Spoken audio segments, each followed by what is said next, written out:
morning, everyone. Hey, Joel Eagle, what's up? Yeah, this week's been pretty sucky. Super busy, lots of interruptions, lots of glitchy computer problems that turn into 6-hour-long fixes. So I'm pretty much where I was last week right now.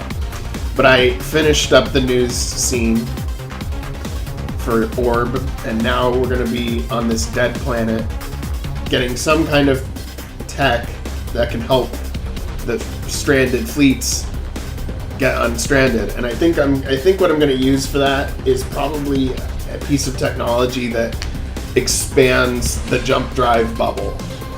So like the piece of technology will allow the supercarrier to not only jump drive itself, but to create a bubble around it and jump drive the bubble.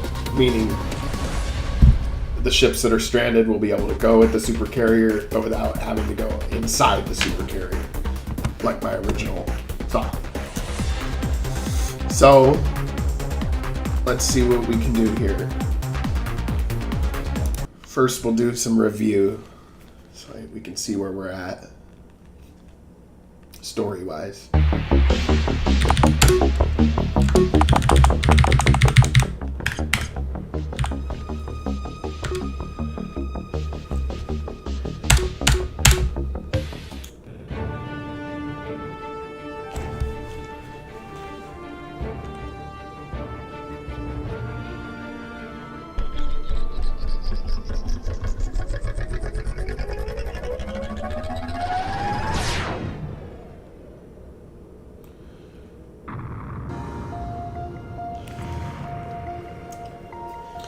This is Outer Rim Coalition broadcasting Orb, reporting from an undisclosed location on the front lines.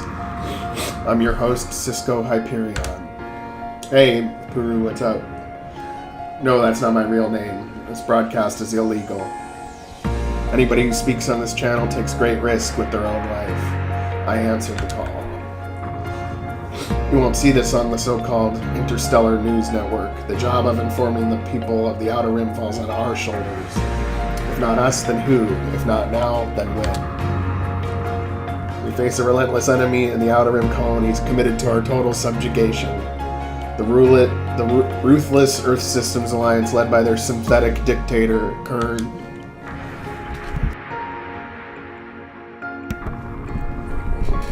For years, they've pushed our backs against the wall. Now we finally take the fight to them.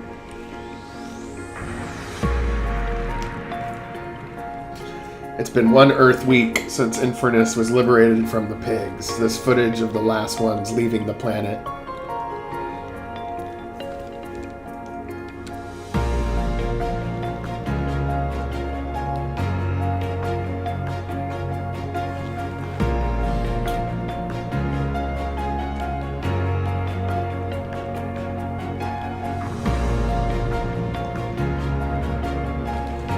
Infernis was occupied by the ESA nearly 30 Earth years ago. The discovery of the valuable relics on the surface made them a prime target for occupation. Now they are free. A small resistance cell known as Scrap Springs Division managed to activate one of these relics, an ancient vessel with advanced capabilities. After a fierce battle, they were able to acquire the ship. The battle will be remembered as the Battle of Zeron, so named for the vessel itself. Shortly after it came online, relics began activating all over the planet. They quickly began targeting ESA positions exclusively, leaving Coalition forces alone. Scrap Springs Division gives me hope for a better future, free from ESA tyranny. Keep fighting, don't give up. I know it's hard. If we stand together, we can make a difference. We will be free. The day we gain our freedom is coming, but not today. We're not out of the woods yet, far from it. We still have a long road ahead. Hey, Unman Indy, what's up? Our people are scattered. Countless ships remain stranded, except one. After the Battle of Zeron, the Zeron supercarrier disappeared in a flash of light. The ship appears to be using an unknown form of propulsion. It seems to be invulnerable to the effects of the Zelenov array. I'm sure wherever they are, they're bringing the fight to them. I'm afraid I must also do the same. This is Cisco Hyperion signing off. And that's where we're gonna flash to the ship going in the orbit of a dead planet that has a piece of tech that will help you expand the jump drive bubble of the supercarrier. Yeah, for me, it's actually been kind of a bad week for me. But I'm going to try to make today as productive and fun as possible. Let's see. I kind of had some ideas for music that would be playing in the orbit of this dead planet. Yeah, it's okay. It happens. Sometimes it's better than others, but on Saturday is when I'm committed to work on the game, but during the week, I always like to work on it during the week if I can, but this week was really a lot of distractions, a lot of busyness, a lot of issues to fix, stuff like that.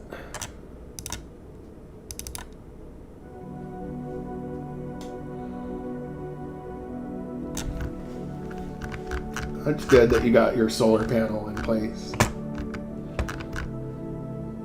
Let's see what... I'm trying to get into the music groove here. I would have started the stream a little earlier today, but I needed to find a music track that would work for this next part. I think I found like 3 or 4 that might work, so I'm gonna just play with those.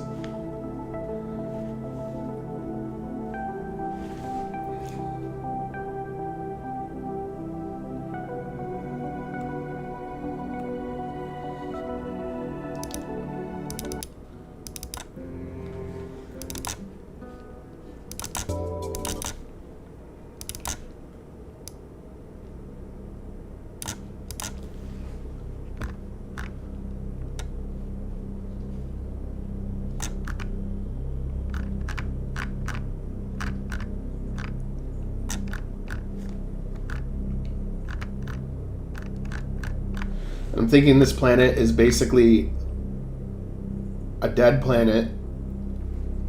The atmosphere is still breathable, but there's not really much life there anymore. But something survived, and it can be used, I guess. You go down as an away team.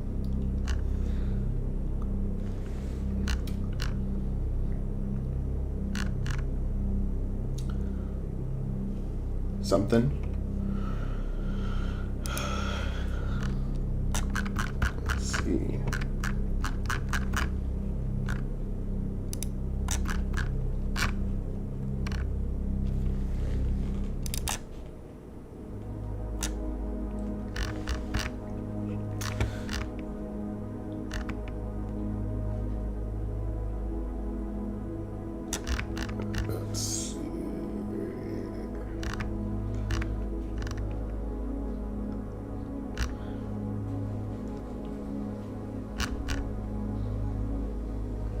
I'm just trying to find the ones that I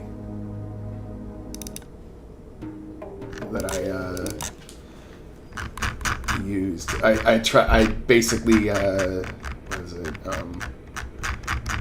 Got like 5 or 6 of them, and I kind of forgot which ones were which. So I'm just playing them really quick.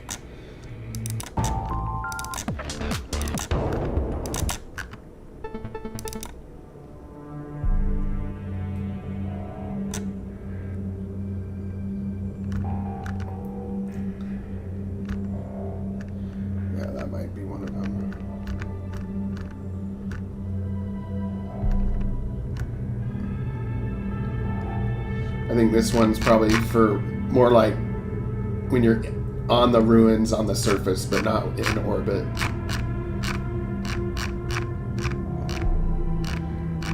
I could see this one being like where the background has like lightning crackling, and the surface is like gray, or when you're like walking up to a building, you know, that kind of thing.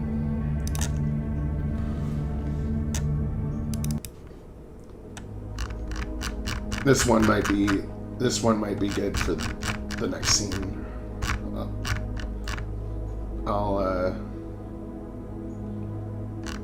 I'll just work with this for now. Okay. Hey, independent art, what's up? Good to see you on the stream. Let's see. Let's get to this next scene. I believe I have the ship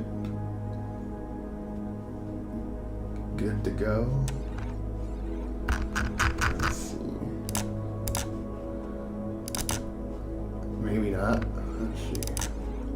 Because I'm gonna have the next scene is gonna be the ship jumping in.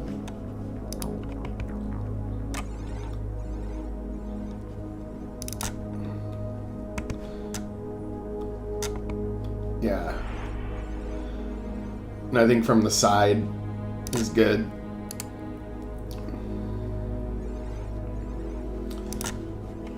And I think I'm going to have to make the same effect as I did with the jump drive when it was going from top down. Okay.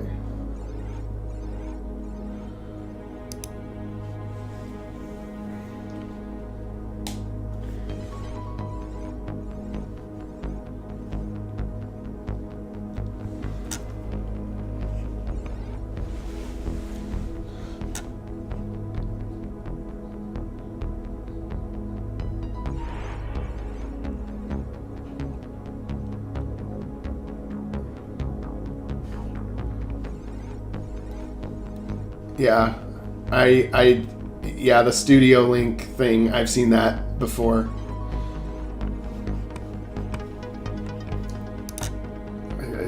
It's kind of annoying. Okay, now we're gonna liquefy this thing.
Carrier side view 1, and then we just liquefy again. Oh shit, the ship is taking up. Okay, pixel.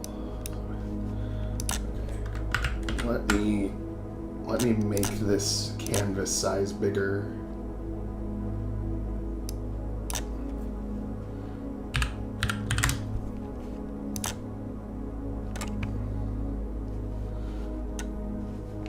Okay.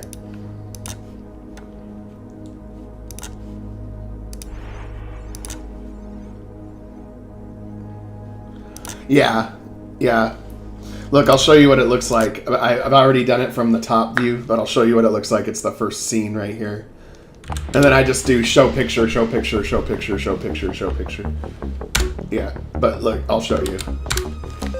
I think it looks okay. It could look better, but it's fine, I think. You'll see it right now.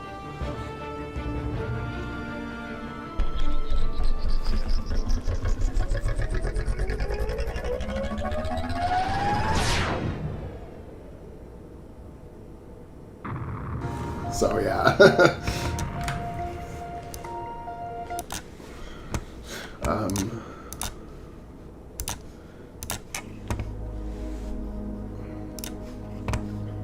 Yeah, it's just like a quick and easy way to make it look like a jump drive. I don't know. I'm sure if I used like some particle effects or I did something else, I could do it better, but I'm just like trying to get it done. Do it using what I know. I don't think it has a wave effect. If it does, I'd really like to see it. Or I must have missed it. As I recall, though, there's some things that the newer RPG makers don't have that 2003 did have.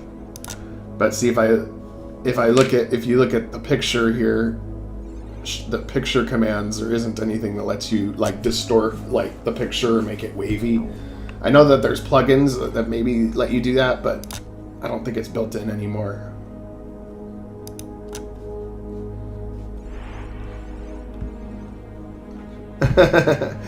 It's been. I think you're a really good interviewer, One Man Indie. I've been really enjoying those interviews, and I think you're on your way up as a channel, in my opinion.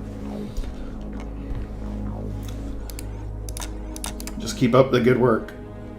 Let's see.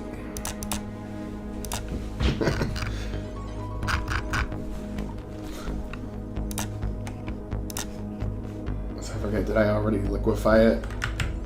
Like one? Okay. Yeah. Got it. First super carrier, and now we liquefy again.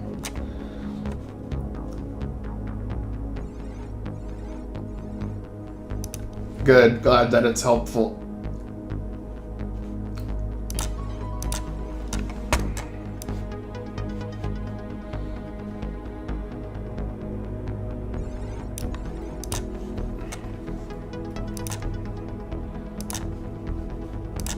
Side view 2. And filter, liquefy.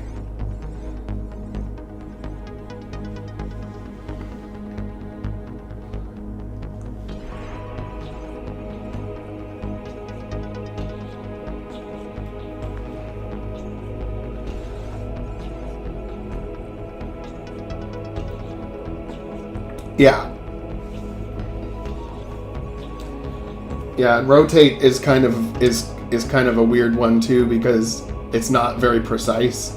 You can do a lot of cool stuff with it, I have, but I wish there was a little bit more granular control over how to manipulate an image, like in the engine.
This one's going to be a little bit more difficult than the top-down one because I can't just mirror reverse it.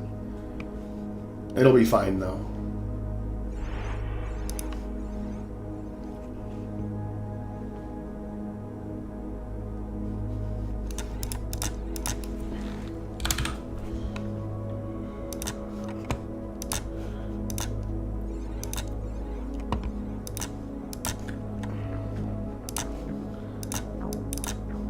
just have to do the same thing in reverse.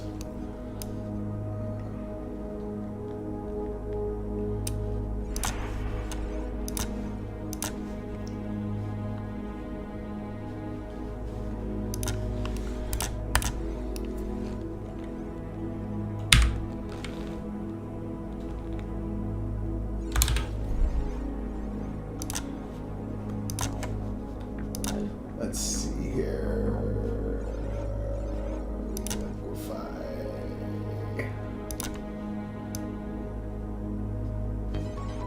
I keep having to make the canvas size bigger. I hope that doesn't fuck up my my centering of the image when I try to mess with it. How many did I have on the last one? 4, 5. 5. Okay, so I'm already on number 5. Okay, so I don't need to do this last one. What was my canvas size again? Width 1580. Okay.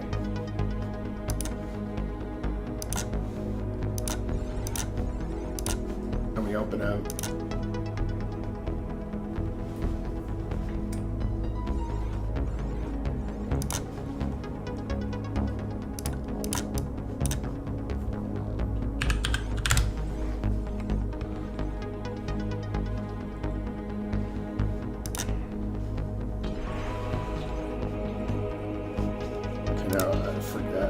First one, did I do it?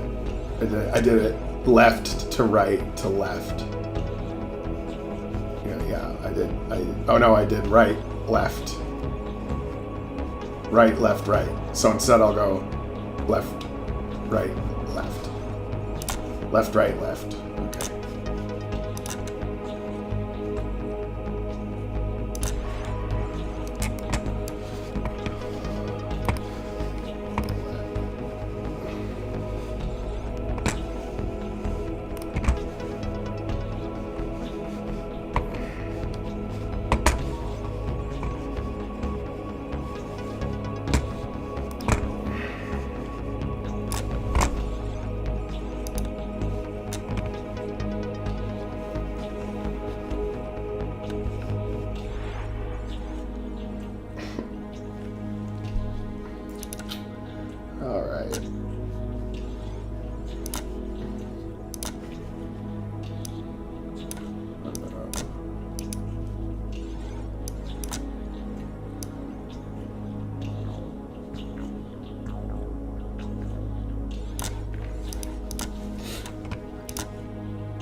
-1. Filter, liquify, image, adjustments, hue, saturation.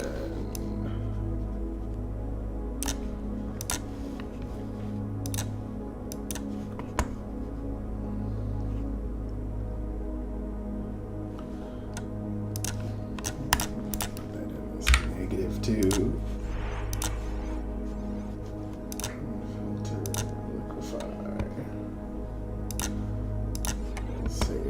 Oh wait, I gotta change the color.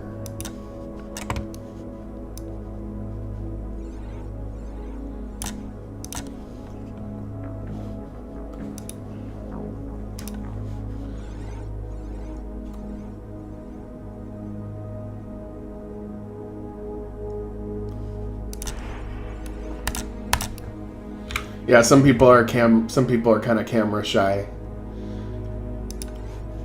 Or they're just not into it. I don't know, but I think the interviews are cool. I think it helps whoever does whatever. If the art is significant, and I think it just helps get it out there for the artist, you know. But of course, interviews have to be interesting too, like some good content, you know. Let's see.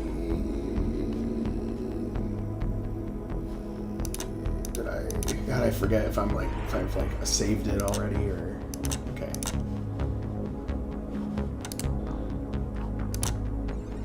Okay.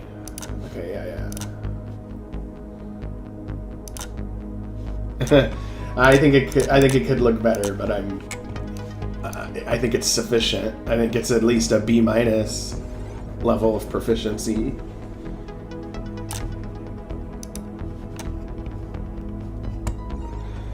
Yeah, D7 will play your game, Black Beauty. I'm glad you introduced the D7 score. D7. I'm really looking forward to getting you a copy of Rebellion as well. And I'm sorry that I'm like way behind schedule on it, but you know, it's going to be a little more refined than Origins even, so I think it'll be a good trade-off, I guess.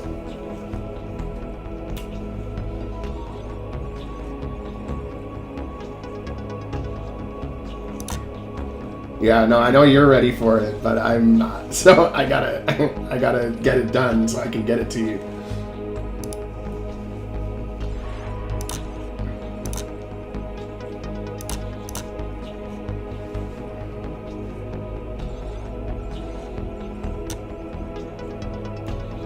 I think it will be good. Also, One Man Indie, when you get a chance, definitely check out Origins, because you can kind of see that I did a change in direction as far as like how I tell my story.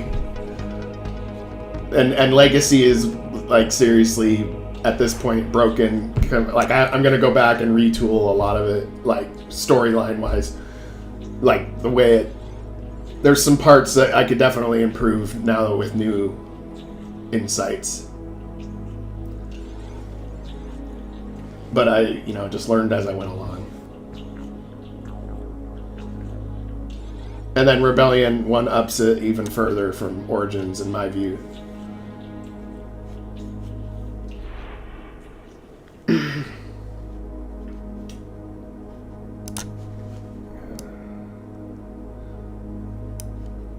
Okay, is that... Or are we already done? We're already... Oh, wait. Side view 4. Side view 5. Oh.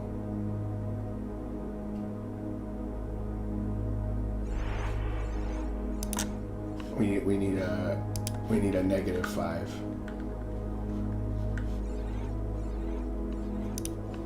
We have to adjust the hue probably a little bit.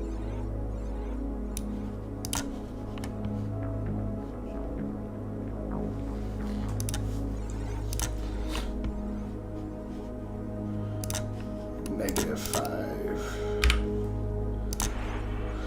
Okay, and then now we need a planet, an orbit, dead planet in orbit of it. Let me see if I can find something not quick on Pixabay.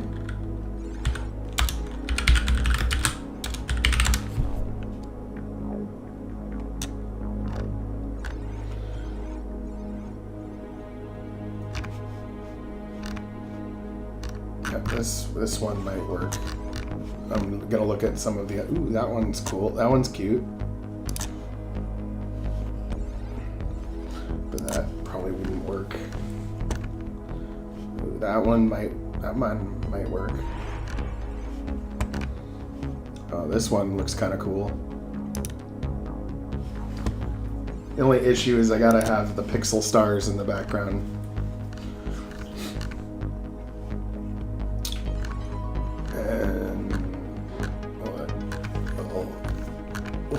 We'll figure it out.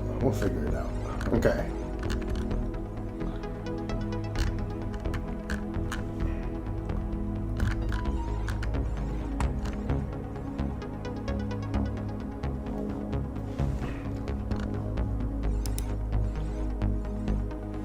I think I've used this one before, but I always oversaturate them. It's kind of what I end up doing on a lot of images, because I like the bright colors.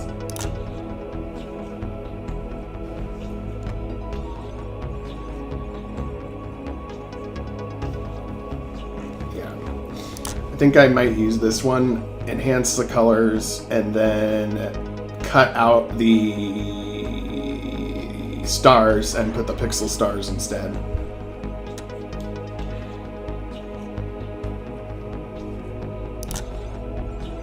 And since it's going to be 1280 by 720 natively, might as well just keep it that size.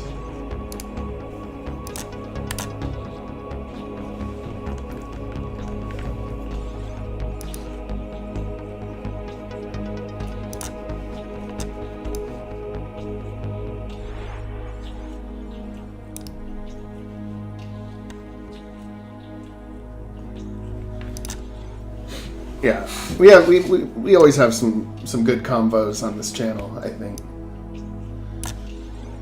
I'm actually surprised anybody watches these devlogs at all, honestly. But if you guys get some fun out of it, so do I, you know. Here we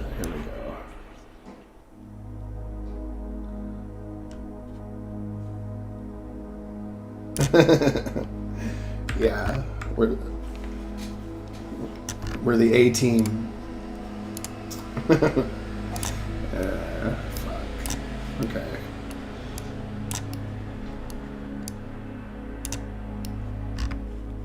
Here we go.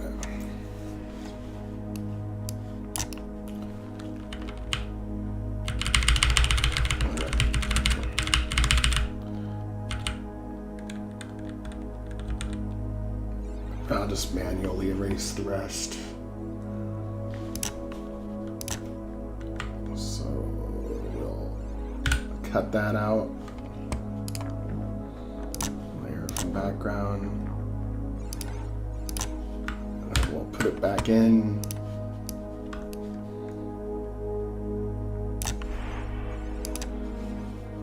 And then we'll take this out.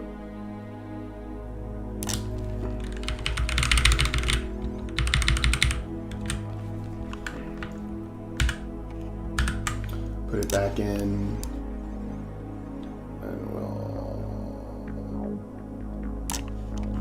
we'll annihilate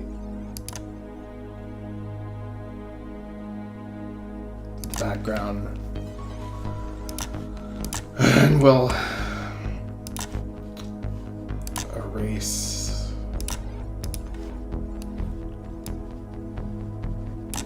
this extra crap.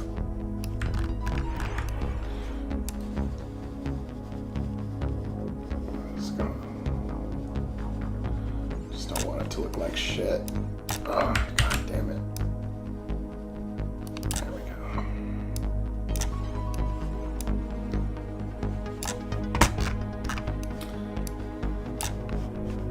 It's probably gonna be sufficient.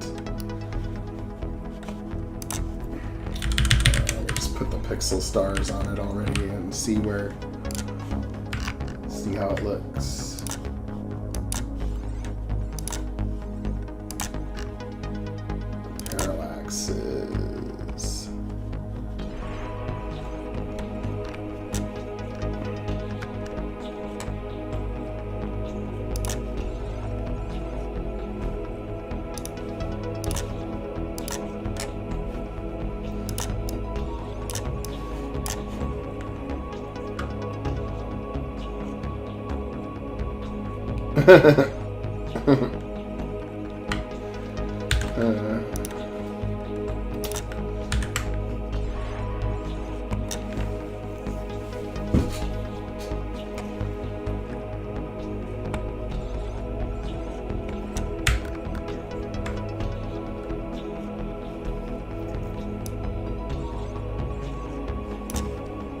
Or you know what I can do? I can make the...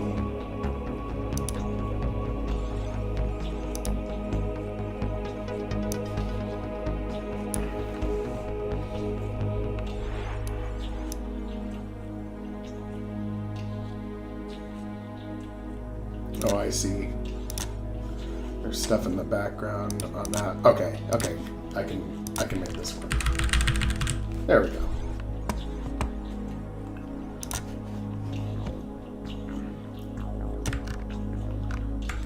Okay. You know, I think that does look okay. And then I think I need to flip it the other way because I think I want the ship facing the planet. And I already have the ship facing left, so just do this, adjustments, image rotation, horizontal, and the ship will be like, and show up right here like this. Okay, we'll make that work. I think that'll work.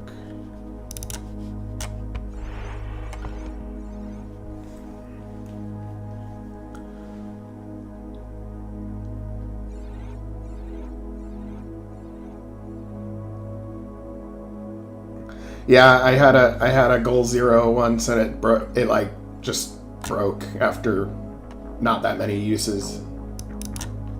I didn't get the big one though. I got like the car battery size one.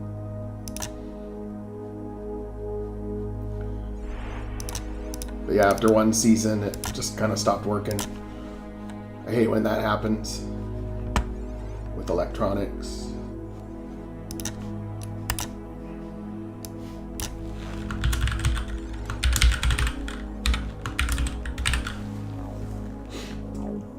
I'm glad you're liking it. Yep. And I made that game in 3 months. I'm really surprised I got it done that fast. There was some advantages to having the pressure of a publisher being like, we need to get it out in 3 months. And then it's like, okay. And then that kind of kicks my ass a little bit. So there's some parts of it that are kind of rushed. But I did what I could in 3 months.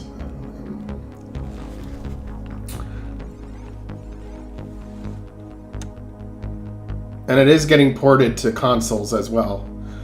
The estimate is early 2023 is when we could start seeing Starshift on consoles.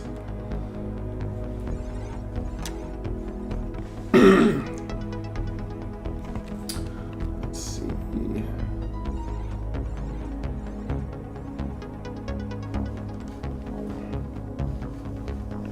Let's see here.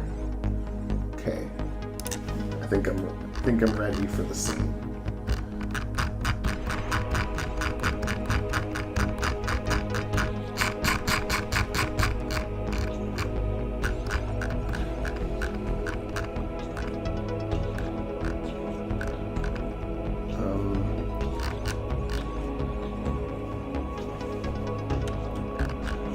We gotta figure out maybe a name to call this planet.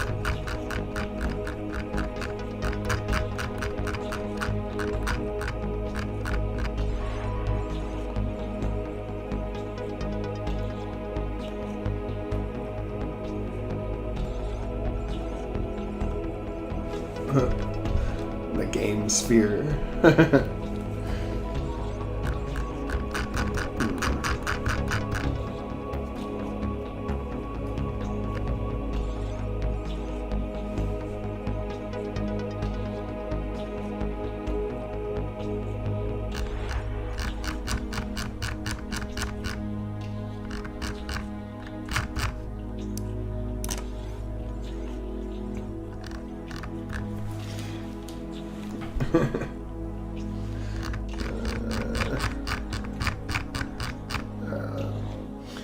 As for me, I'm just a PC guy for sure.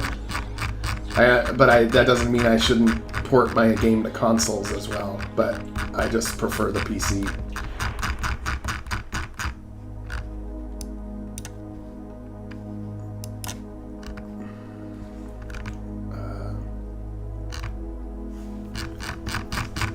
Think of where.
Molaris.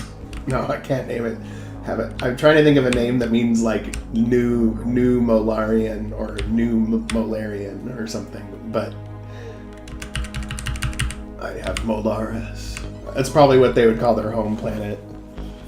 But it's called Infernis now because humans have kind of taken it over after they died out. Let's see.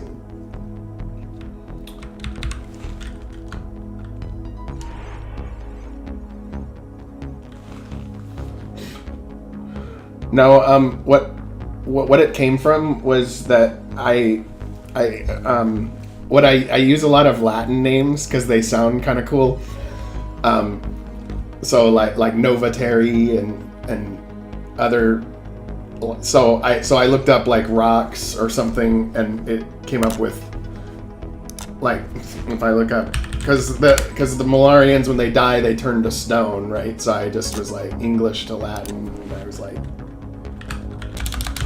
stone or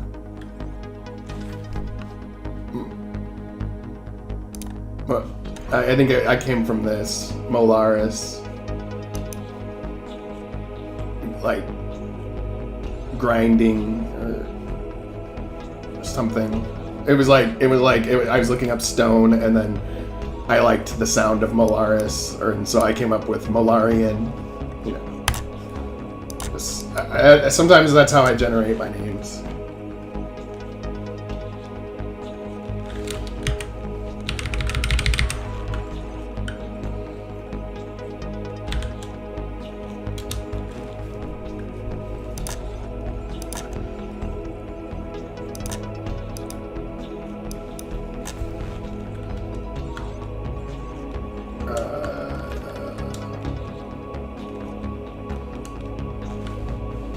Yo, Laris. Well, cool. Zolaris.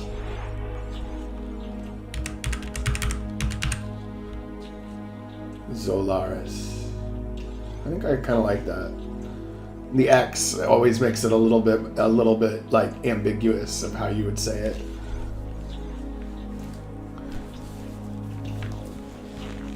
We'll call it Zolaris 3.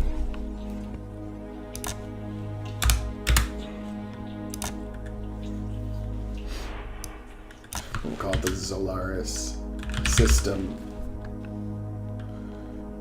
So it's and even though we don't have our system yet, we might not even need it, but we'll just have it because of organization. And then we'll have Zolaris 3.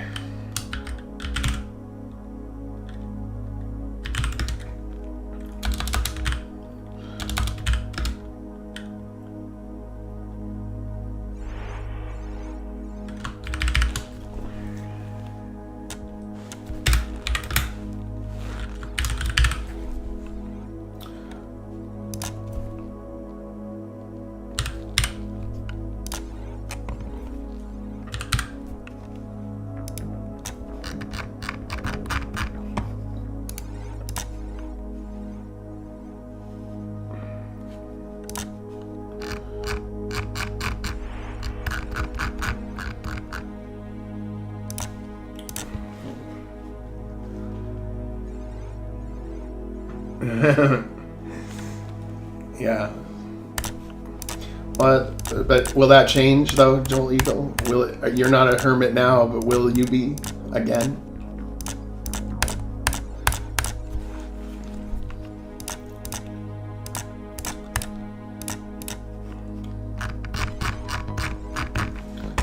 Let's see.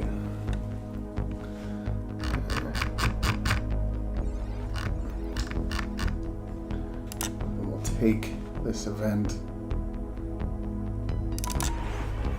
Yeah, and Joel Eagle's been getting crazy shit done on Starship Freelancers, so the amount of time someone's going to have to wait for more Starship is going to be about half as long as between Origins and Rebellion.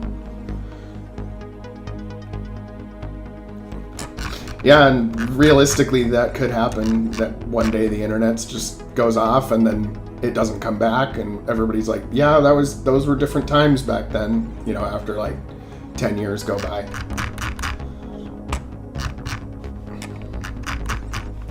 Very aware of that stability that people enjoy is very fragile and seems to be destabilizing.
View 3. Side view 4.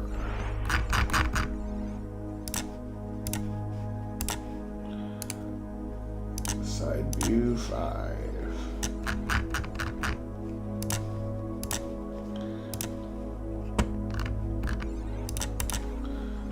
Side view 4.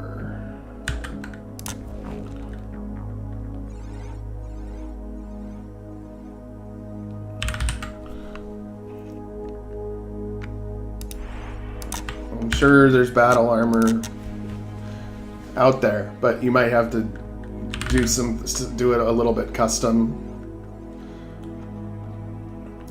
Maybe get like a human armor helmet and put it on a dog or something. I don't know.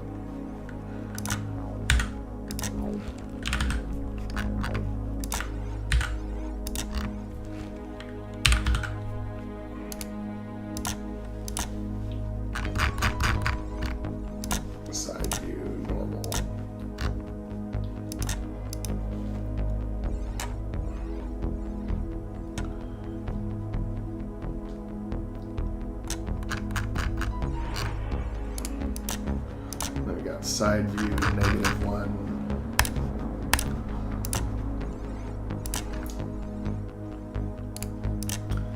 Side view -2. Side view -3.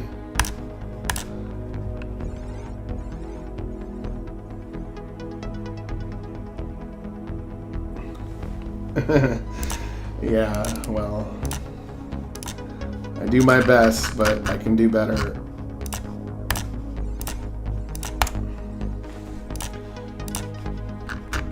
It's actually not my best. It's actually just, I would just call it bang for buck. Like, how long is it going to take me versus how good or how shitty does it look? And then at some point I'm like, good enough. Even though if I was more intricate, I think I could make it a lot better. But it's like, am I going to get it done? It's a battle. Are you going to get it done, or are you going to make it look as good as you can, and it's going to take 25 years? Okay.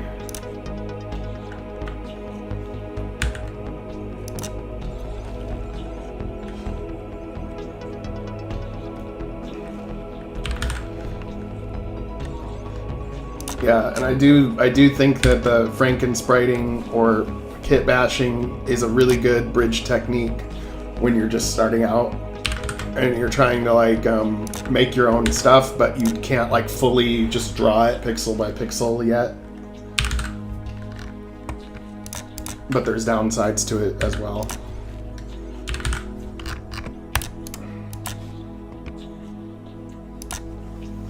Yeah, and as far as photo editing apps, Krita is the one that I've seen that it's basically like a Photoshop clone and has like most of the same features. I don't really like using GIMP. I always found GIMP very difficult to use for some reason. Like it just doesn't intuitively work like I want. Like having to put like a border on something with stroke, it's like one checkbox in Photoshop, but on GIMP you have to do some weird majiggery to get a border around your image. Yeah, pain in the ass.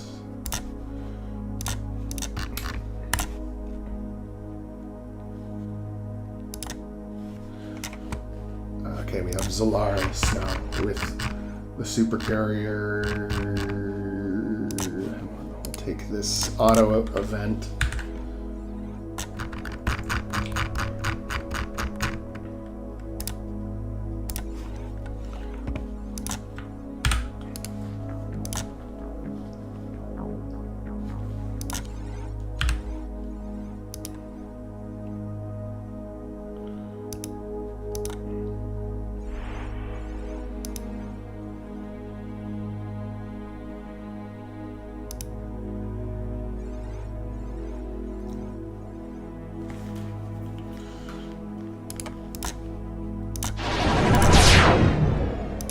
I'm gonna have to get some, I'll mess with the sound effects later, but I got something. I think this teleport is probably RTP. Maybe. I don't know for sure. I have sounds that some of the RTP sounds I don't dislike, but I try to swap out whatever I can. And I do not include the knock knock noise anywhere in my game, for sure. I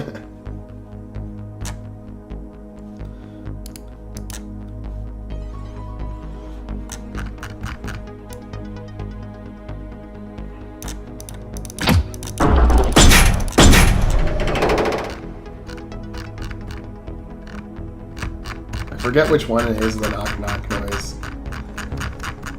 It's like something like walking. I remember it being a name like walking or something. Or enter.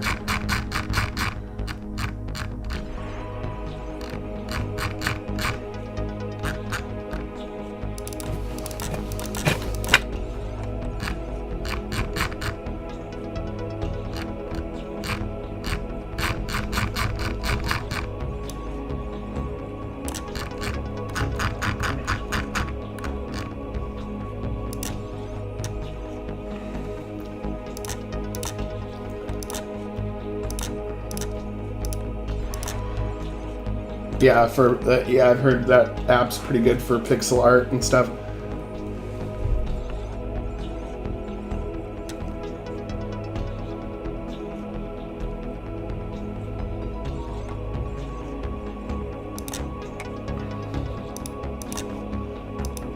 Move picture. Okay.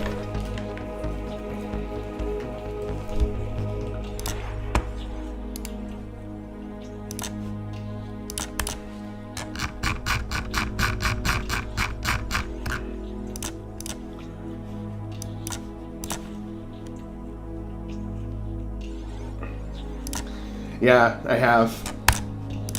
Pretty cool. I mean, you have pretty varied content on your channel, which is nice, actually. I've been checking it out. I rang the bell twice, but doesn't ringing the bell twice actually make it unring? That's what that's what I'm wondering.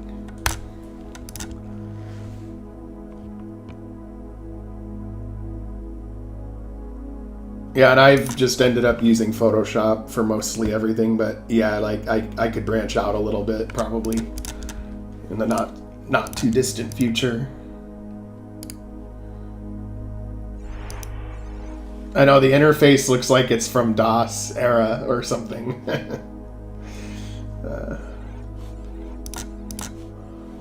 For AE Sprite. Okay, Xeron Supercarrier. No, we got a side view.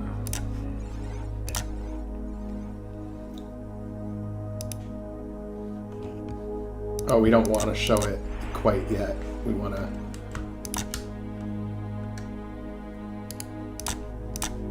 Ready to distort.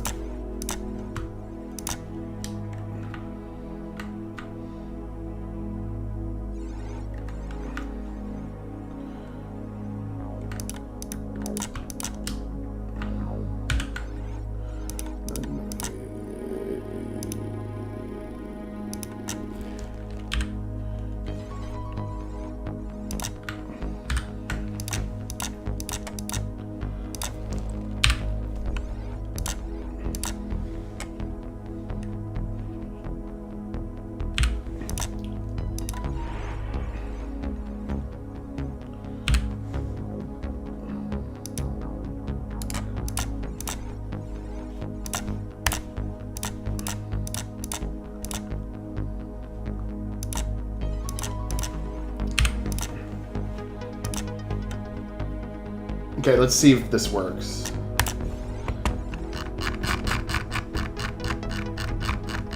After orb.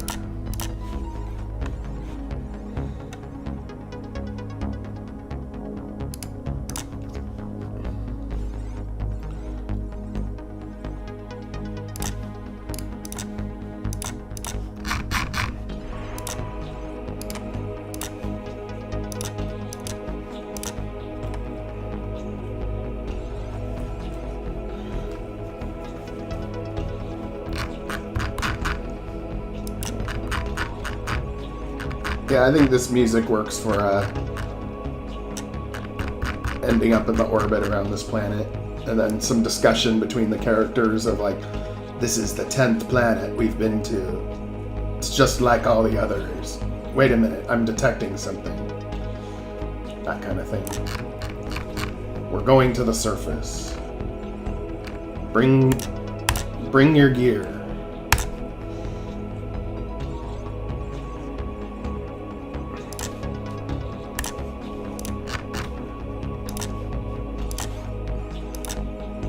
Let's see.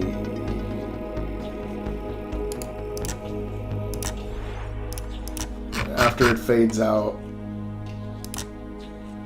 I'll put an autosave in there so we can just go forward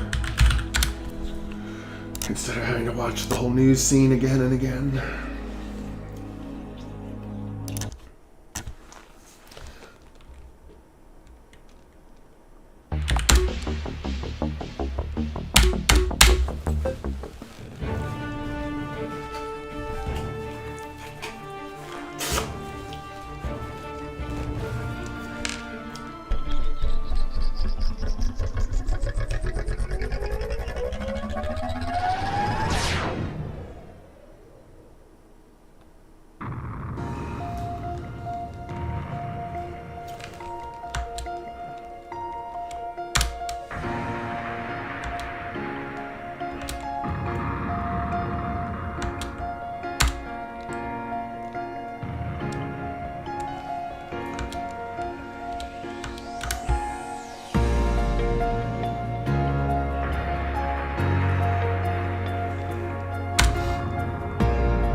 Synthetic dictator.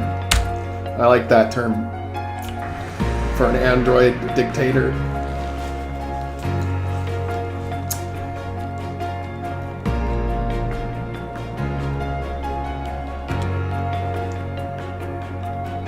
Oh yeah. I love the epic build-up music.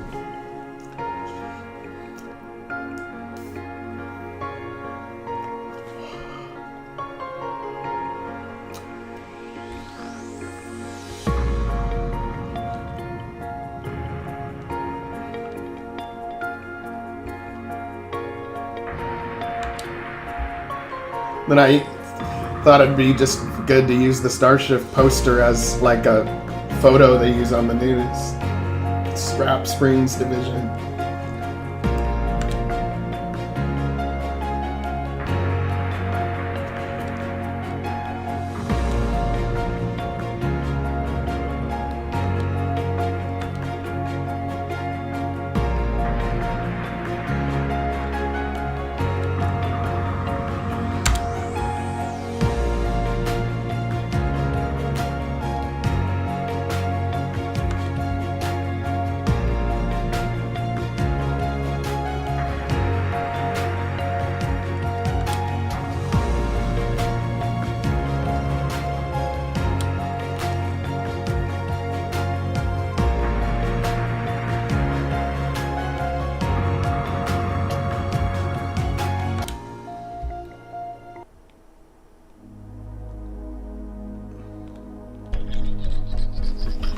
Okay, it never faded in.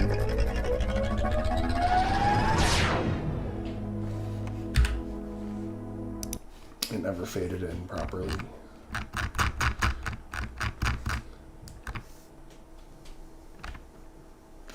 Let's see here. I need to do a fade in.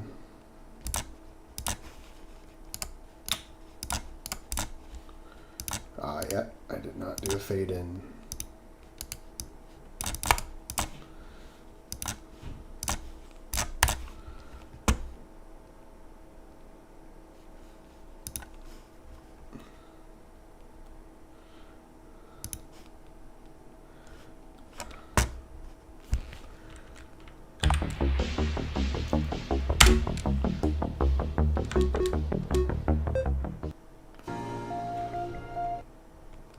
Oh yeah, gotta get rid of the news ticker too.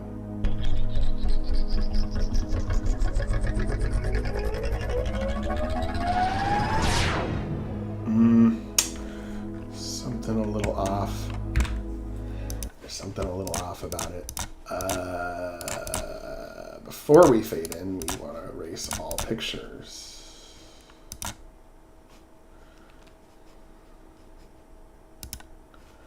Erase all pictures.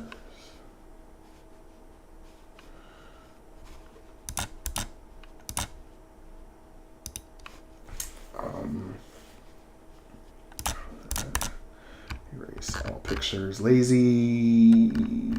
There we go. Yep. I call it erase all pictures lazy because I just erase pictures that aren't there and just I have a shit ton of them. So just erases all of them if there happens to be any.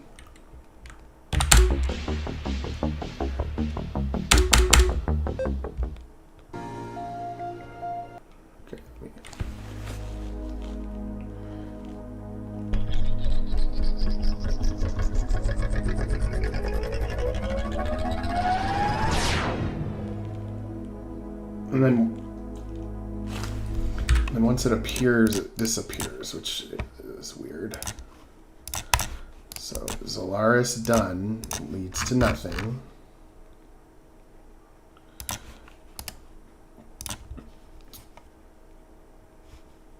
And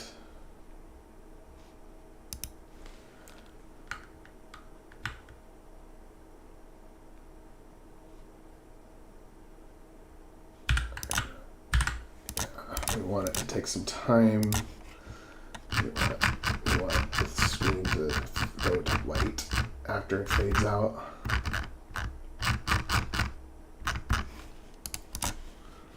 We want it to start as white, actually. So we'll tint the screen white. One frame.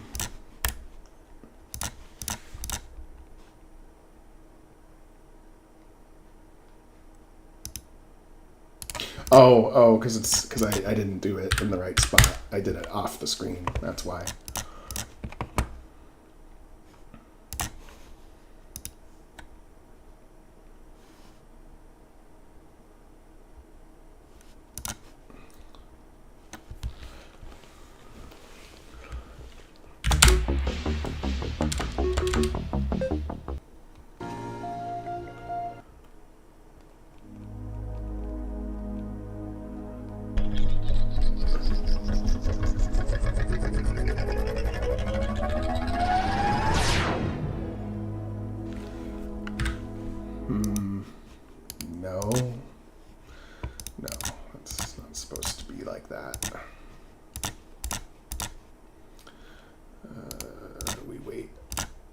1 frame.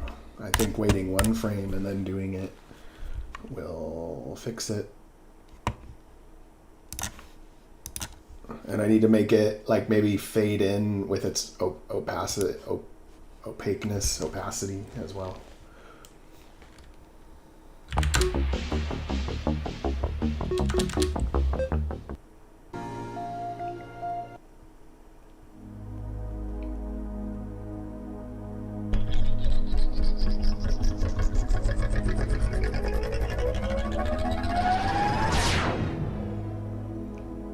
Yep, that works. Of course, I don't need to fade out the screen.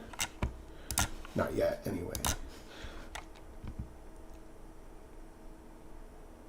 Yeah, double development at once is what I call that tactic. Because we're developing systems for multiple games at the same time. Like, so if I enhance the combat in an episode, I can take that skill and put it in the bigger game, you know, or something like that.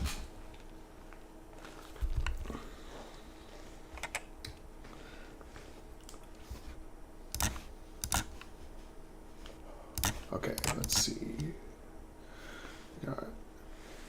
Okay, we ready to distort.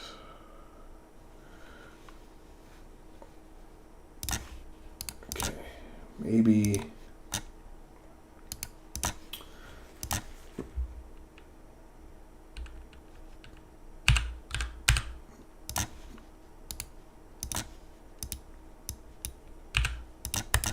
if I set it to be kind of opaque or less opaque.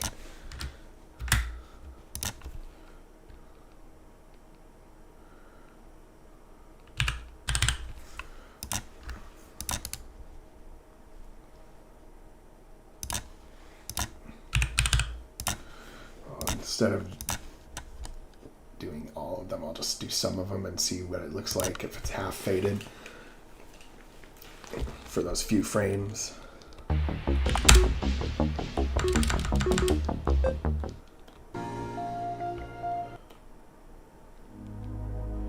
Yeah, the half opaque actually looks better.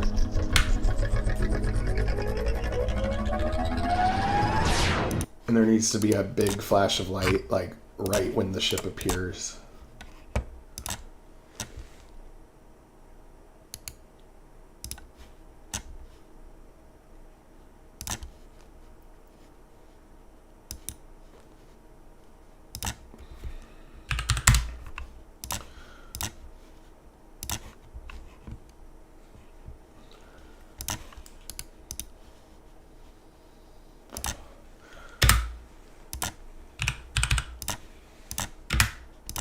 We'll go 155, 155, 155, 155,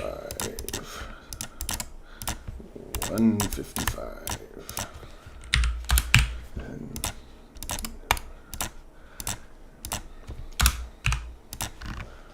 155, 155. God, there's so many of them. Fuck. Okay.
Okay.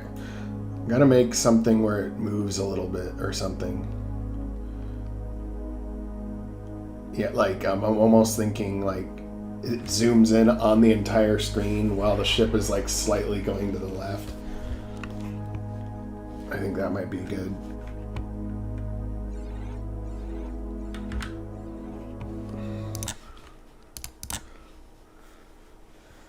These power-up sounds need to be like before the ship appears at all.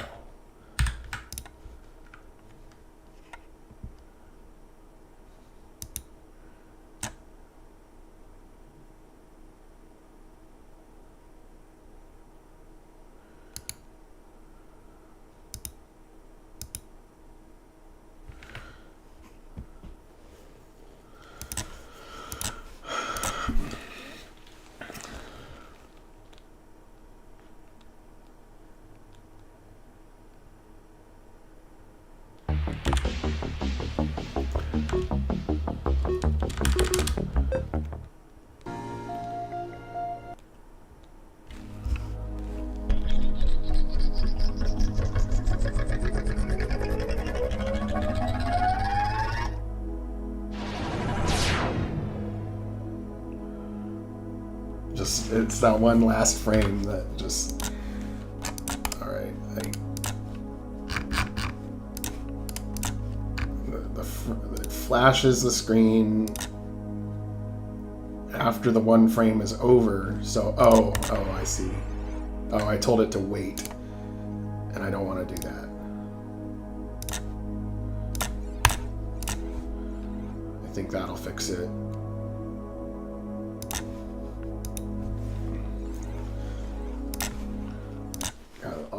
All the little things.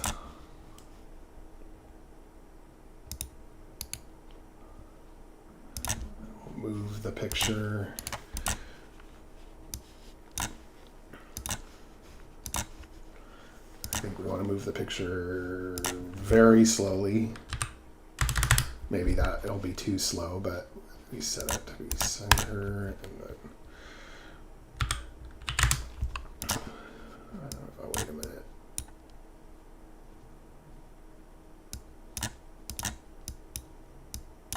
No, 360, and then we set it to like negative 1,000.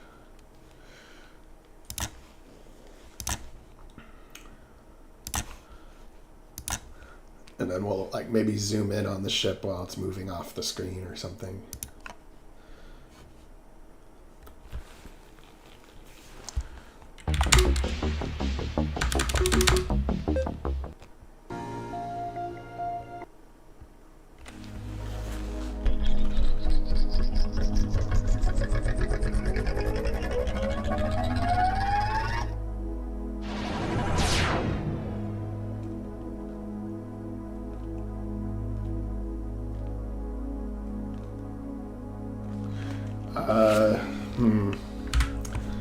I think it's still moving too fast after that.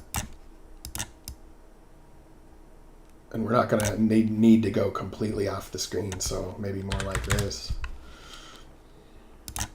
I don't know, cut the speed in half. And then I still want there to be sounds of the sounds of it jumping in before the ship shows up at all. Oh, that's why. Oh, yeah, actually, we want to put the power up.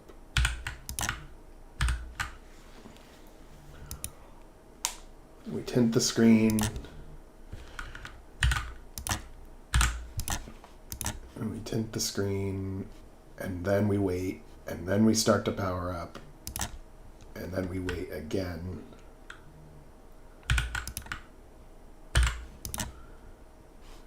Then we teleport, and let's see what that looks like. And I think when it's getting ready to distort, we also need to flash the screen. Like so. Let's see here.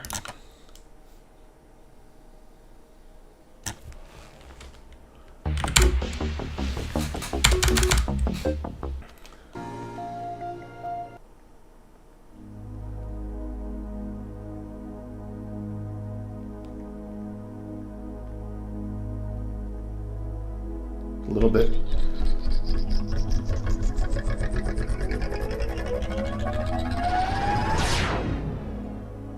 A little bit long of a wait, and for some reason it didn't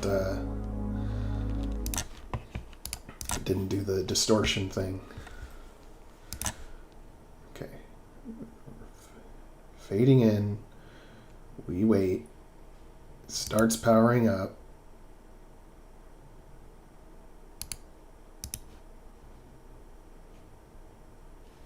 Maybe I just take this one out.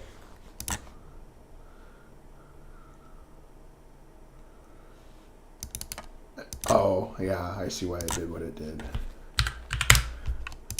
And then we do it like that. I think that'll make a difference. But after this, we'll have a template, so when we do this next time, it'll be really easy.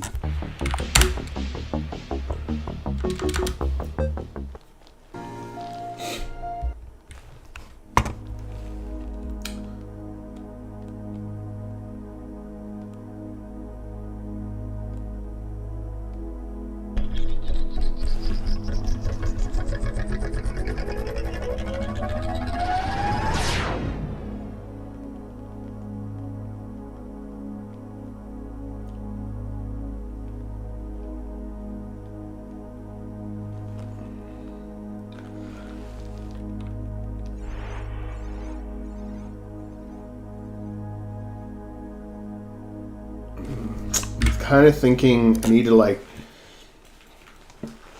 to mess around with the camera a little bit while this is happening. Like maybe we start really zoomed in and then we zoom out and then we zoom back in again or something.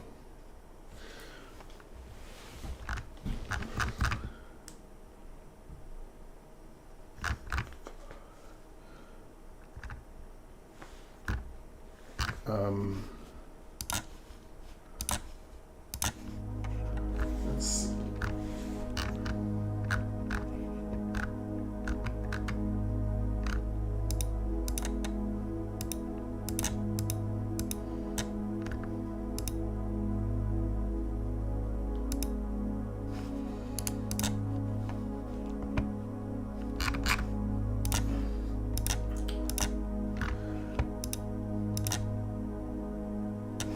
Oh yeah, okay, I remember. This scene is where I used this last.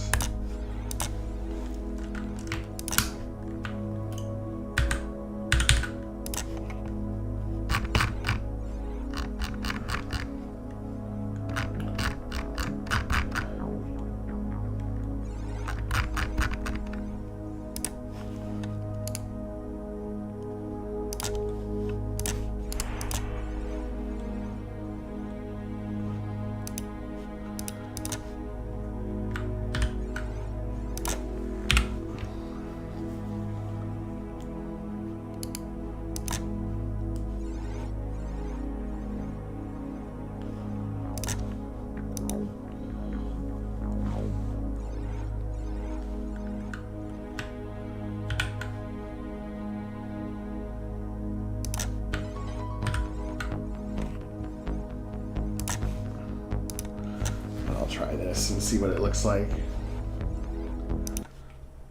I forget if the zoom function works on pictures. I think it does.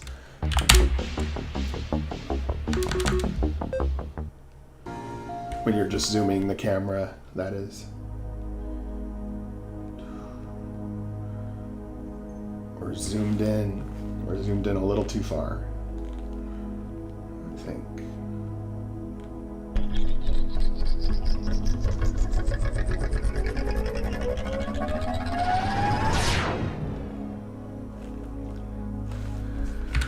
Or zoomed in a little too far, and it zoomed out too fast. So we need it to take like that long maybe. And instead of 4 times zoomed in, maybe we're just 3 times zoomed in.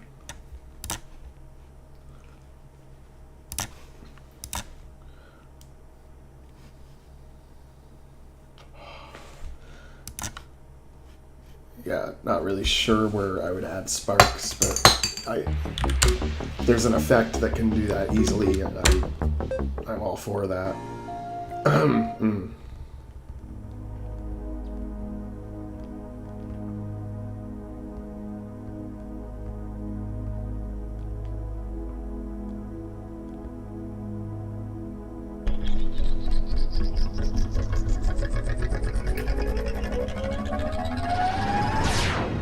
I do think playing with the zoom a little bit does make for a good scene, but I think I have to play with it a little bit. I think that like the way where it's zoomed at when it starts, the fact that it looks kind of it looks a little, I would say, blurry.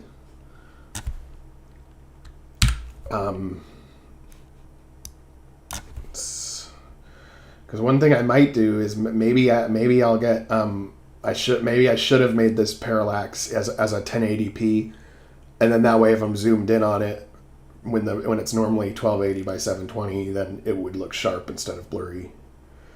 I could mess with that a little bit, but I'm gonna mess with making the X frame not in the center and see what happens now.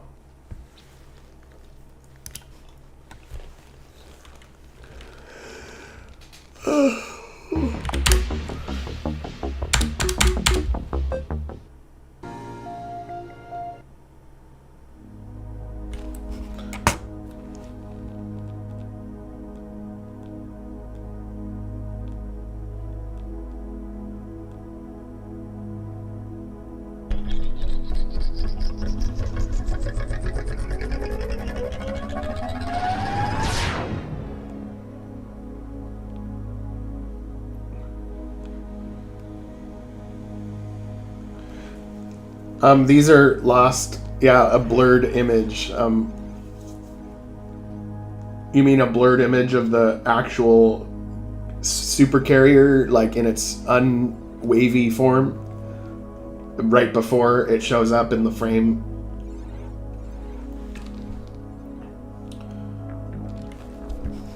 All right. Now, the thing I don't get about, I'll try that. As for Joel Eagles, this planet is a lost colony of the Malarians, because I wrote myself into a little bit of a trap because the Malarians were exploring other worlds and stuff when this was all going on thousands of years ago. But what happened to these other worlds? So that created a plot device for me to use, where where Cronus is like, I must see what remains, and so what remains of their culture. And the fact is, nothing remains.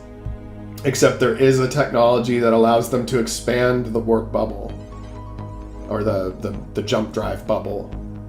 Thus, they can rescue their stranded ships and get to the Zelenov array, crash the party.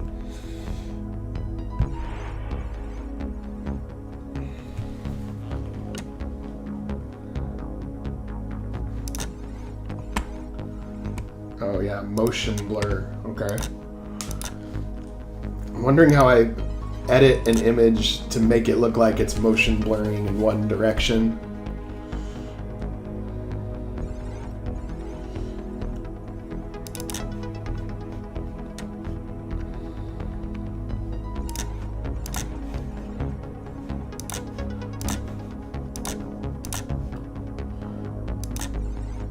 Oh, wait a minute, not that one.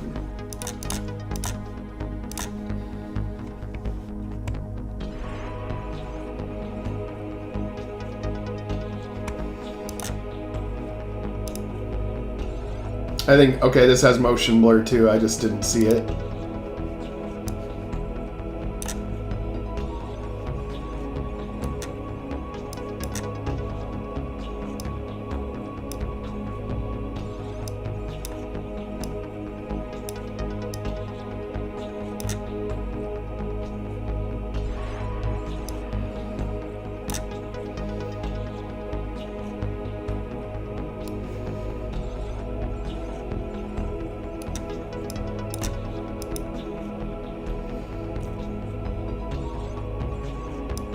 wondering how much to do it.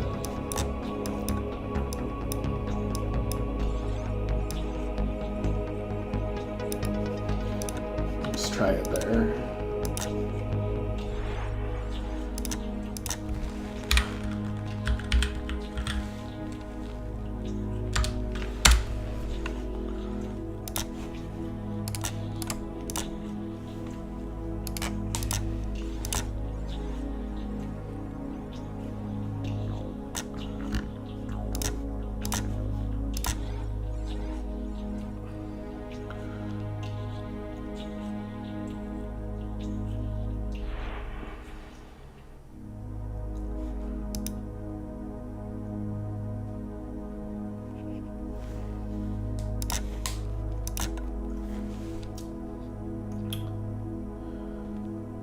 And I think the problem with using the script calls for the camera zoom is that the camera always resets to its original angle before it'll move on to the next command. So it doesn't move from one part to the other like you think it would. It like resets and then redoes it. Like you'll see that it goes burk and skips to the other part of the screen when I tried to change the X position.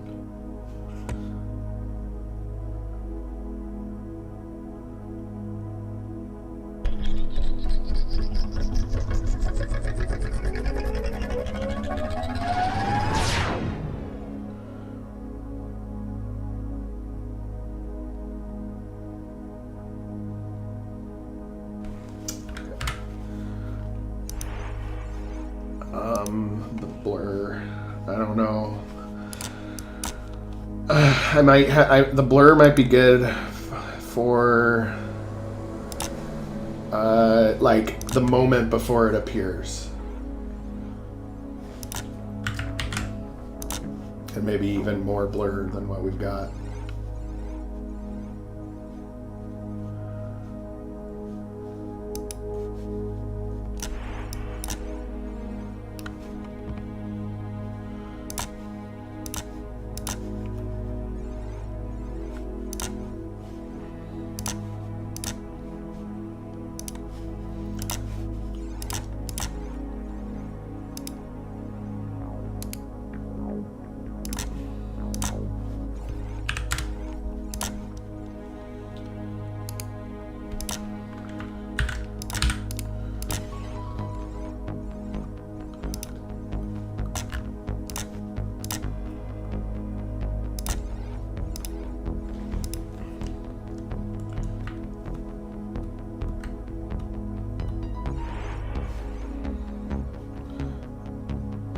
Oh yeah, I'm not going to click on the link because it always tries to go to the studio link of it for some reason. It's really annoying. And that's how I've fucked up my chat box before. But if I copy the link and then paste it in a browser and then take out the stupid studio part.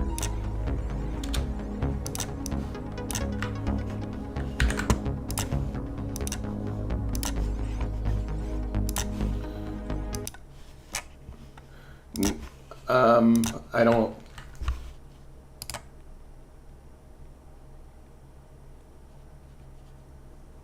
No, what it does is it opens it up as a studio link.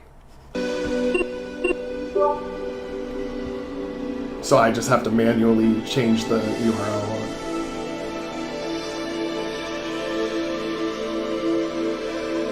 Where's the blur?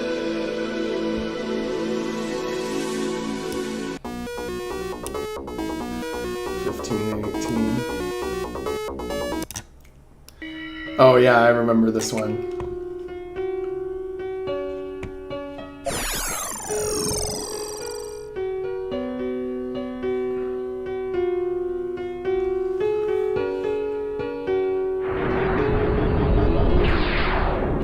That wasn't bad though. It just needs like more frames, like more buttery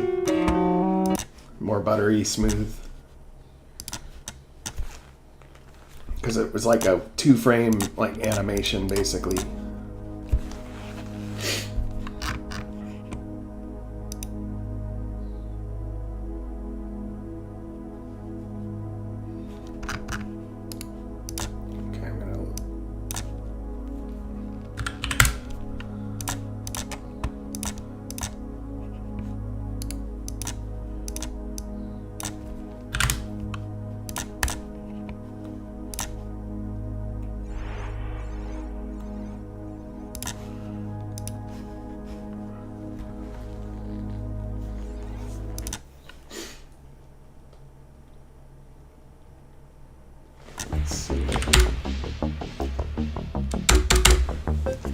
Some people have a bad habit of biting their fingernails. I just go for the whole hand myself.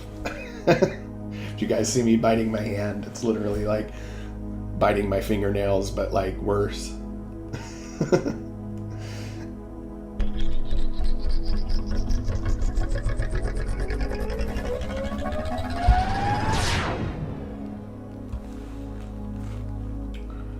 I didn't see the blur for very long, but I felt like that looked a little better if it was, the blur was like just right before the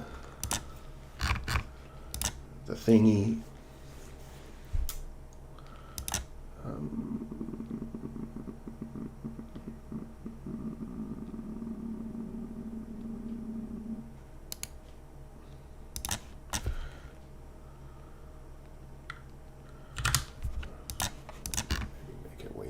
More frames. And then it didn't need to wait as long. I'm thinking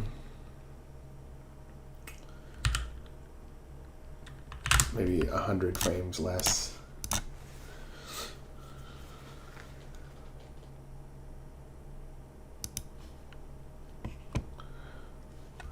It's getting better. I think I'll just gradually keep refining it. Or might refine it later once I get it sufficient so I can just get to the next part. Because we're in phase 1 right now, which is like just trying to get plot stuff done, and then a lot will be done in phase 2. And I have a clear idea of how this ends and everything like that right now, so I'm just trying to get there.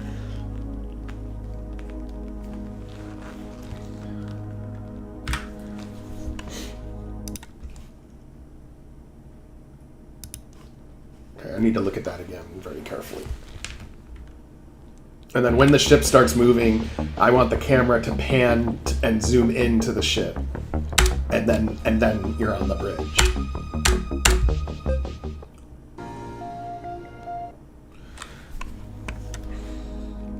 Yep, it's getting there.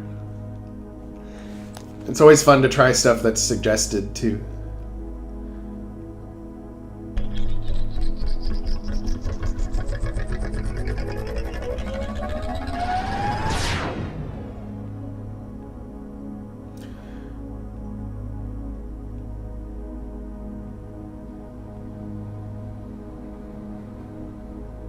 And it stops right there. Now, one thing I think I want to try is I think I need to download. I think I need to download this again as a larger image. God, should I do the one that's this large? I don't think maybe 1920 by 1080, but maybe that's not large enough.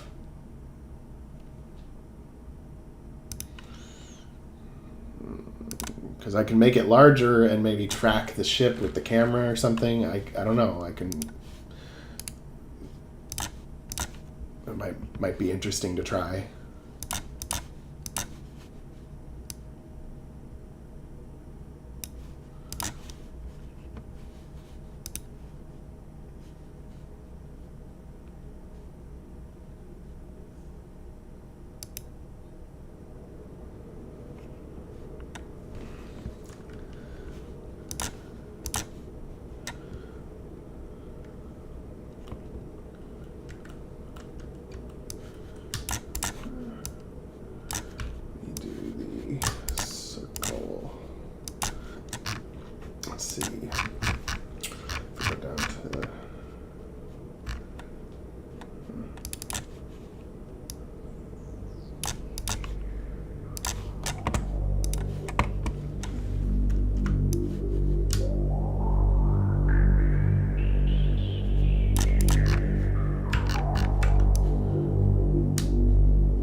But I've been getting more into making like parallaxes and stuff, so, like more grand looking.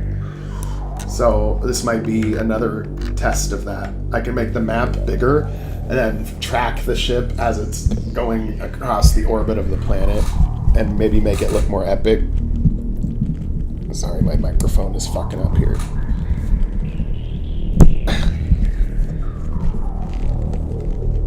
Okay.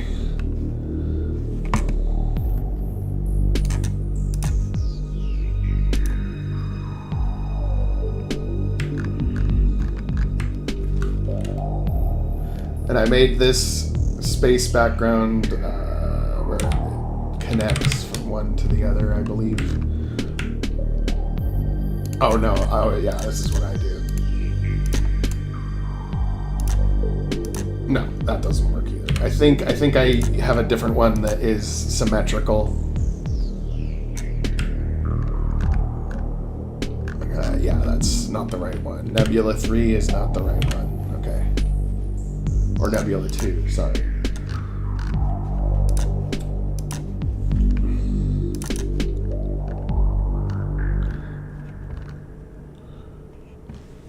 Nebula, sort by name.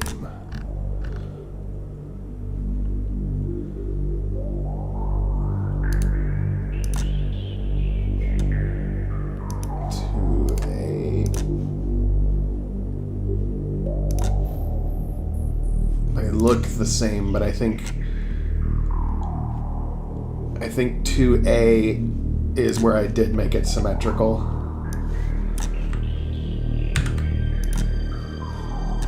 Meaning I can infinitely loop the same image and it won't look like it's repeating.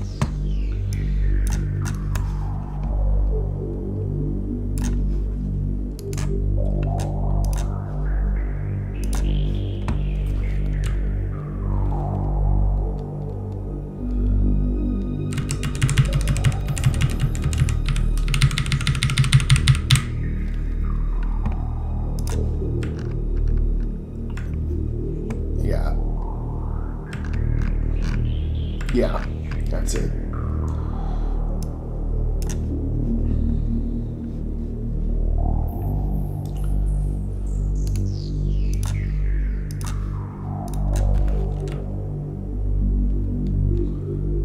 Yeah, no, I had to mess with it. I made it symmetrical, you know, horizontal and vertical.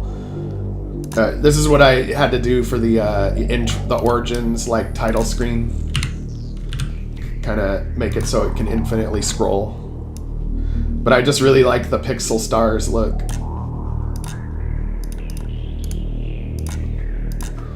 Overly saturated pixel stars.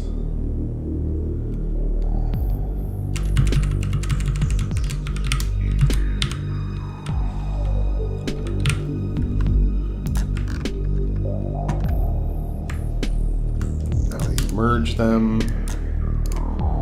Duplicate.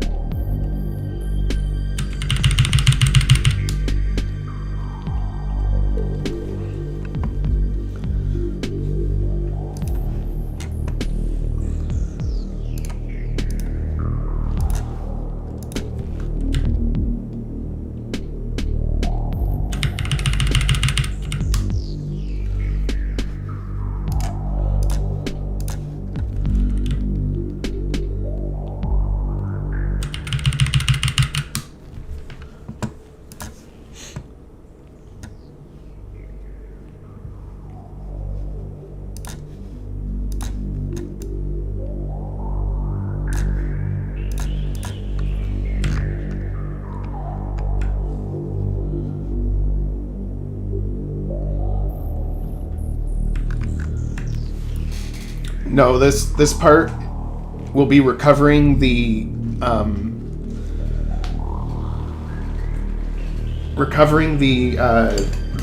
enhancement that allows the warp bubble to or the jump drive bubble to encompass the other ships. And I think that there will be a space battle soon, but there's this intermediate part before we get there. and I'm trying to think of how to thread in the Cainite fleet in a tasteful way, instead of just the Zeron showing up and being like, "We're here, guys, let's go." So that's what I'm thinking about as we're doing this. Like, how do we get the Cainites back? Like, the fleet that was heading in this direction got stranded. How do we get them back into the groove in a tasteful way? So...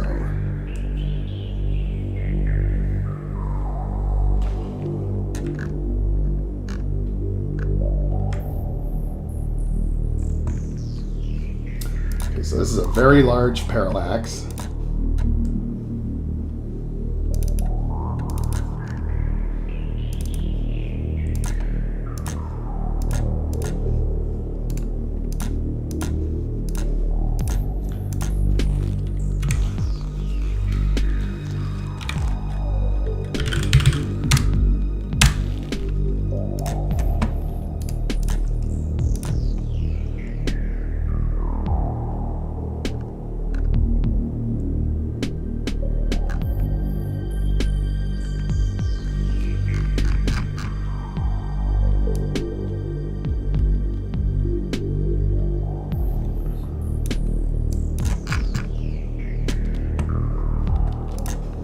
That's weird.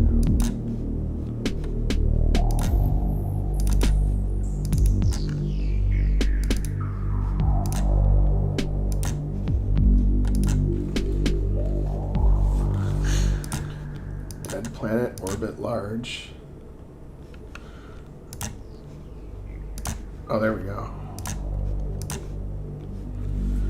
Okay, I gotta take this like atmospheric layer of this planet out of there. I don't know. I kind of missed that one.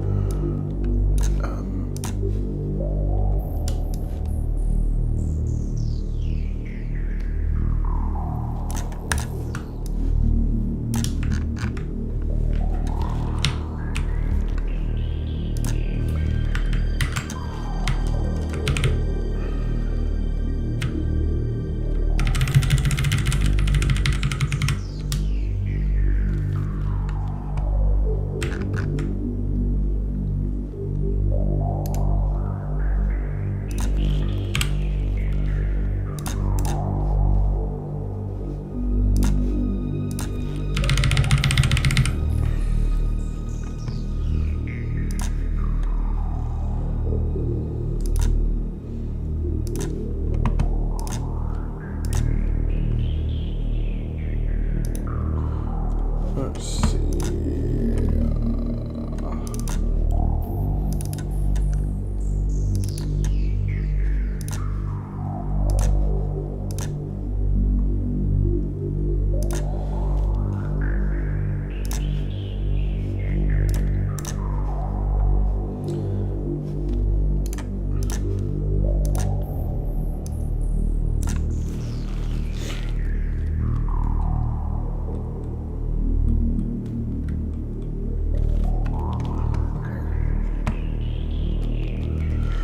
Okay, so if this image was divided by 48,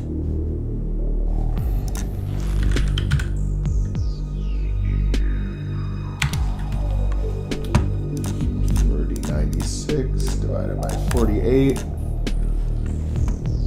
it'd be a map that was 85 wide. And 2304 divided by 48 equals, 48. Huh, interesting.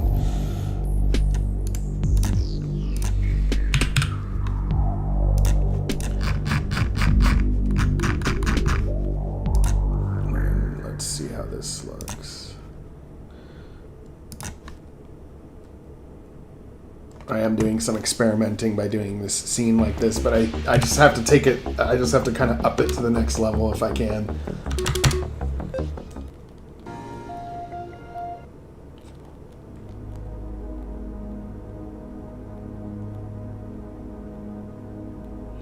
Okay, very zoomed in.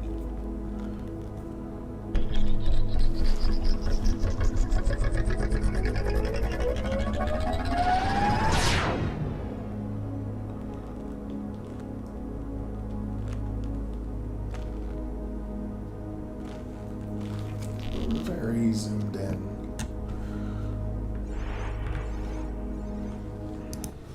Planet looks... you know what?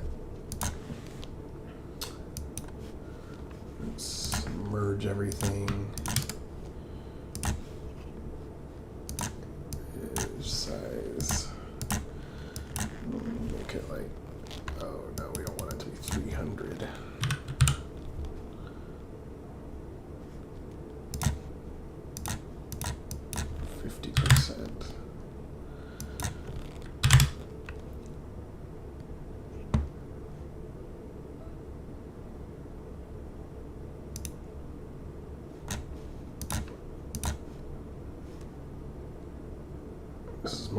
This is similar to 1920 by 1080.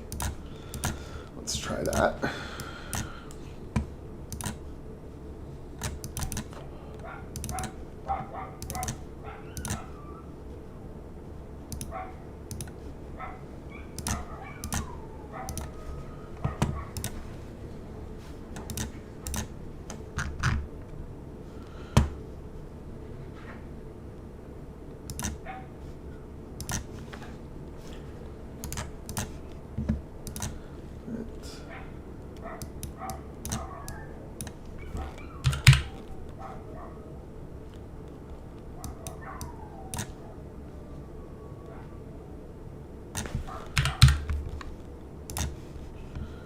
That's probably a little more reasonable.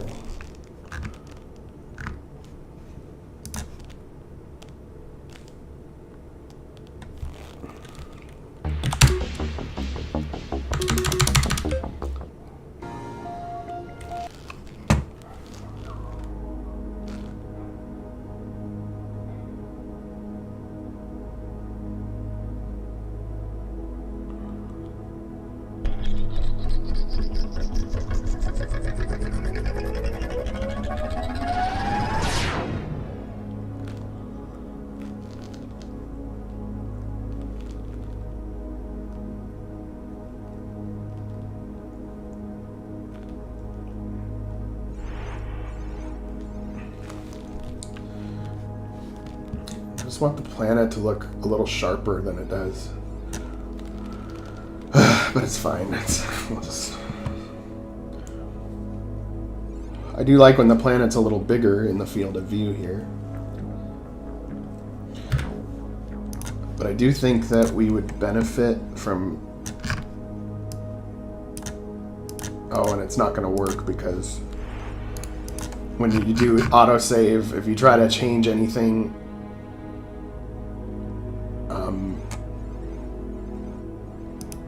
if you try to change anything in the same event where you have the autosave, it doesn't take effect until you play it through again. So, but I can still do an instant teleport when I'm on that map. That might work.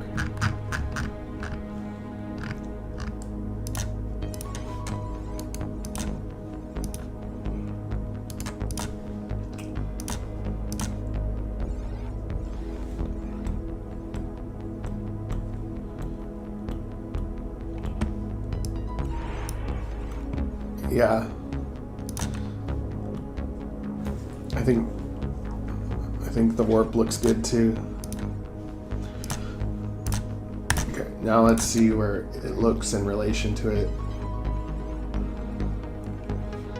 And I think I might have an idea for the camera too.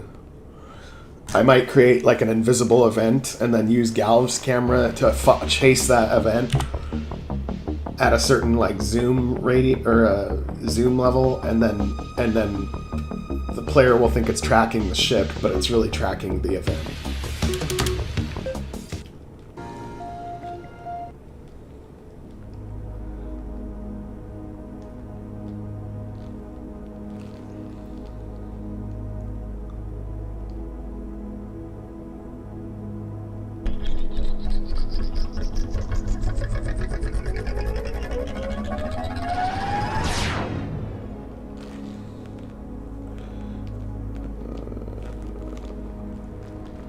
appears to be in the same spot as it was before, so this might not make a difference.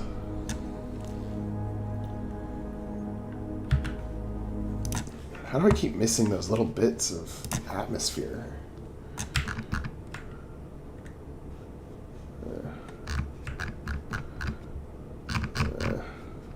Do I want to...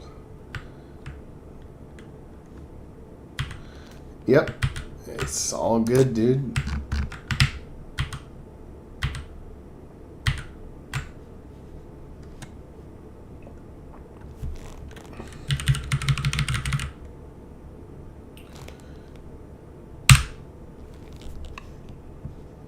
There we go, and then we got that, this guy, that, and then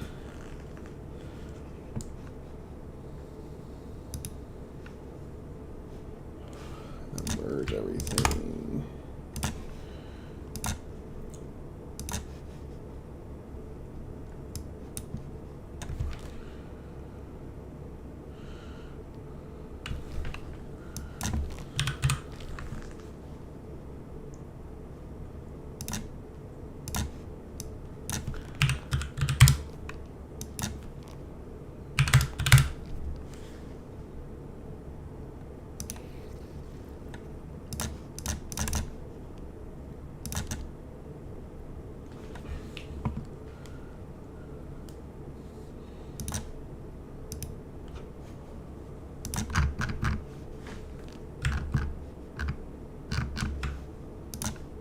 Oh, I think this will make it look less blurry too. I accidentally did by cubic automatic.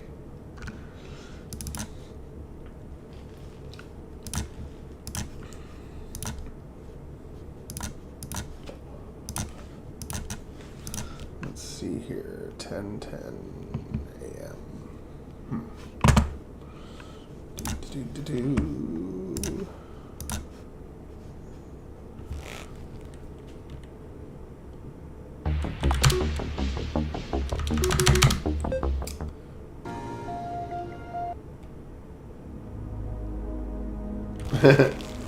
Triple triad for the win. Or the quadruple quadrad.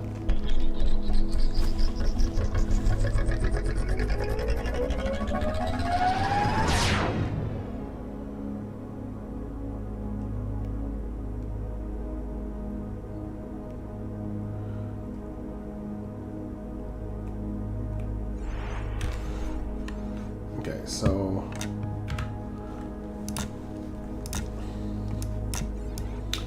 I guess it appears right here. Okay, let's just do this fake event. Fake event. We set it to activate right when the ship starts. And we have it do a custom route, probably the slowest speed. And we just have it go left, left, left, left, left, left, left.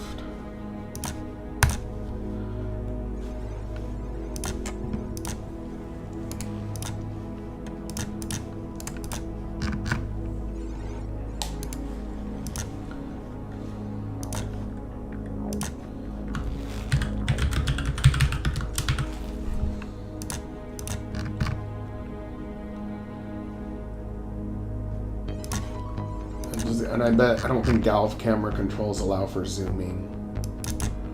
It's just... yeah.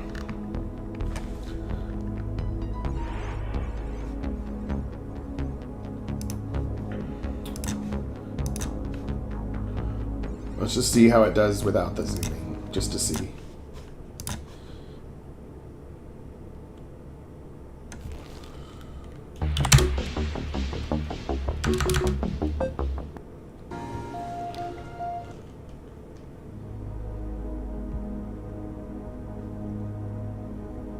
Yeah, I'm liking them.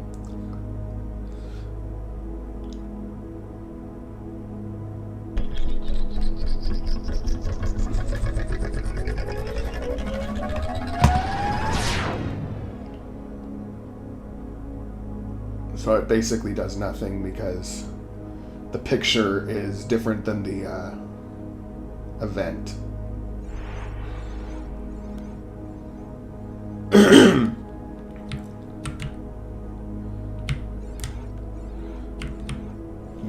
Galv's camera controls is what I was referring to. But now I'm gonna mess with the zoom, the normal zoom, because the Galv camera controls works if it's a character set, but not if it's a picture. So we have to. I think I'm gonna re-zoom back in after the ship starts moving. And, you know, we'll go for 0, yeah. And then we'll turn this into, like, you know, 180.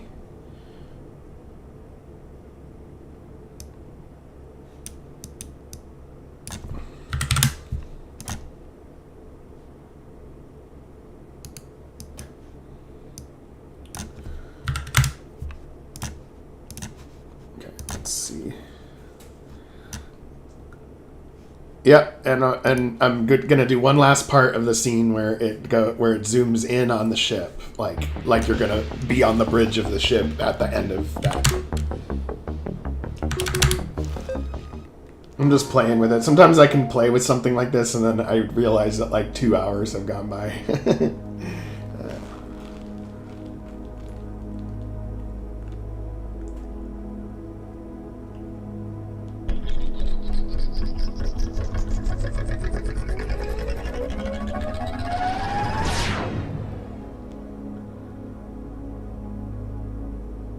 Why isn't it zooming in? It needs to zoom in. Oh, because I told it to do... Oh, because I told it to do... No, it's supposed to zoom in. I wonder why that's not working. Yeah. 8-hour stream. Okay.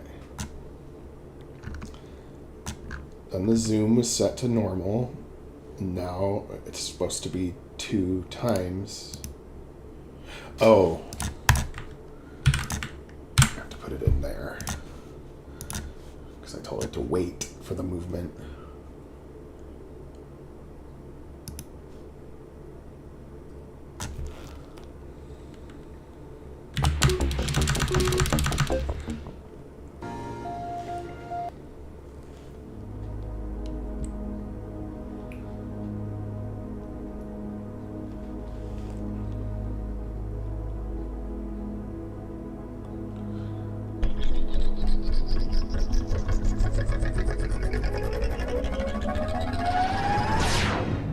Yeah, I like that. I like that. But I'm going to zoom in even more, and I'm going to make it a slower zoom in. Yeah. Yeah, it's starting to look good now. I'm really liking that messing with the zoom and making it do that.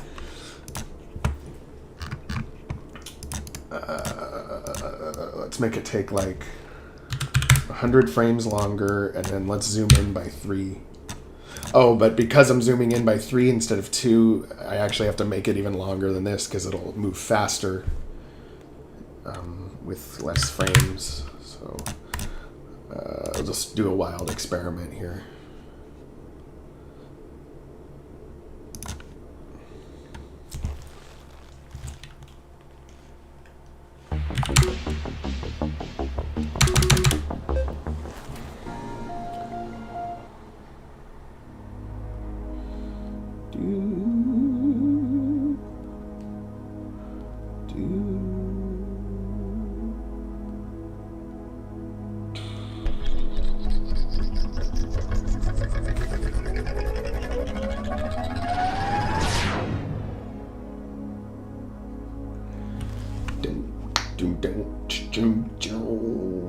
Yeah, that's good.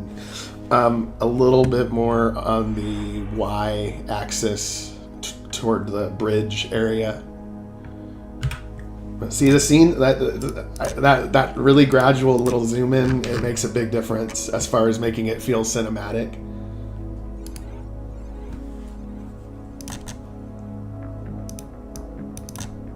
on the y-axis. On the y, we need a little bit less on the y-axis.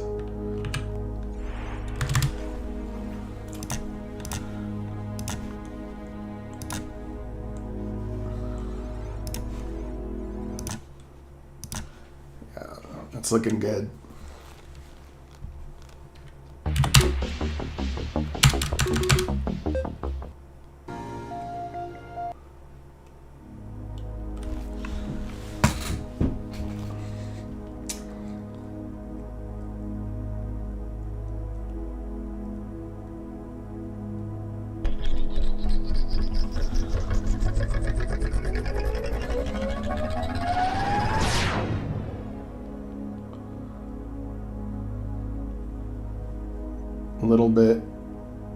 A little bit more on the y-axis. I was a little bit too high on the axis, or low on the axis last time. Now this time a little too high. So put it somewhere in between.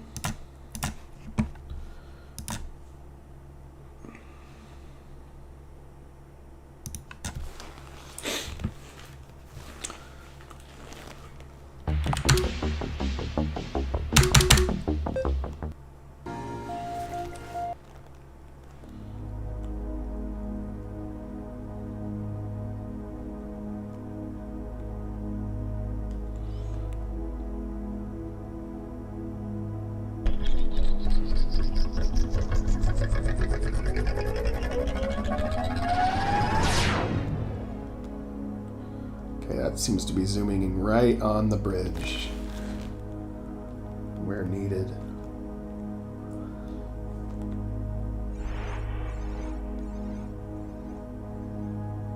Yeah, it's starting to look good. I'm really liking this. Now what I gotta do is I gotta make it right when it appears is right when it starts to move, and I kind of think I want to wait a few frames. Yeah, it kind of looks like a Star Destroyer. Not exactly, but a little bit, yeah. But it's purple and turquoise though. Purple and cyan or whatever. Let's see here.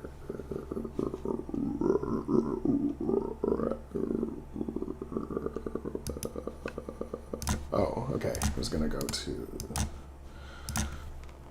Let's make it 999, and then let's have it wait like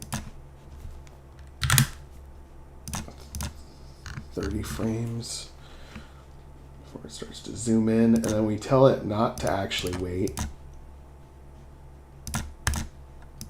And then we do something like wait for a long time, but not fully, like 780 frames maybe. And then we maybe make a slow black fade out. And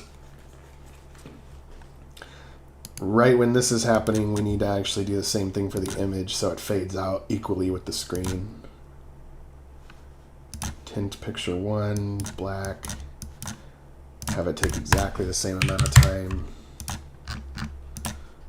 But we don't have it wait on that one, and yeah.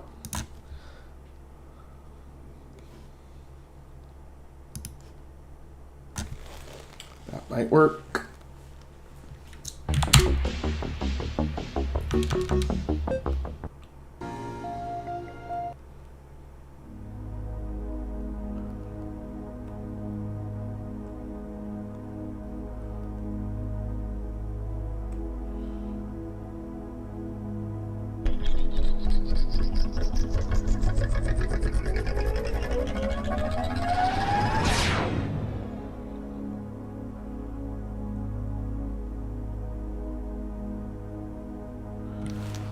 Got some imperfections on the borders of that supercarrier that I think if I make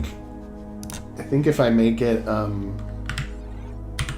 with just one border of black pixels internally, I think that will help.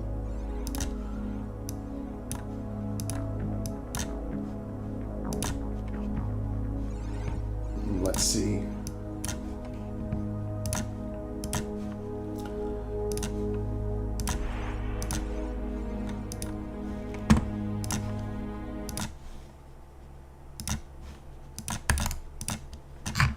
Screen. Oh, okay. I told it to tint the screen normal, but we want it for like not normal. Okay.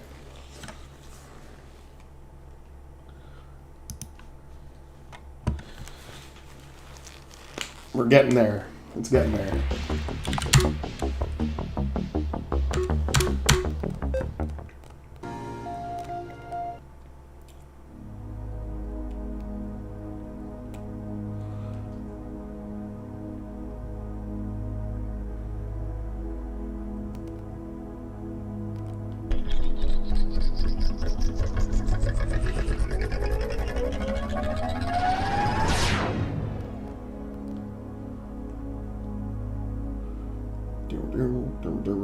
It looks the same.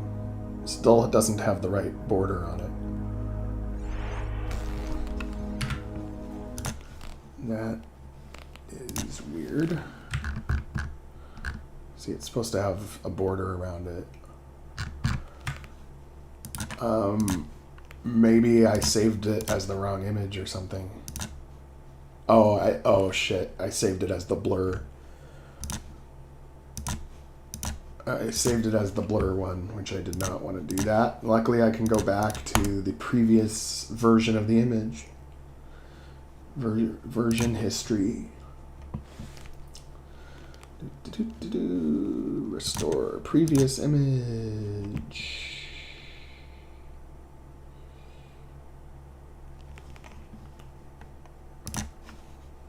Yeah. That'd be cool to be able to time travel. I'd be down with that. That'd be fun.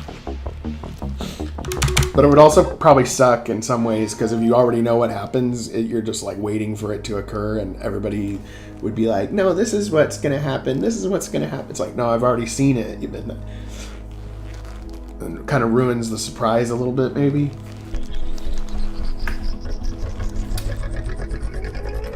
But to be able to, like, say go into the past and do like historical observation of like what life was like back then for that culture, you know, that's cool too. That would be really cool too.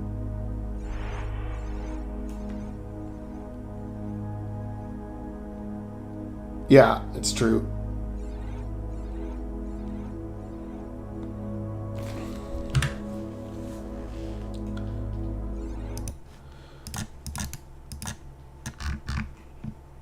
And what if we tried something a little crazy? We tried actually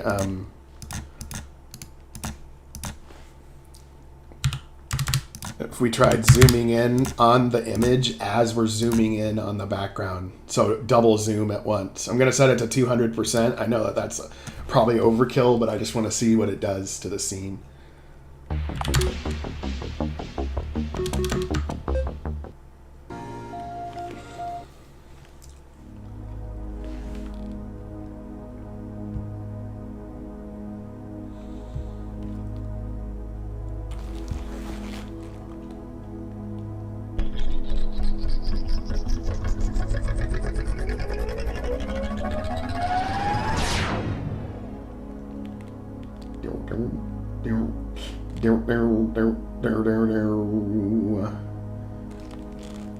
Zooms in. It might zoom in a little too far.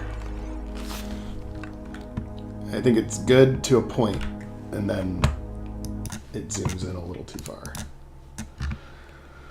So maybe like 120%, something kind of subtle. And it actually needs to start zooming. I want to say getting the screen getting black a little sooner.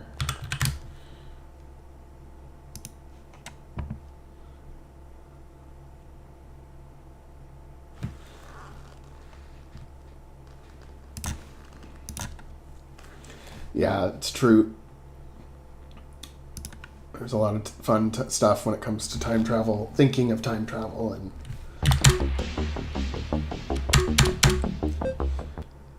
And I do think it's possible. I just think that we're a 3-dimensional brain trying to understand a 5 or 6-dimensional problem. And so it doesn't make sense to us, but in the grand scheme of things, it probably is like a multiverse or something. I don't know.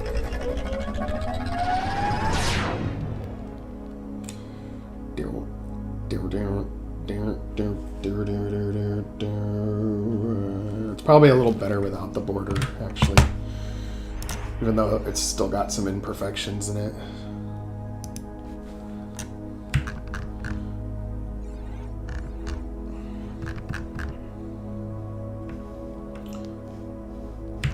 Maybe what I could do is take this like dark purple color, and then maybe I can do a non-contiguous.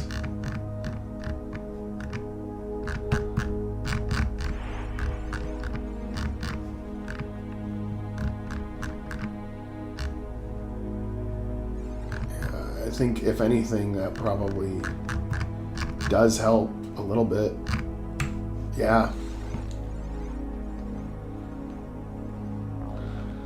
Well, that depends on the resolution of your game. The higher the resolution, the more the RPG Maker will struggle. I have found that the sweet spot for RPG Maker is probably 1280 by 720 pixels. And it has and that's the same aspect ratio as most widescreen, monitors and stuff. So it still plays fully in the screen, whether you're on a 1080p or whether you're on 4K. But 720p is probably, 1280 by 720 is probably the resolution I would use if it was me. But in this case, I made the parallax bigger than what I normally do for this particular type of scene.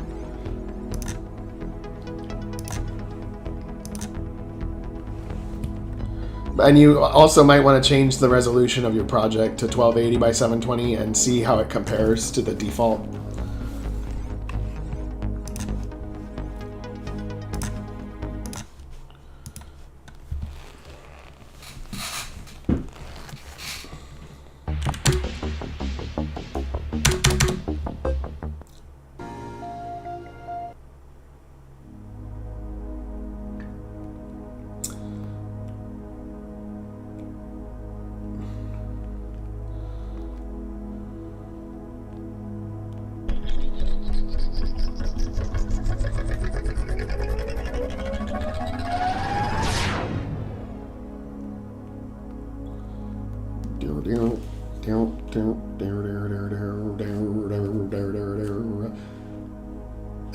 It's still taking a little too long to fade out, actually.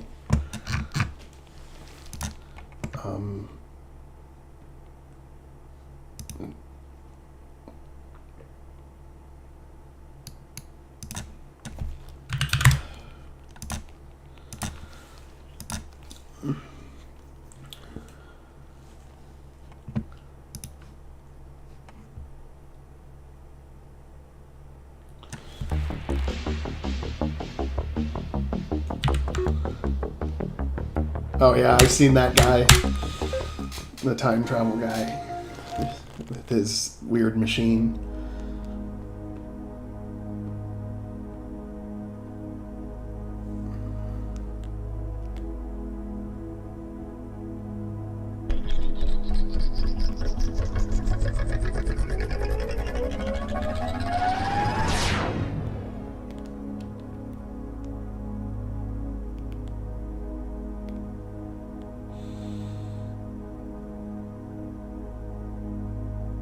That's pretty good, actually. I just think it needs to fade out slightly sooner. So 420 frames.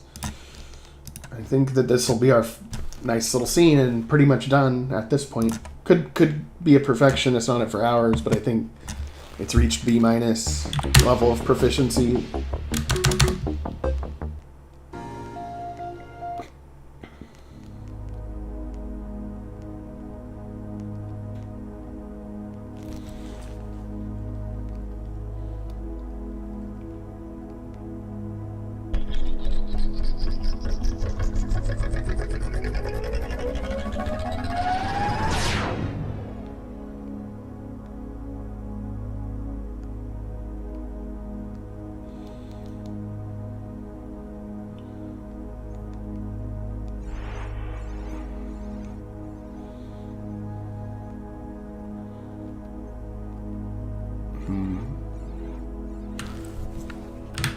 the zoom should take, I would say, a little longer.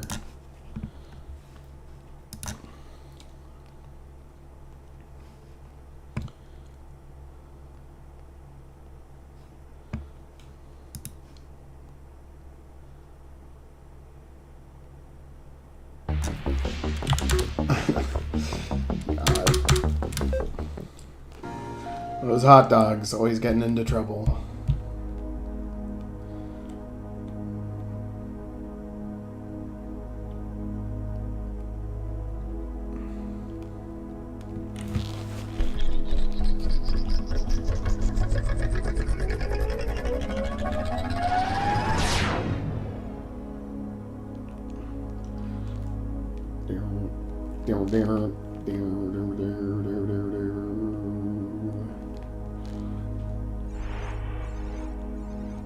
Yeah, I mean, I think that's it. I think that's the scene.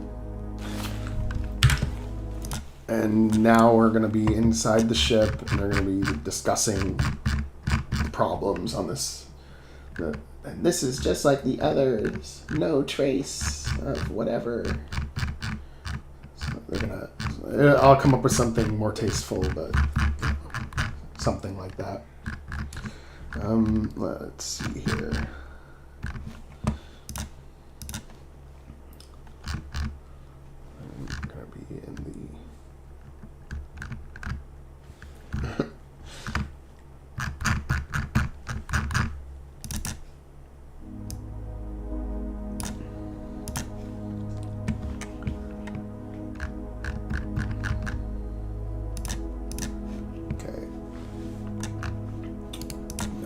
Super carrier,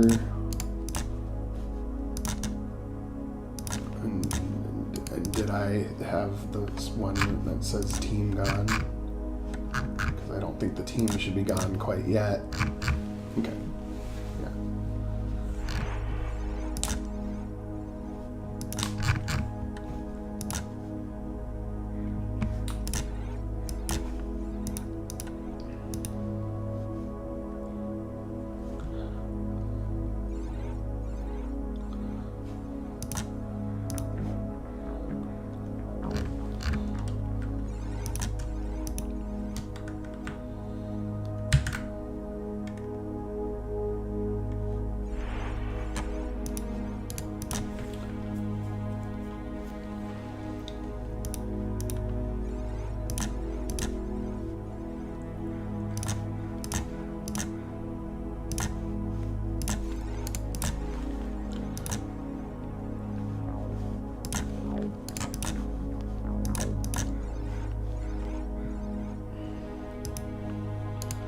Actually, you know what?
I'm gonna use the bathroom. I'll be right back.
Yep, well that's good.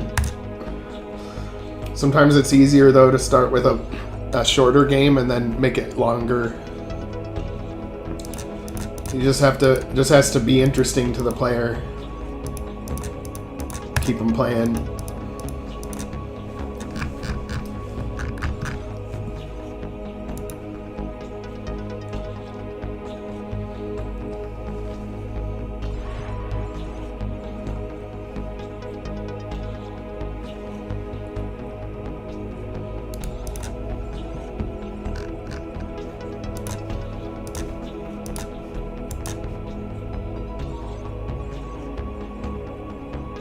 Oh, okay, it's not going to work yet because I have to tell it to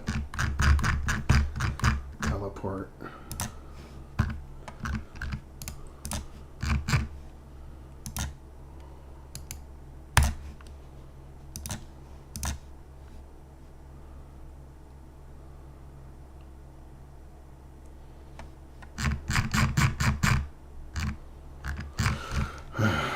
Orion Supercarrier Bridge.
Oh, I gotta do the erase all pictures, lazy.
we're at the part right after the news broadcast, and we're on a dead world, or the orbit of a dead world, and we are looking for a piece of tech that will help the fleet get around the effects of this array by having the jump drive bubble be expanded.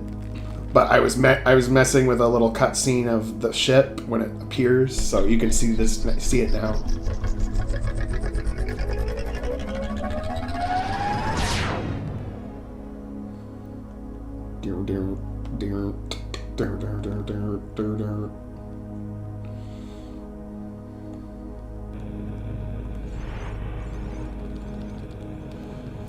Yeah, and I've got to work on this interior to make it more interesting. I'm just using it as like a scaffolding right now.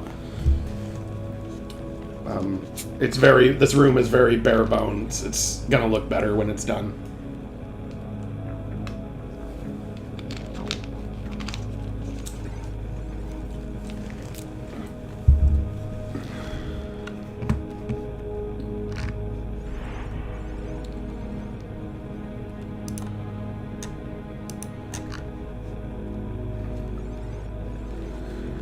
Yeah, some places are lighter.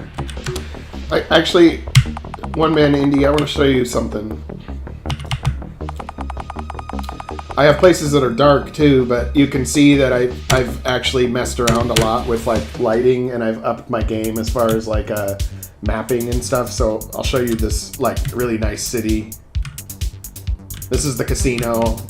You know, this is in the city earlier in the game, but God, this part feels like it was so long ago. This casino.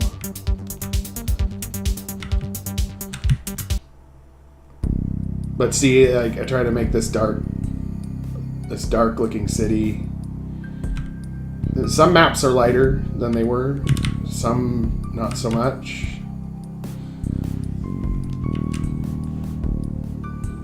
And then we've even got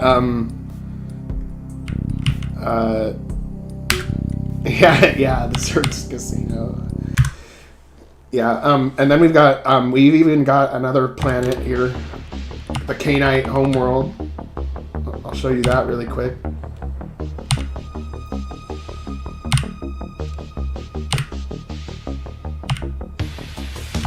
Oh wait, I think it's... See, we even got this really nice world. The Canites had it good, but they had so much infighting that they basically fucked themselves up. And this is their world.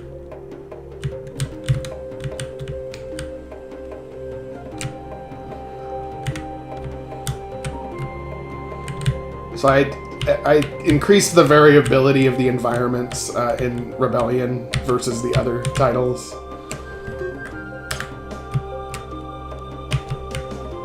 And these are dog people, obviously.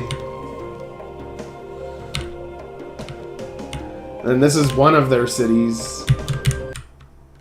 Then we have their other city that's like their capital or whatever.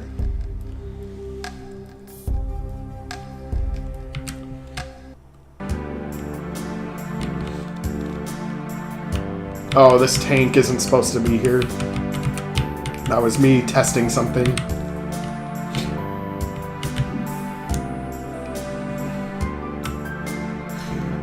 And then we've got, yeah, I'm just showing you the different environments that pop up in this game. And then we've got our, let's see.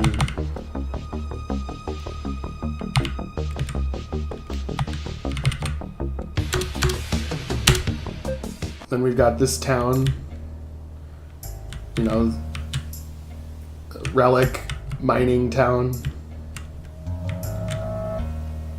And then this was the first map that I started messing around with parallaxes because I needed to make the insides of these houses, and I needed to make round walls. Well, making round walls is really difficult with the regular tile map system, so I just made the whole background as like one image on Photoshop, and you get okay. This is not the best room to show because I haven't put anything in that room yet, but I think this one has some stuff.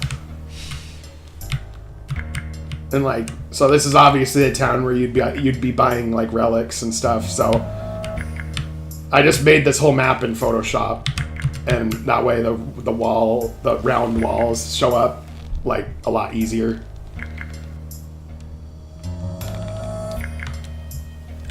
Yeah.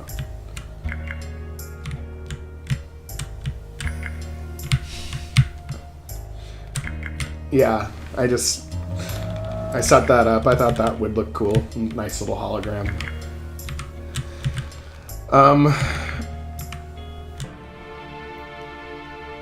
And then, you know, it looks like it's a really, like they take care of the planet good here, right? No, I'm just kidding. They treat it like shit. There's just like trash everywhere and stuff like that. Because they're just trying to get these relics. That's all they care about. Making money, and we're on the open road in our little space truck.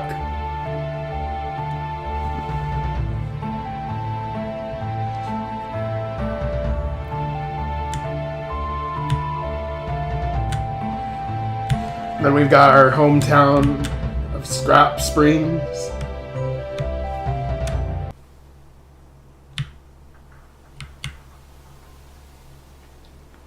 And it's like basically like a scrappy little town that nobody cares about, but it's where it all where it all started, where the whole adventure began. And I haven't added a lot of NPCs yet or anything, and I still have to fix my mapping for passability. But we got some different maps in this one, that's for sure. Yeah, it did pass by. Have you two screams? What do you mean by that? Oh, 2 screens. Yes, I do have 2 screens. Or I have 3 screens actually. Yeah, the year did pass by pretty quick. Yeah.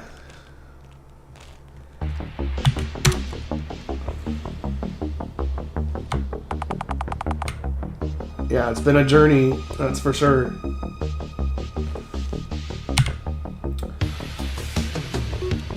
And these dog people are, you know, they're kind of funny.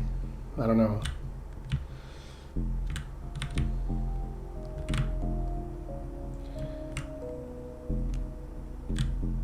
And then we've got all the dog paintings on the walls.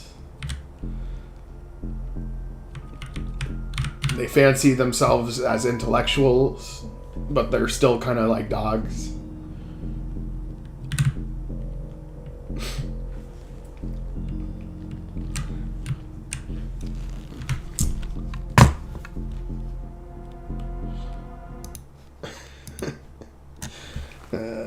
Okay, I'm gonna get back to my scene now.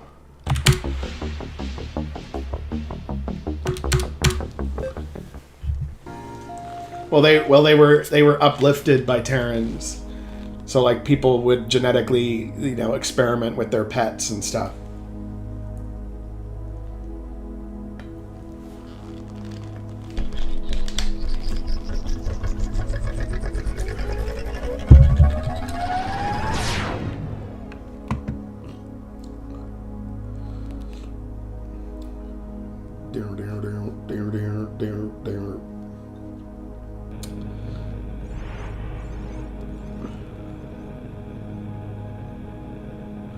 The android is supposed to be semi-transparent.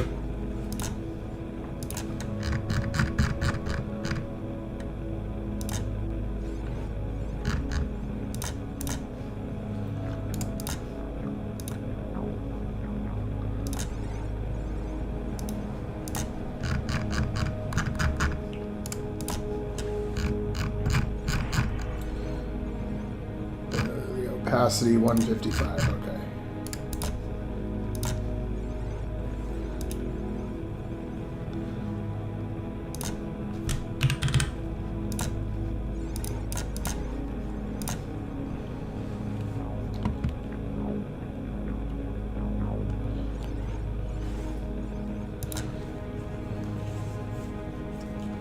I guess at the end of the day, they're equals.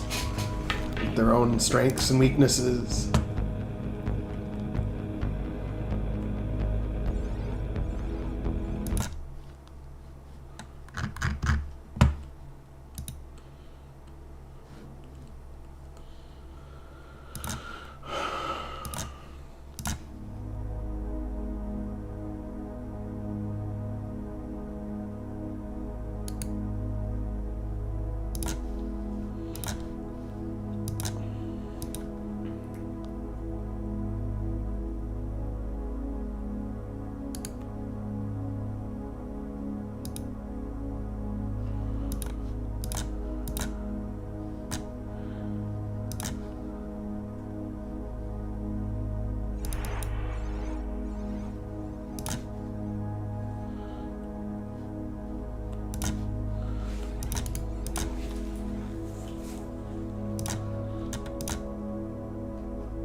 Well, it's funny because some people who have reviewed my game think that I have furries in my game, like that because I have like cat people and dog people, that those are furries.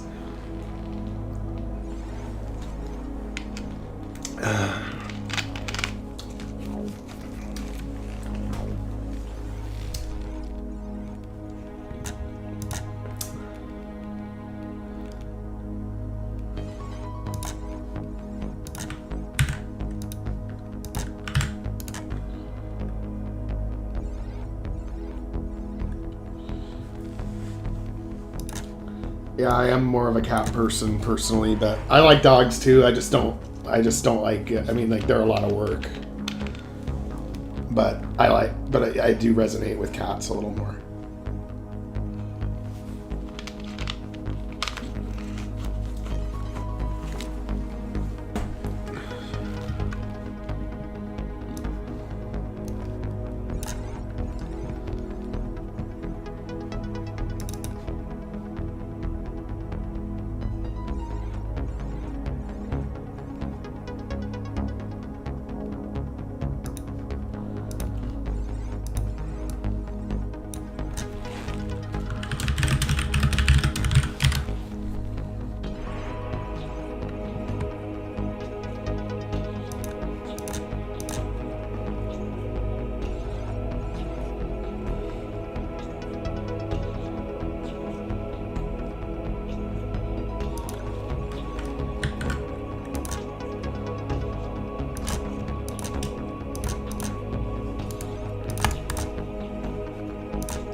Yeah, that would be good to have a Felite and Avian Wars or history there. That would be good.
Yeah, for the Hydratas, I don't know.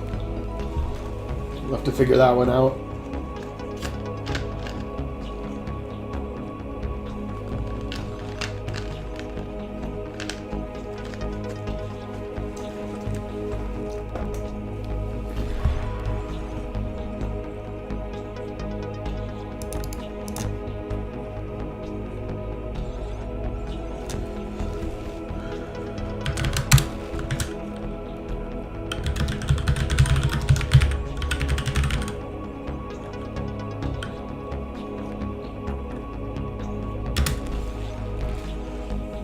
Yeah, maybe there's a common ancestry there with the Draconians.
Just like the others, an advanced civilization wiped out hundreds of years ago.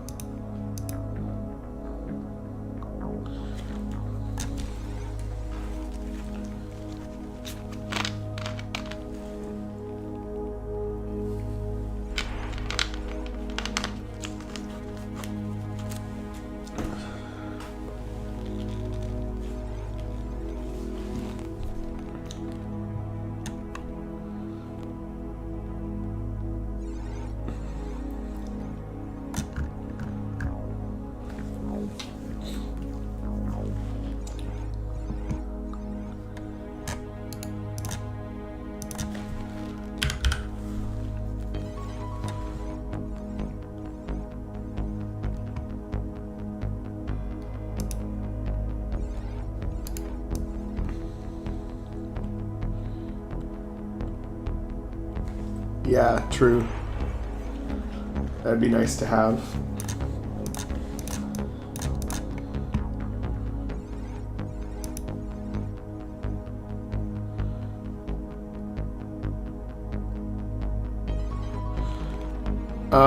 Well, in OBS, you add a source for webcam or video capture device, and then you pick your webcam. And then as for the circle around it rather than a square, that's something different. That's where I make a square and I tell it to make a certain color transparent, and I make a circle inside of the square, and I tell the outside part of the circle to be transparent and not the inside. And then that's how I get a circular frame so that it doesn't take up as much space on the screen while I'm streaming.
Yeah, I would say so. I'd say you'd have to be at least like a teenager, almost an adult, to probably understand the game. I don't think it's like too gruesome for anybody younger. I just think it's a kind of a convoluted, complicated story, and I think you have to kind of be at that level to even kind of resonate with it. Yeah, Terran hamburger. Yeah.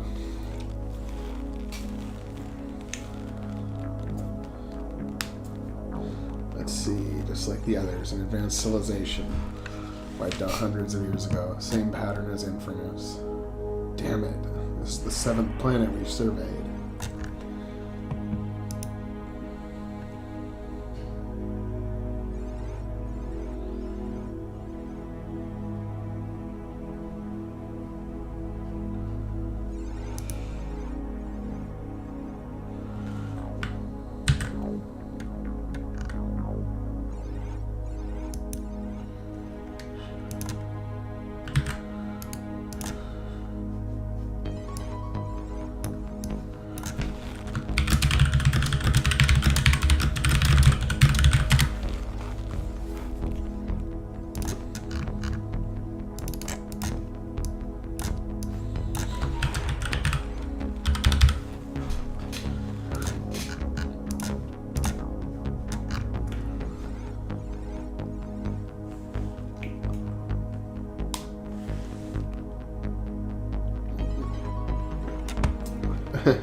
Yeah.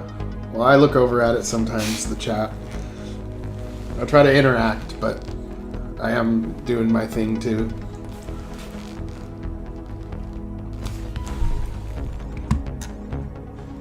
Oh yeah, single monitor. It's nice to have 3. You know, I always thought all I needed was 2, but it's nice to have 3.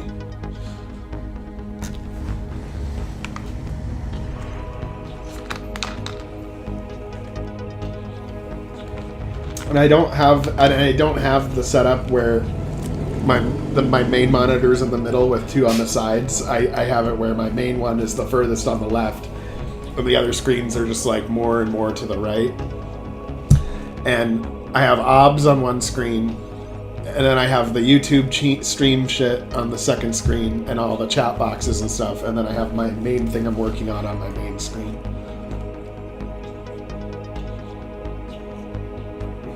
Yeah, and the YouTube algorithm definitely favors streaming rather than uploads.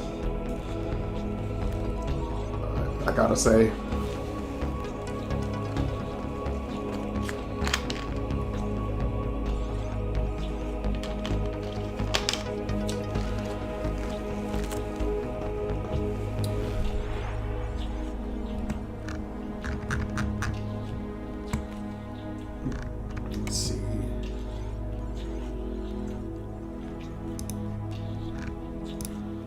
Like the others, an advanced civilization.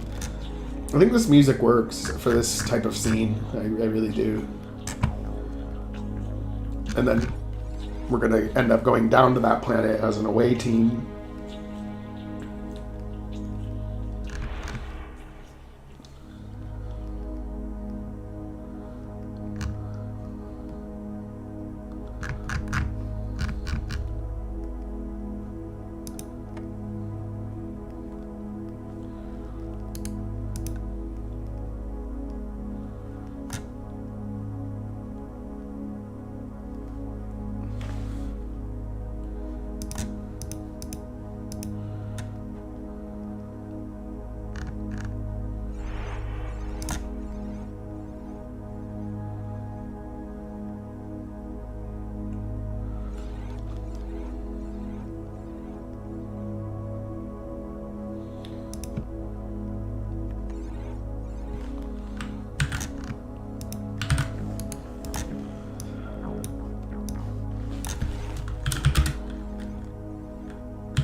And then the planet below, I want it to be like almost grayish, really dead looking, and like crackling lightning in the background.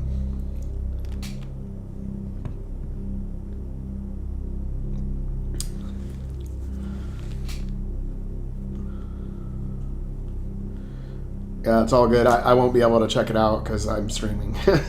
But yeah, more power to you.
I'm just trying to. I think that getting a piece of tech that enhances the jump drive bubble is good, but I'm wondering about this planet specifically. Is it a Molarian colony, or is it just another alien species that was wiped out like the Molarians?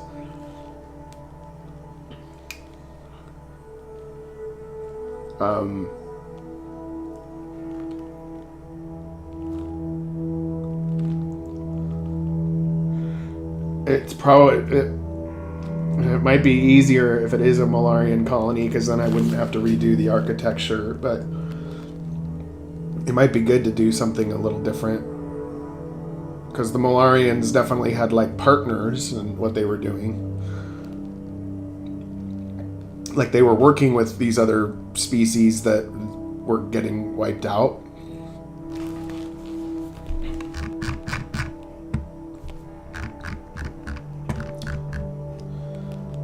There was one facility on this planet that the Molarians were aware of.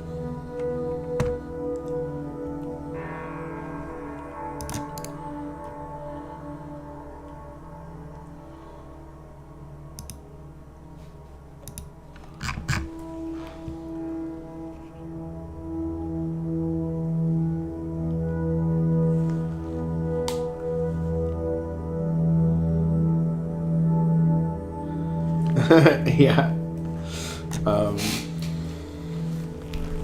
We could call them Moldovans. I'm just kidding.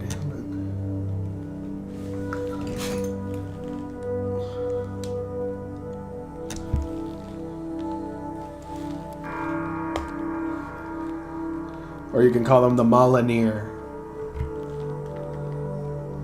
Yeah, the Molterans. That works.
Yeah, I hate when that bug happens.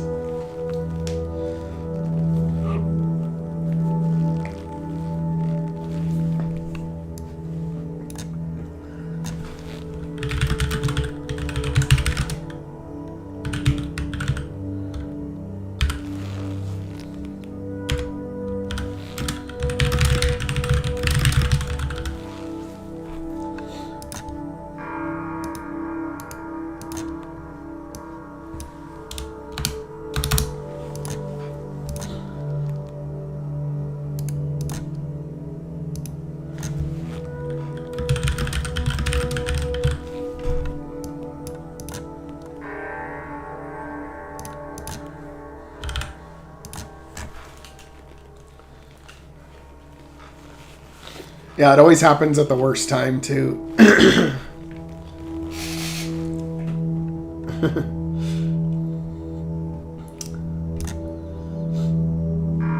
It's probably because of how big and chunky the games are getting with, like, the number of database entries and number of tile sets and things like that.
Yeah, I just try to kind of say it out loud, and it's like sometimes it looks okay in writing, but then if you say it out loud, it's awkward. So I try to like place myself as the character and like saying it, like, at least quietly out loud to see how it sounds, and then I edit it.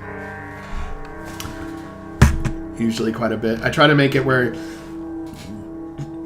I use the least number of words possible for it to be interesting and get the point across in a coherent way, like if you were really speaking to somebody.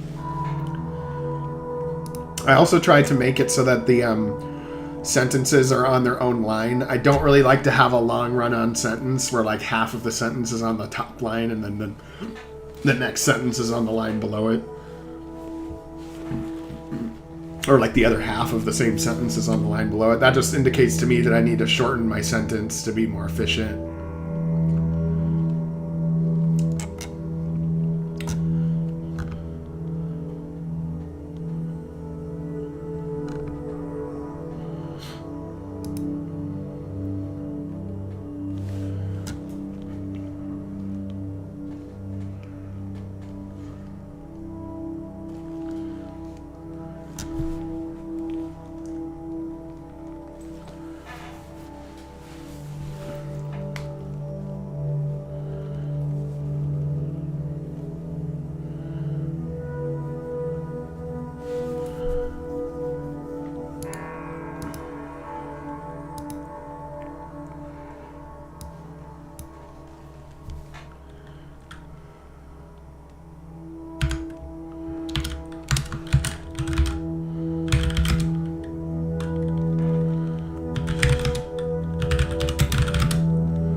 One sec.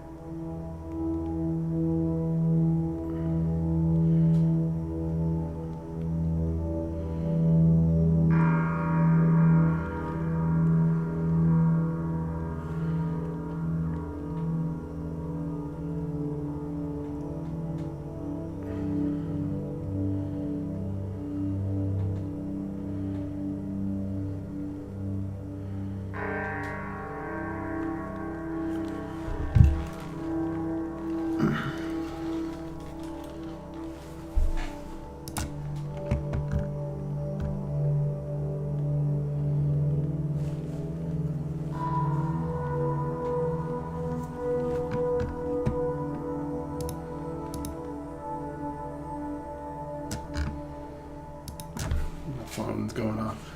I think I'm gonna turn Do Not Disturb on my phone right now.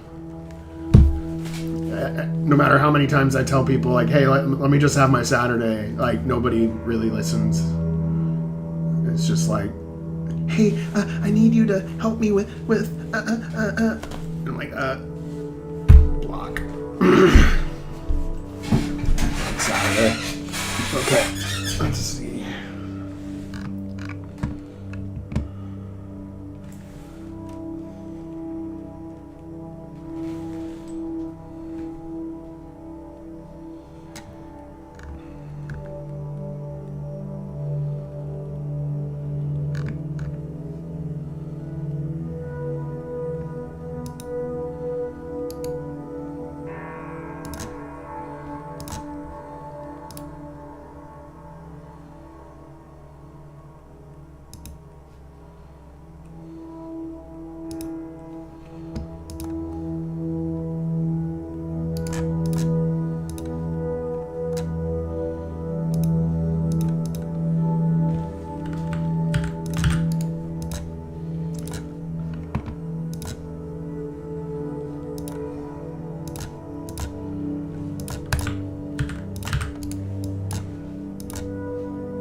Probably would.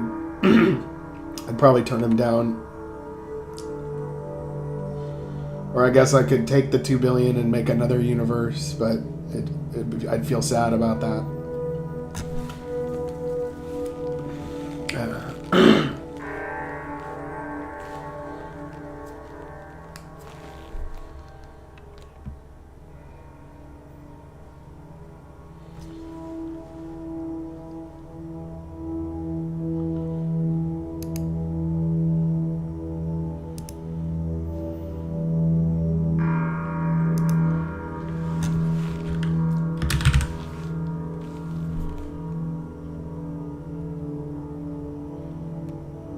Yep, that's true. And then you become a story about how you didn't take the money or something, and it turns into a little thing, and you would get more sales. You wouldn't have 2 billion in sales, but it'd be enough to be comfortable on.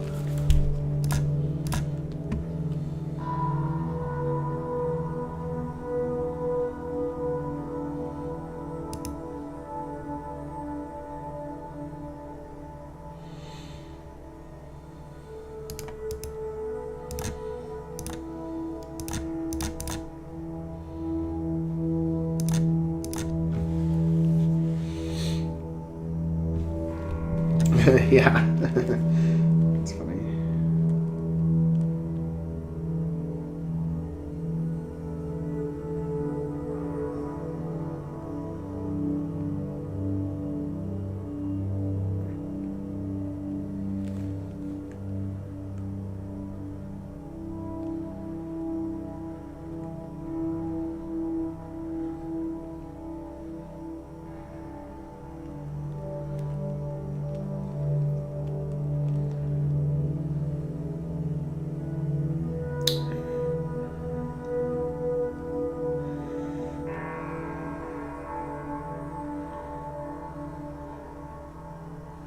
I'm just replying to this. This is a serious message, so I just have to reply to it.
Well, I'm just forming this next storyline part. It's mostly just been dialogue writing right now. I just described the way that I write a story as like excuses for things to make sense as a writing style.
Yeah. Yeah. The rave bars. I like doing those in my game.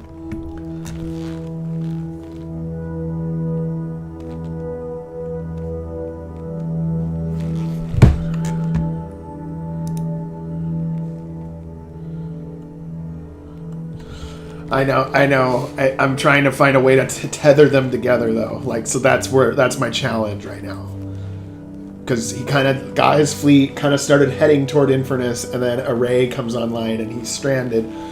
So, a way to like segue in that you're trying to get to them to enhance the jump drive, so that they can travel with you to take out these guys.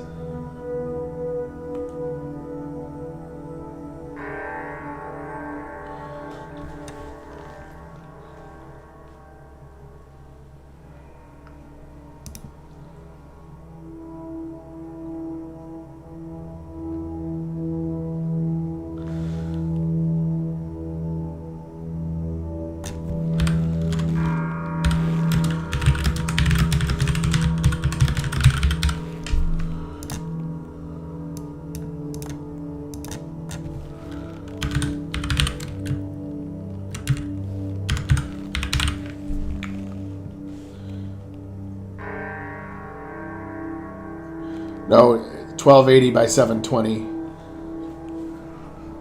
1280 by 720.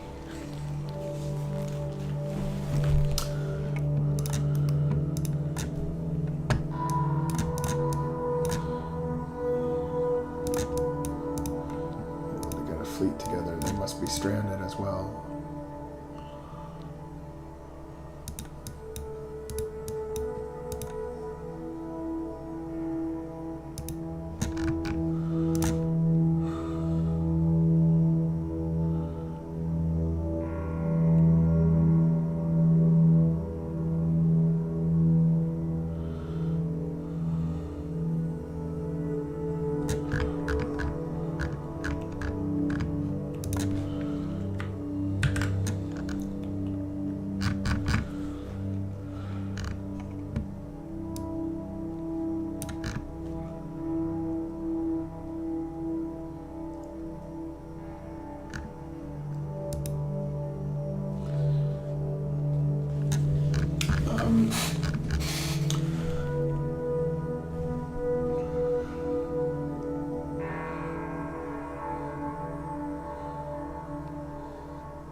Yep, I did know that.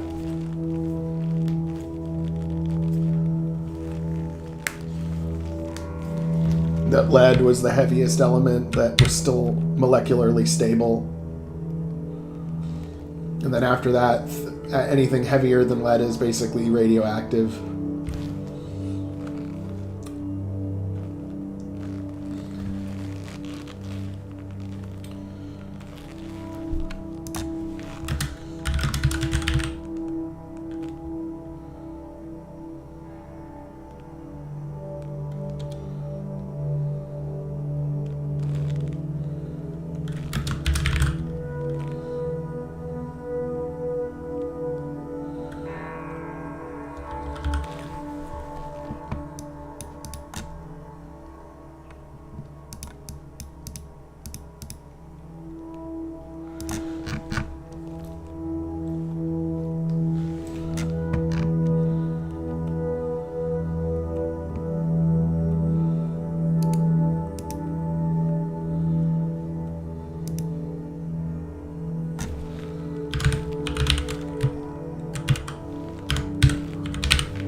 maybe troll him back.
Xena Del Monte. I don't know. I don't really know. Probably she, her, or they, them. No, I'm just kidding.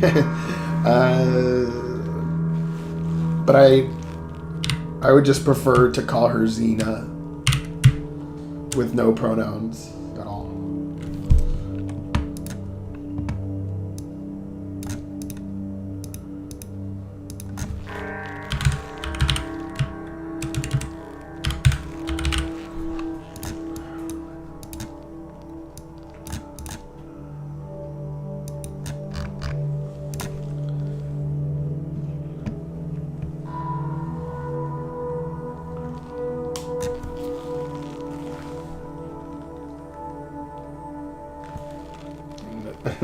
Yeah, no, I don't know. I guess it's up to the player to guess.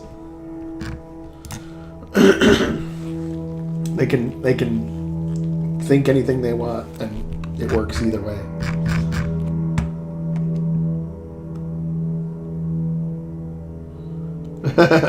The blue hair, yeah. I've got to make a sprite for her too, because I didn't actually make a sprite for her. I just used like another one as a placeholder.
Yeah, it's going to be the music, I think, on the surface when you're entering this facility.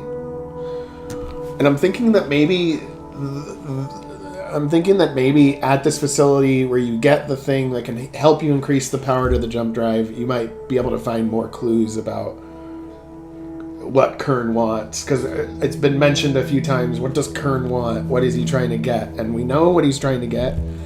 He's trying to restore he's trying to stop the purge, yes, but he's really more... I think he's not really trying to stop the purge. I think he's the cause of it. But he's trying to get the first ones to come back. And those are the people that he is merged with in that one AI that was recovered from Vega 2. And so he probably causes the purge when he goes back as far back as he can go, like 100,000 years old, and the amount of power required to do that and how much shit gets changed because of going back that far basically causes the universe to buckle, under that type of stress.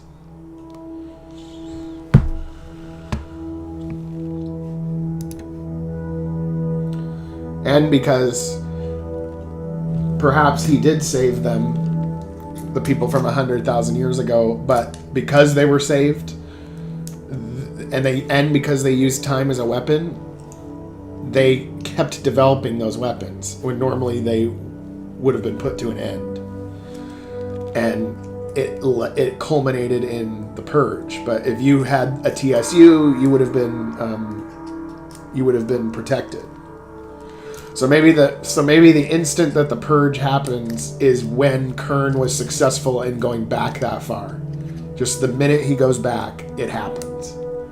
Because he goes back, some crazy shit happens in the past. The people that he's trying to save, he did save them. And in doing so, sowed the seeds for their own destruction. Kern Eldar.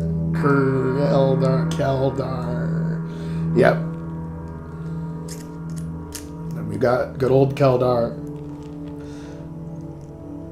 Yeah, and remember, at the end of Origins, the ESA gained access to Keldar. So, like, they basically can force Keldar to do what they want. And Keldar's only chance was to send Everson and Archer into the future, post-purge timeline, to make a difference. It's all kind of tying together, but there's still a few gaps here and there, but.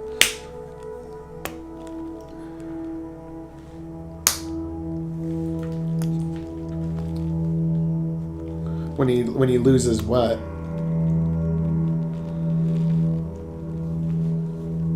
Oh yeah. I don't know.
Yep.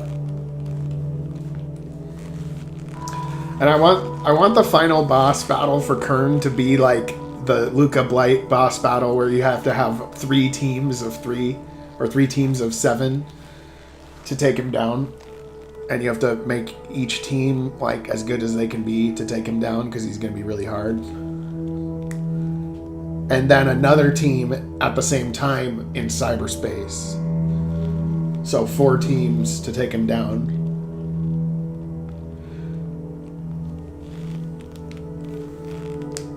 Yeah, I think I do want to do the 2 teams of 7 thing. And then after that victory, then like they get around the table and be like, well, what do we do now? Well, we have a fleet. We have the super carrier. They can't enter the system. You know, we need to take the fight to them, and blah blah blah blah blah, and we need a base and such and blah blah blah. And then I think I have a good vision for the credits. I think for the credits I want it to be like kind of like the tone is happy. Not happy, but like optimistic about the future, because they've uncovered what ESA was doing on that planet. They're rebuilding, or they're building it, finishing the construction, going from scene to scene of like their coalition like starting to form, and like teams working together, and just like you'll know what it is from watching the scenes as the credits roll. And then after the credits, a spy is mentioned again in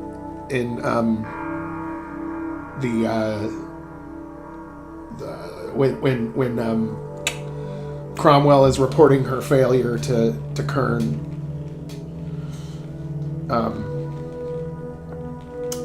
And then that implies that you're going to find out about the spy and Legacy, and the spy turns out to be Anna. So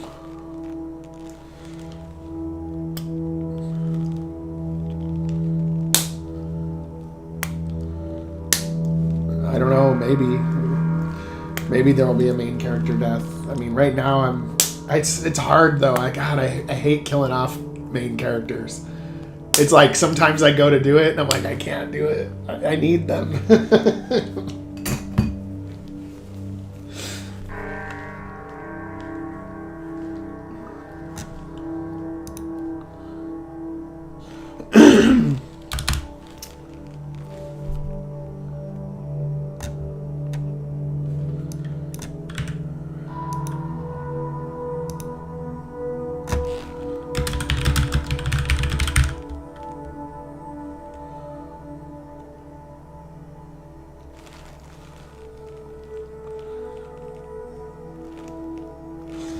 I know. I have a hard time though, because I get kind of attached to them surviving and continuing their journey.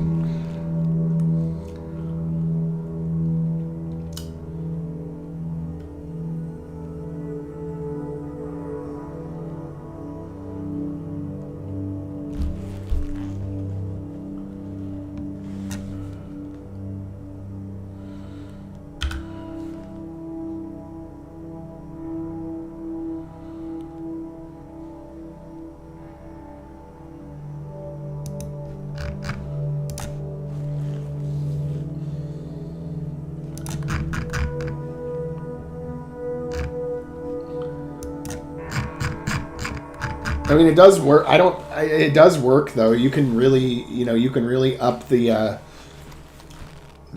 emotional the feeling that the player gets if like a beloved character dies. But it's hard to pull off in the right way. I think you did just fine, Joel. But for me, I just like to have them be an option in the future, I guess. And then it's like you already make their sprite, you already make their face, and then they're gone, right? So it's just like, no. But it's all good. You could have flashbacks, I guess.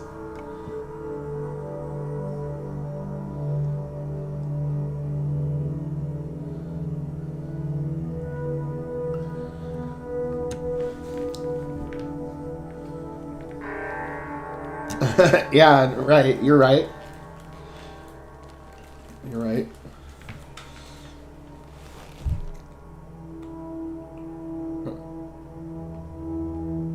I might have to slip one in. I was thinking it was going to be the android that sacrifices himself. But now that we've got Zeron downloaded into and all the other Malarians downloaded into him, I'm not so sure now.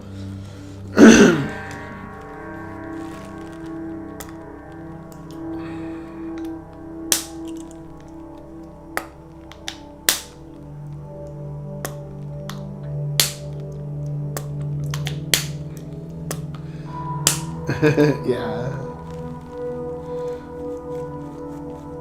I mean, if I had to kill one of them off, I'd probably kill off Soren. Or, Soren, or, I can't kill off Cracks. I like Cracks. T-17. We can take out T-17. I'm just kidding. The robot. No, I think if I was to kill any of them off, it would probably be Soren. He's the one that I dislike the most. That I'd be okay with him passing away. Yeah.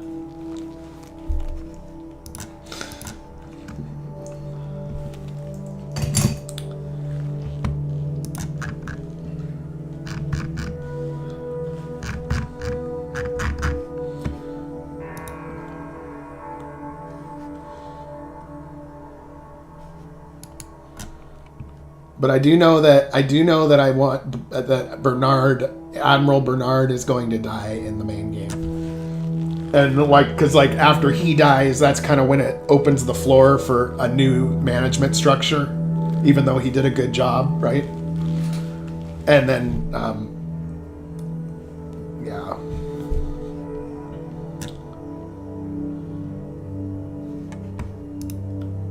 Yeah, maybe.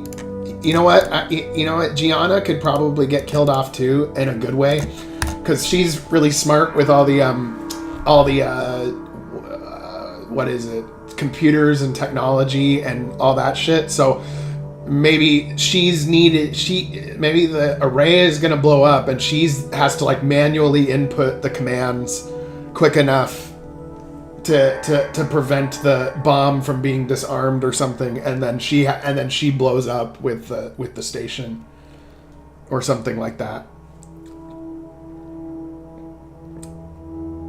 But the robot dog, though, he's so cool. He has to show up in the main game.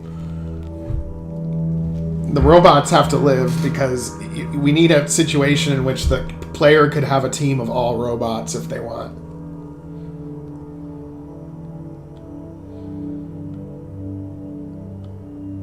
Yeah, Tiberius Fox can go. Most of the Canites can go. Except Lexington is the only one that I can't go. But I was considering him at some point. He makes a sacrifice, and I don't know.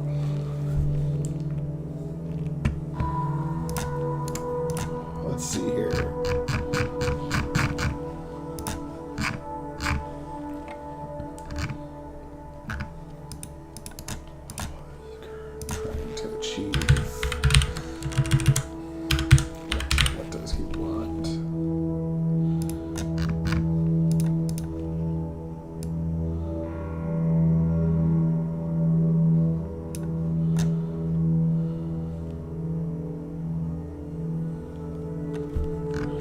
Yeah, sure you can. You can kill off characters. It's very nice. It's kind and generous.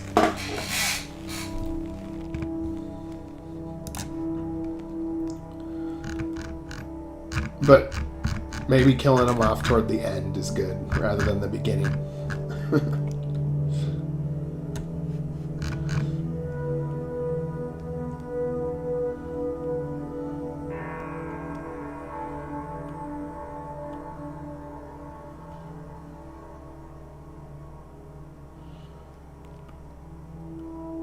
Yeah. True.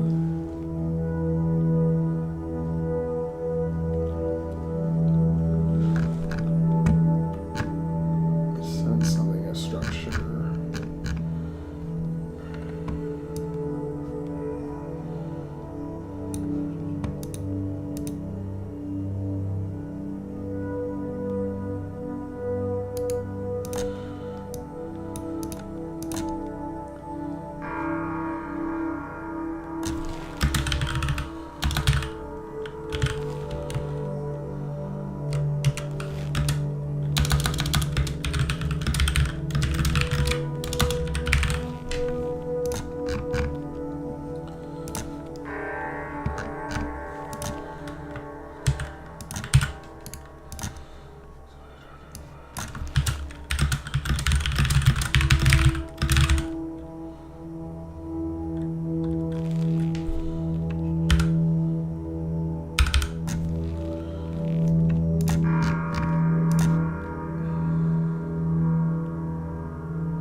Yeah, and it'll make the player feel sad that she died too, like in a good way.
I'm thinking that on this, I kind of want to make it so that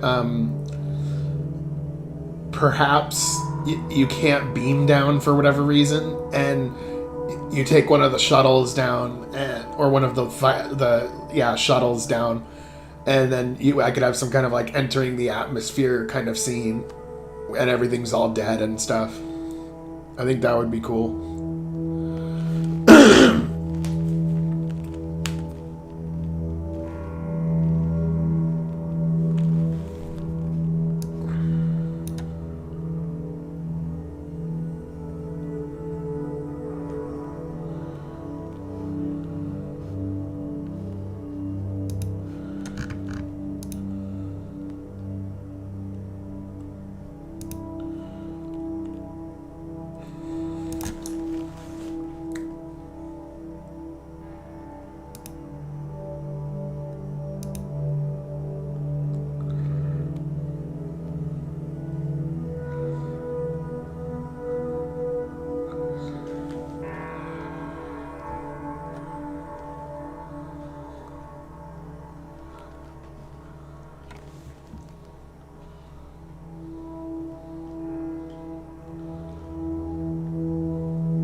Or maybe we have the whole supercarrier land on the planet. That would be kind of cool.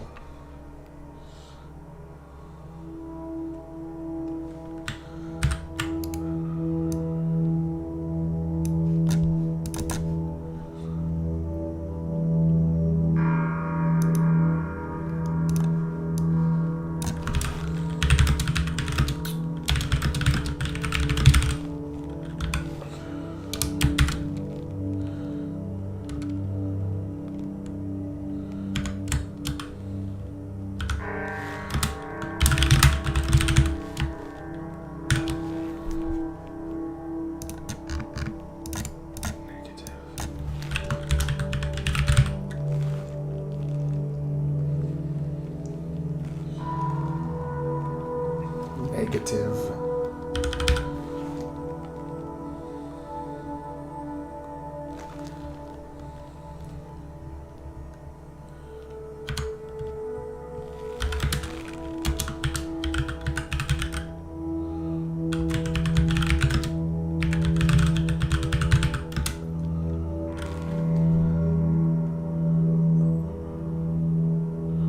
Electromagnetic interference.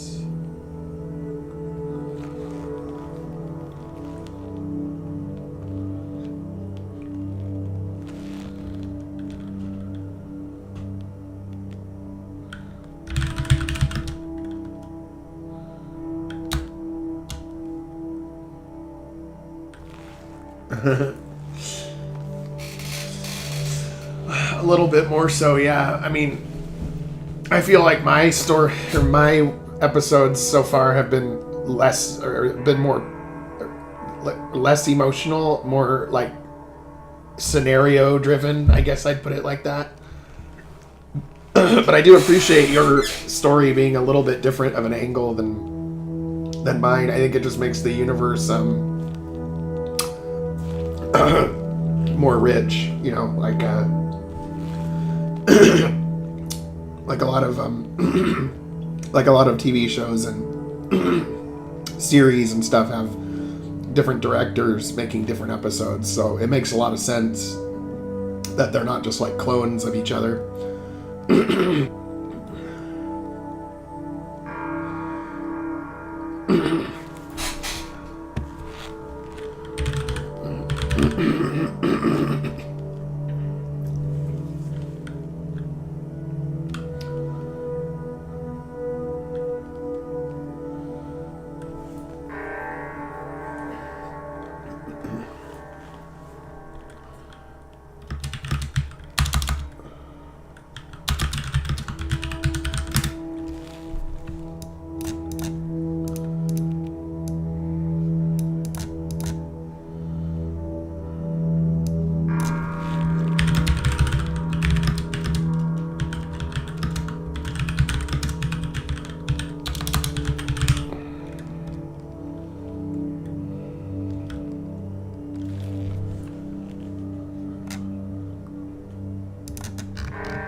Let's see here.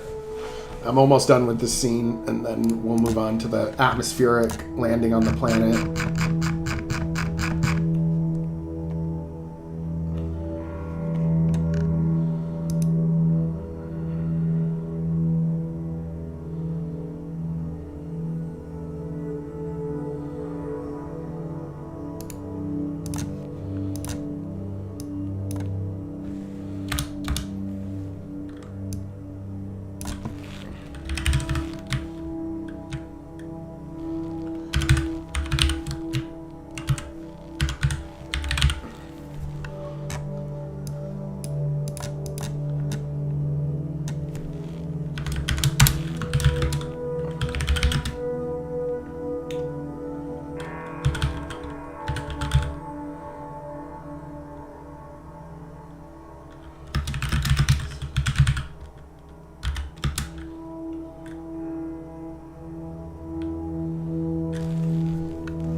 Sounds good to create a character like that.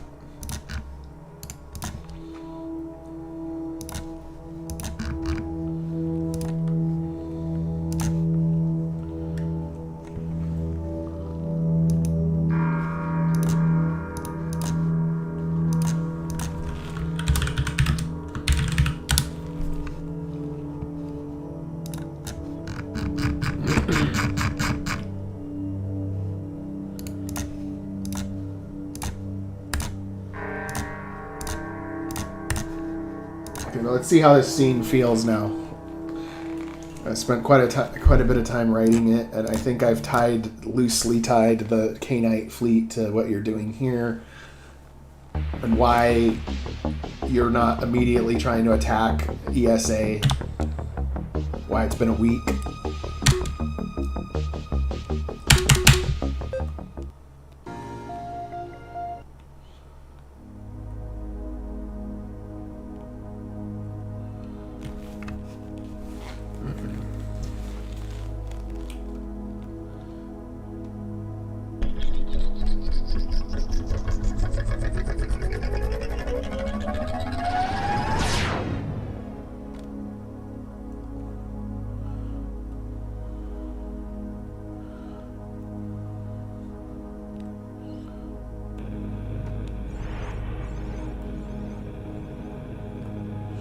What about this one?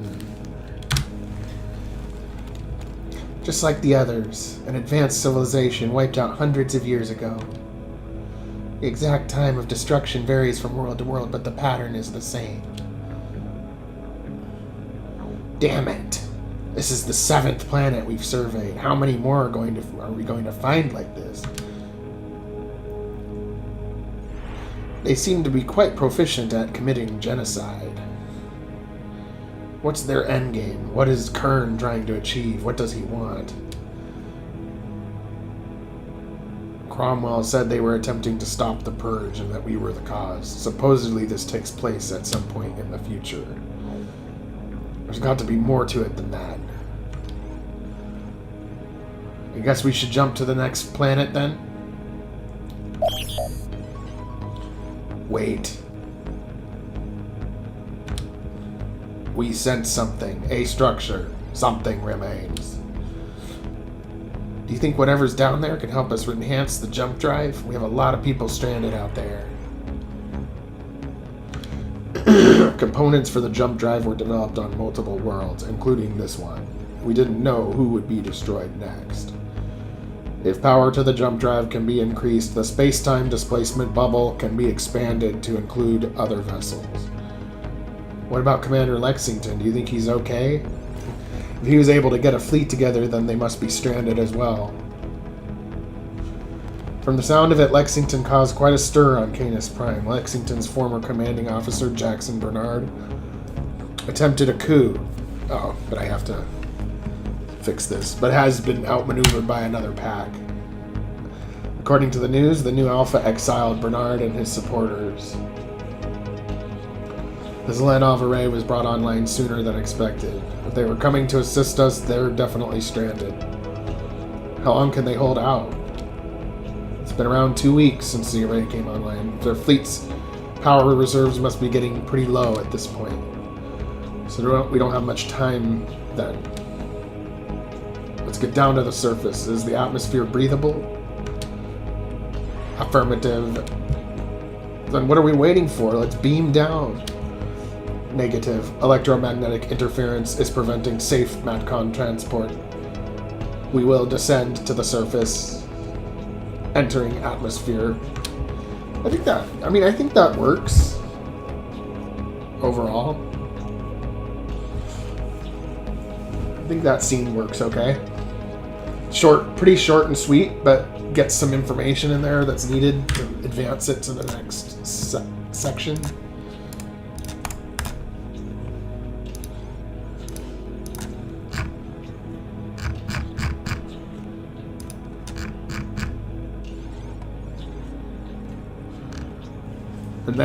And then another scene of the ship landing, but with like crackling lightning in the background and shit. That's what I'm going for next.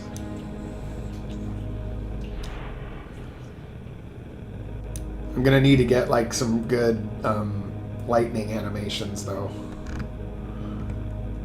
Like bigger ones.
Yeah, I wasn't really like overly emphasizing the accents of each of the characters when I was saying that.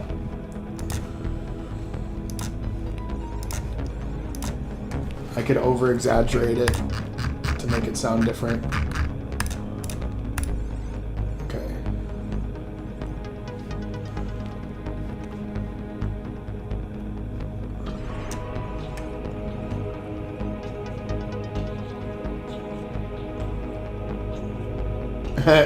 Yeah, sort of.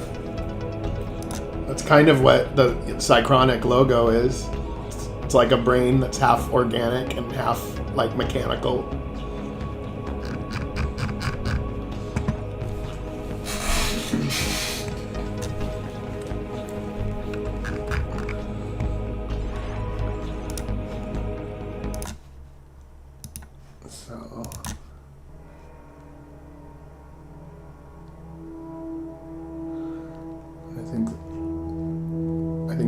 This music is what will be on the surface once you like exit the ship.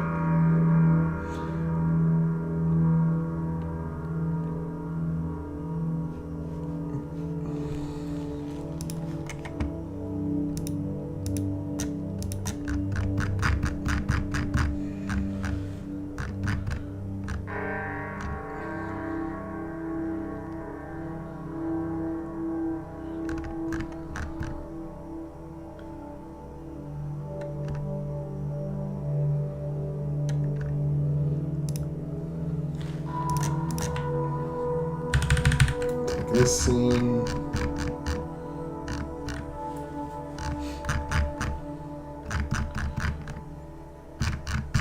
See, after I've done this before, I can kind of use it as a template and change some stuff.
fog 6, or menu fog 5, actually. I think that would look good.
This next scene looks like.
And then I didn't do a fade in.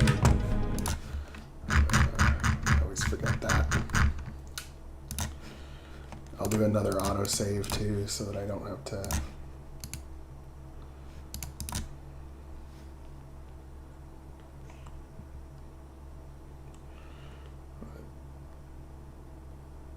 Oh, yeah, I don't need that one.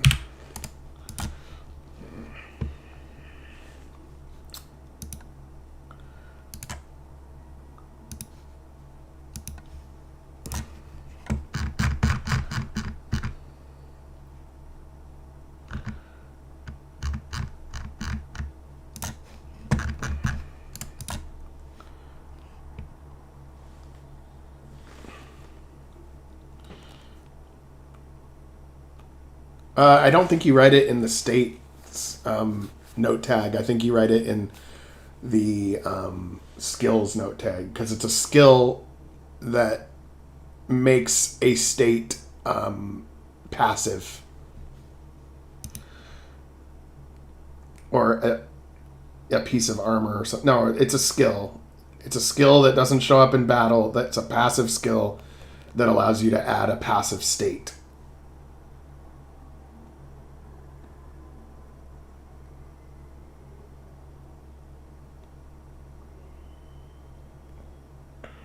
Oh, okay. Well, I think that there's a plugin called Passive State, and it... I mean, I can look.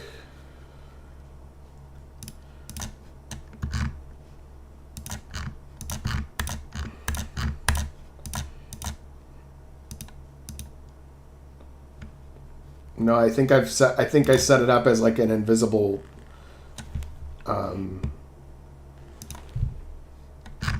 I set it up as like an invisible skill.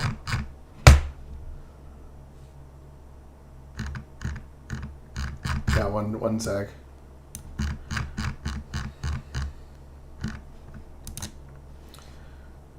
So yeah, here's how you have to do it. Let's say that you okay, so well, what I've done with... Oh wait, no, never mind. Those are weapons. That I think the way I do it is with weapons that are because the skill is passive, like Irrational Hope, right? It makes luck go up by 10% or something, right? And then I do PSV weapon ID, and that weapon is 35. And then passive state 94. So as long as that weapon is equipped, it will have a passive state of 94. If I go to states and I go to 94, it's a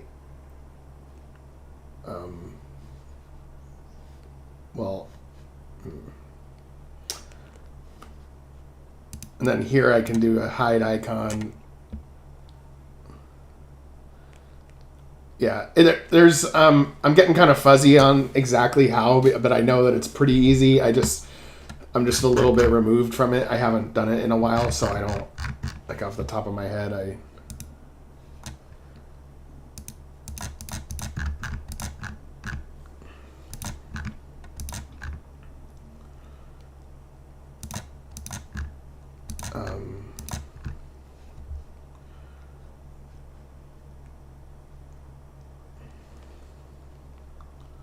but what's the thing that activates it? Like, are we talking about like a phantom skill, or are we talking about? I don't know. So feline acrobatics, for example, is a passive skill. You learn it in the skill tree, and then it goes off of weapon ID 137. And then weapon ID 137 is passive state 72. And state 72 is feline acrobatics with hide icon YFS. And that causes it to have a passive state that doesn't show up as a state. It's kind of a 3-step process.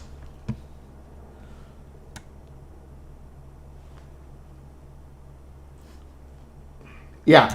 So if you choose, So if you choose easy, hard, etc., then what you can do is you can create a skill like feline acrobatics, and you can even hide it because you can tell it to not show up in the menu and anything like that, and then you have a different stat modifier based on make easy, normal, hard a state, and make it passive, and make it so that the skill that gives you the state, that gives you the weapon, is not actually visible in the menu or anything, and that'll do it.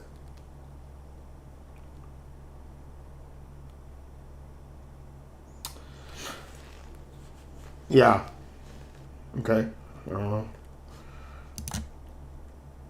I think as far as the state note section, you just want to hide the icon, and then you can make the state anything you want in here. Yeah.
Nice. Sounds good.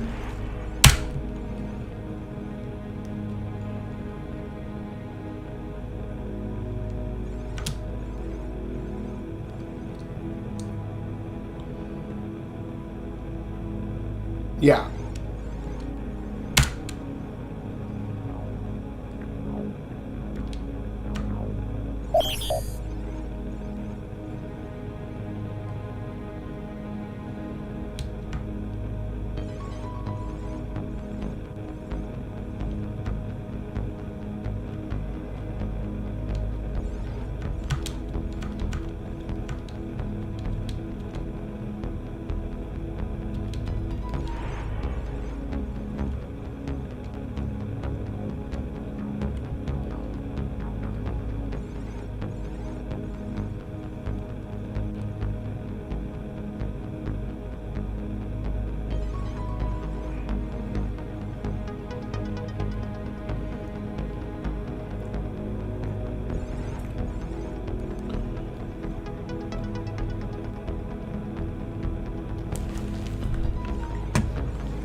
Yep.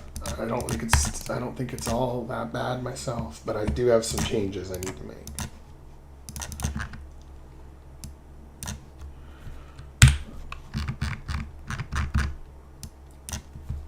Make that a little faster, I think.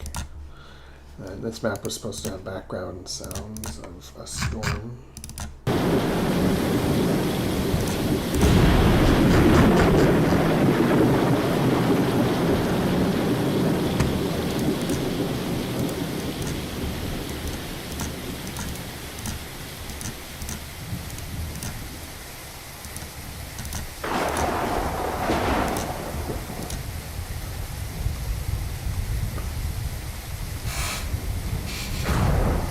Yep, I do got to make some changes. I got to make it so that some clouds go in front of the ship as well. But I have to do it with pictures instead of fogs because there's no layer to the fog that can go above pictures.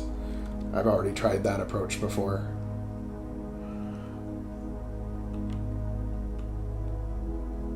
Pictures are always on top for some reason.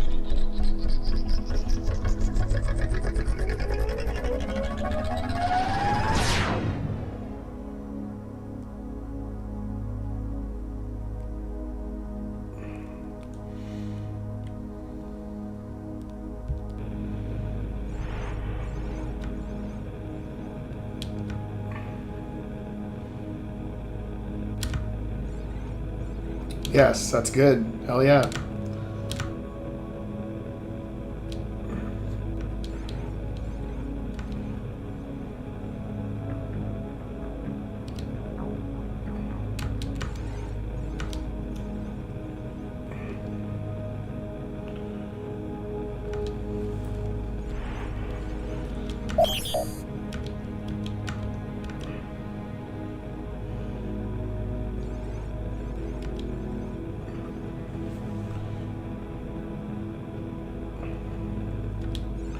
I use initialize, but if your method works, I know a way to make it work. Because I can put it in the menu as a global meta variable. And then I can make it so that the player can actually switch between difficulty levels in-game if they want.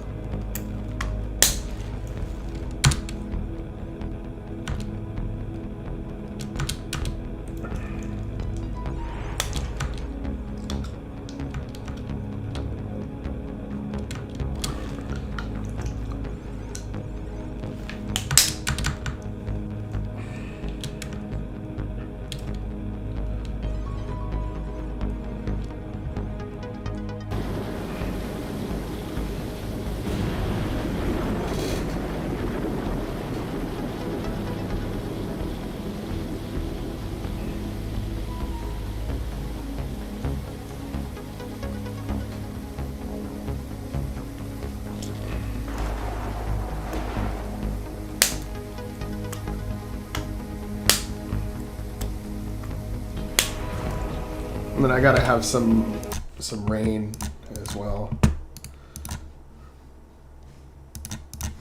But I don't think I can use the built-in rain because I think it's going to look like shit. I'm going to try it though.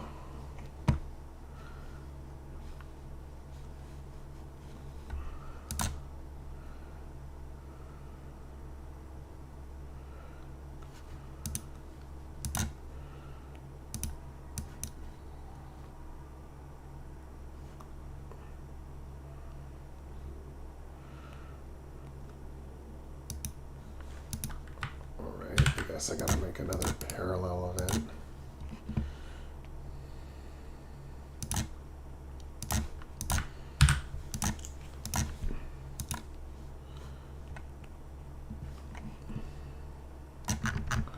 You want impossible mode to literally be impossible.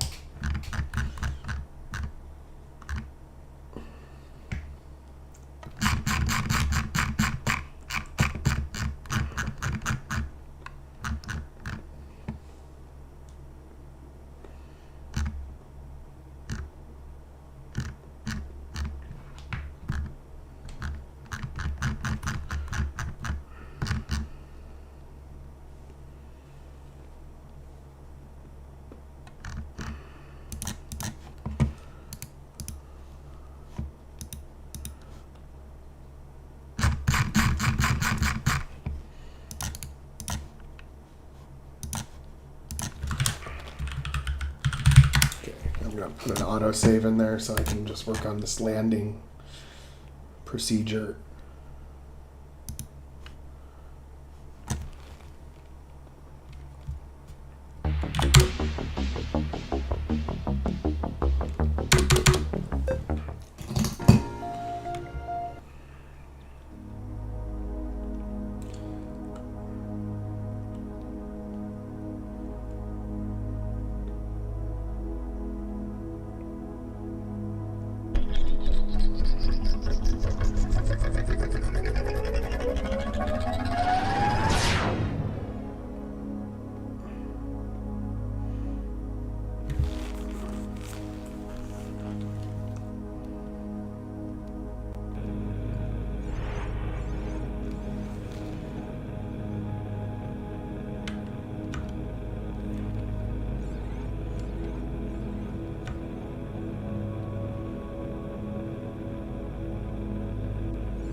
Yeah, she does call them that. She calls them that a lot. She's the sassy one with attitude.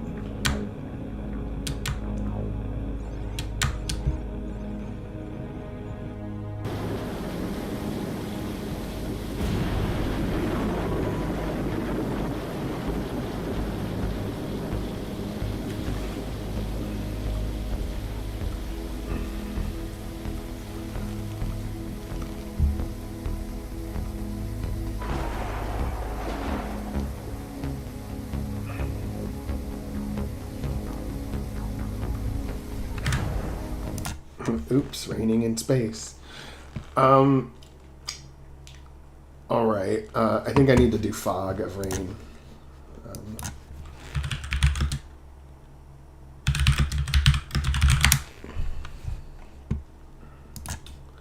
Did somebody already make some rain fog?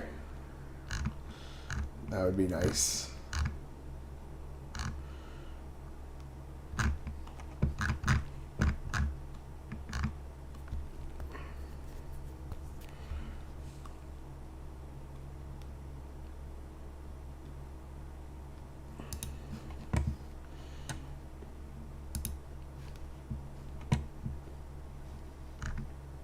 Oh no, some DLC. I'm good. $9.99 for one graphic.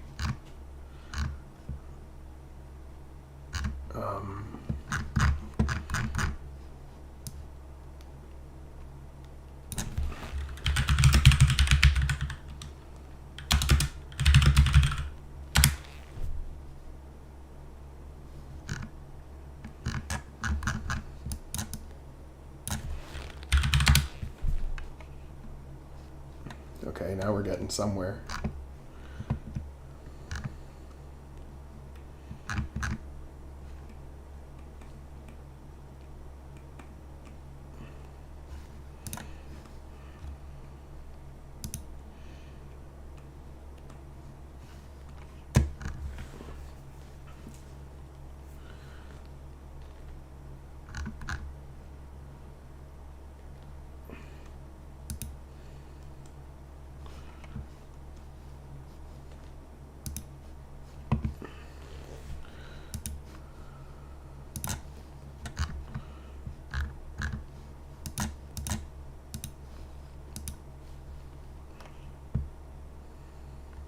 There's no captcha.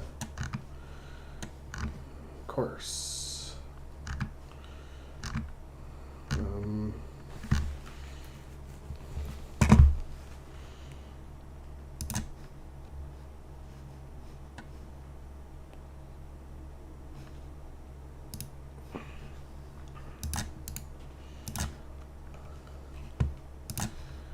Let's try this one.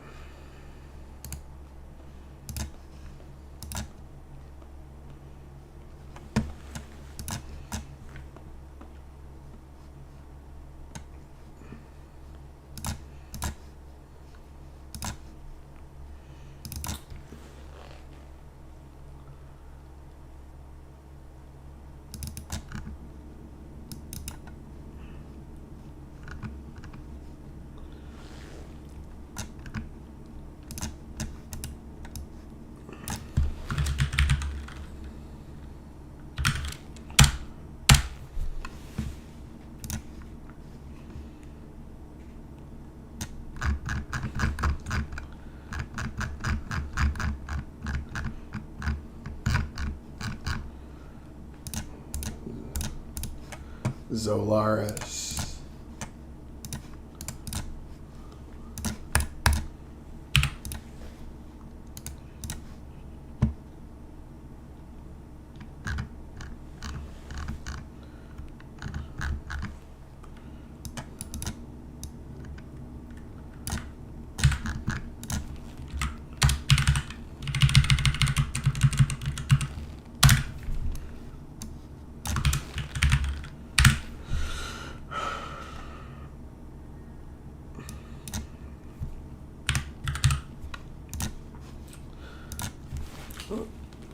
Let's see what this looks like now.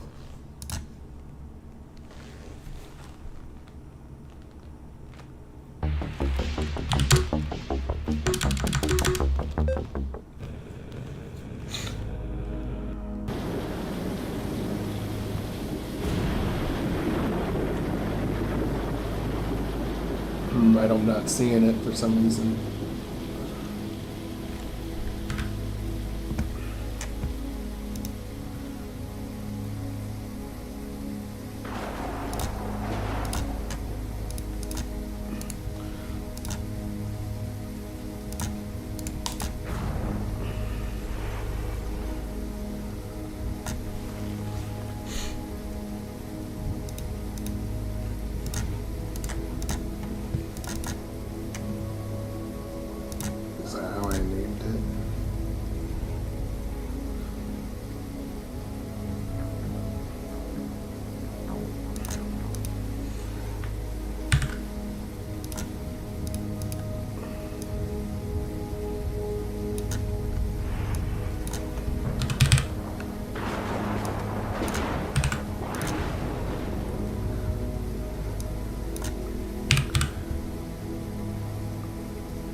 Or maybe it has the same ID as one of the other fogs. ID 1, 2,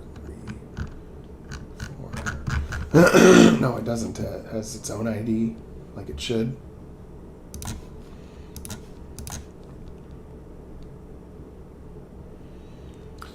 Yeah, that's what I'm trying to do right now.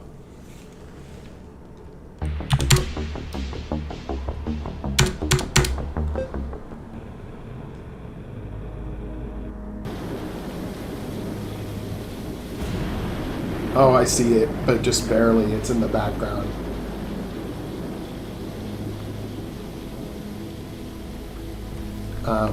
I think the droplets are just too small.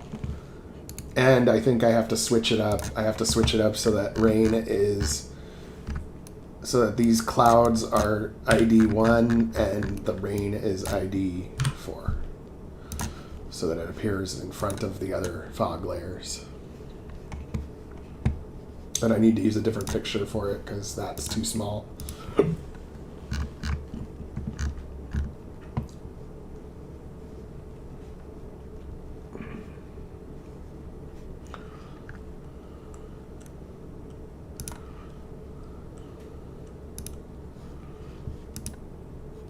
That one doesn't look like it would be very good, but I'll try it.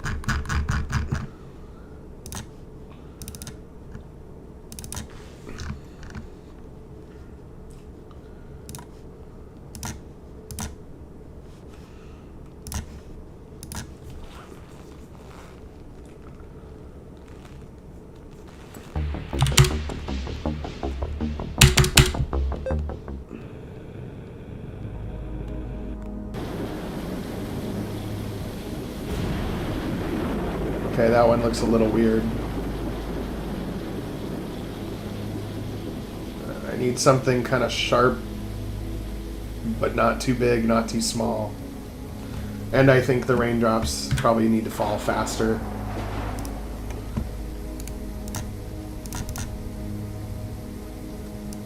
I think the full speed is good.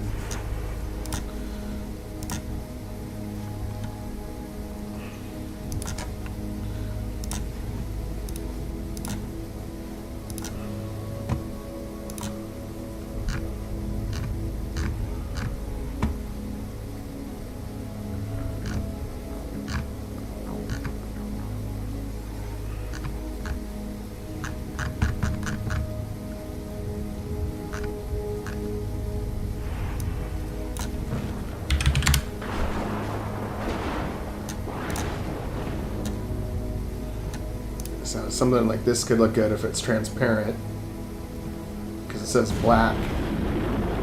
Okay, this one says on transparent background. This one could be good too.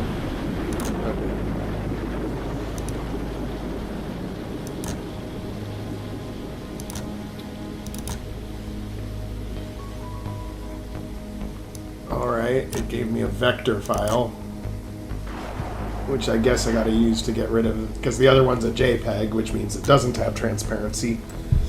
But I bet this vector file does.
I don't know why some of them are actually black. It doesn't.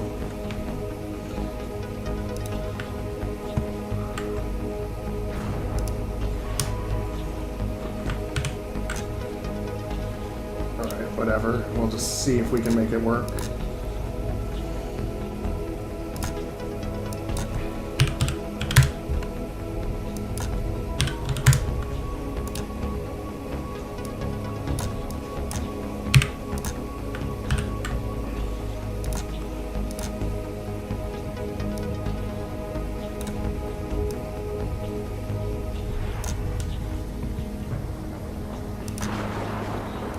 I get my pictures and from all different sources, and I make some pictures too. One of my favorite places is Pixabay, and then usually if you're typing into Google Images, put PNG after what you type because it'll usually be something that's on a transparent background because PNGs allow for transparency.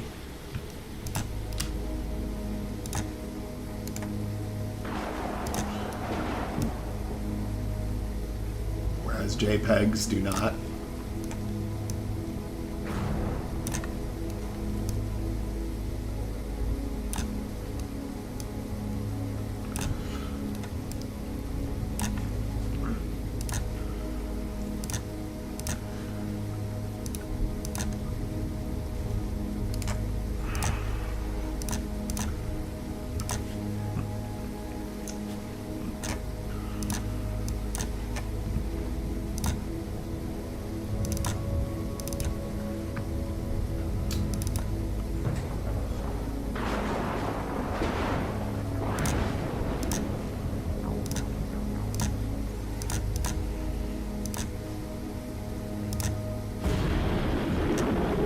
And then I think I do need to make the rain half transparent.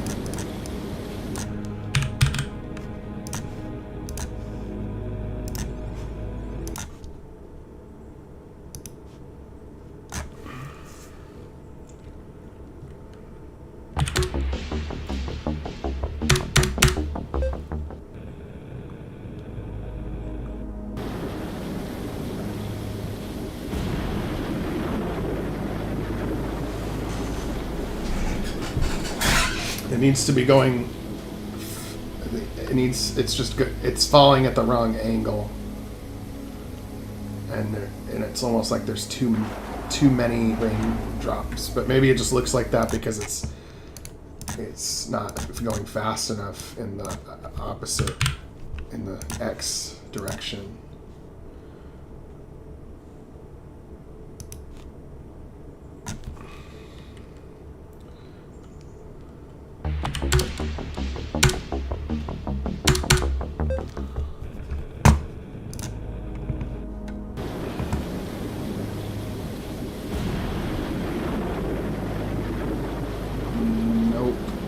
Going, oh, you know what? I think it's going the opposite of what I think it's going. When I say negative X, it's really the opposite. I think that's probably what it is. Let's try 32. And then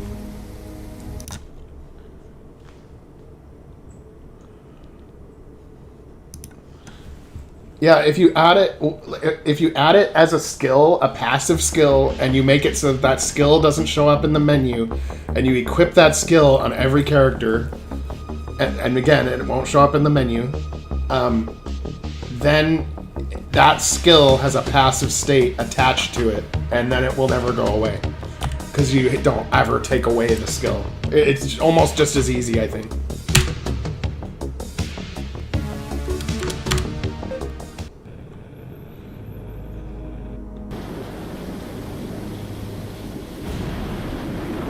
Yes, yeah, correct.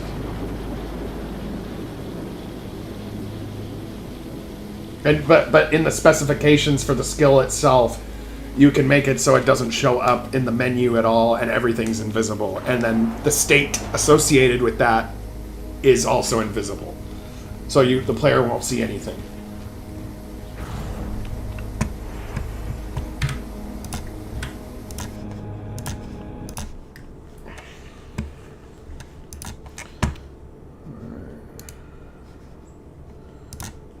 Rain droplets seem a little too intense. They're like black when they... You know what, maybe if I just do...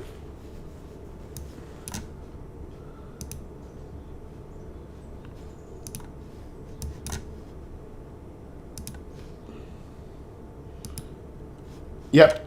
Hide in battle, hide in field. Yep.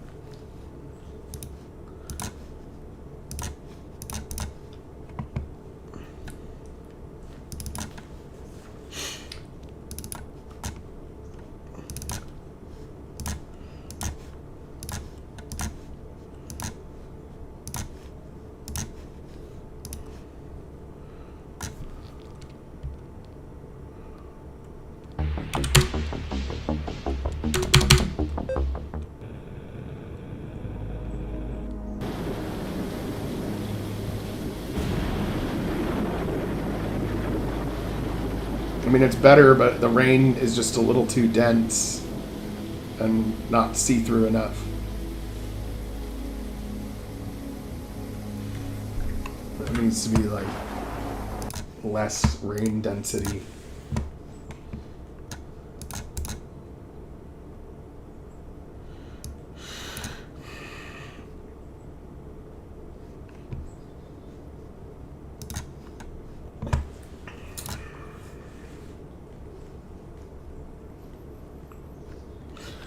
I don't know, I'm usually not a fan of blurring things.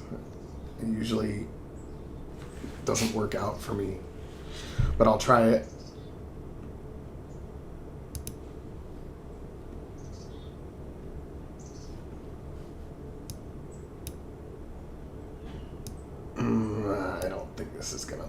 I don't think this is gonna work.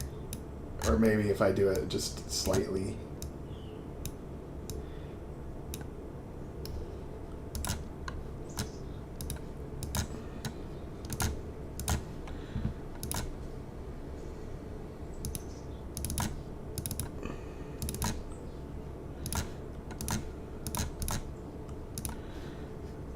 I think the root of the problem is that it's just too dense.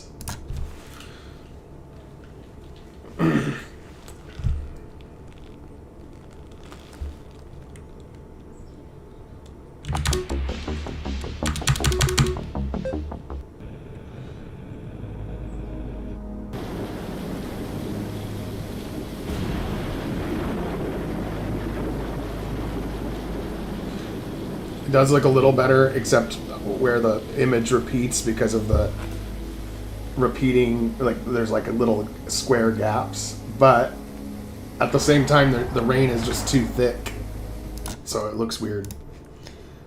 I'll look for a different one.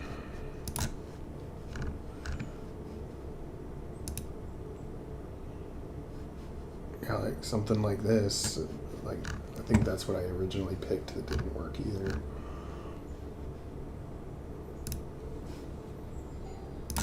Somebody's at my door.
Maybe this one will be okay.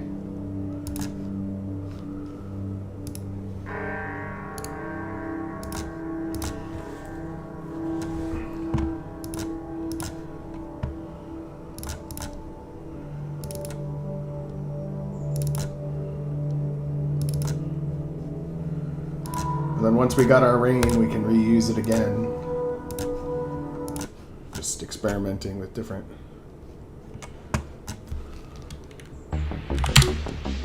thingies.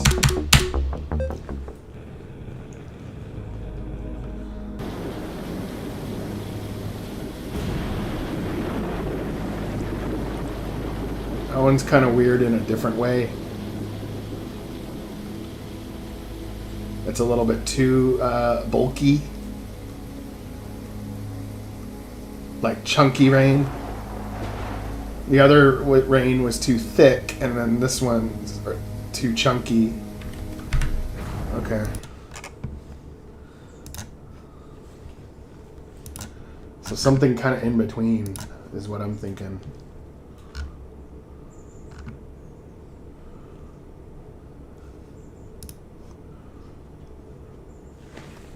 Something a little more subtle might work.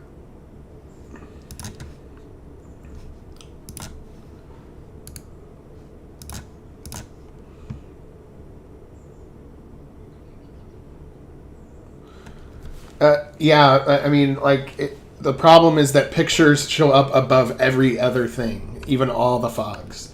So I would have to do a separate picture of rain on top, but I'm just focusing on the background for now. I'm doing it, you know, it's I'm doing one thing at a time, basically.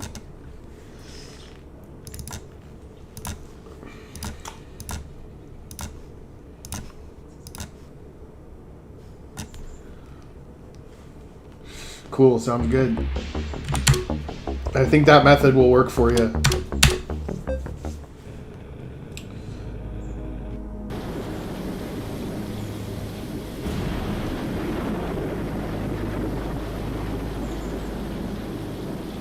Okay, this one I kind of like this one compared to the others, but I still feel like my ratio of how fast X and Y is moving it's wrong, but as far as like the way that the rain looks, I kind of like it. I need to see if I need to make it move slower in that direction or faster. I think slower.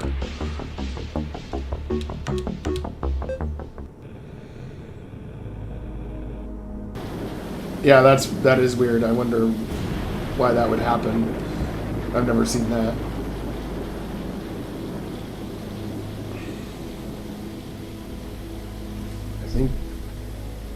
I think faster vertically and slower X-Ys.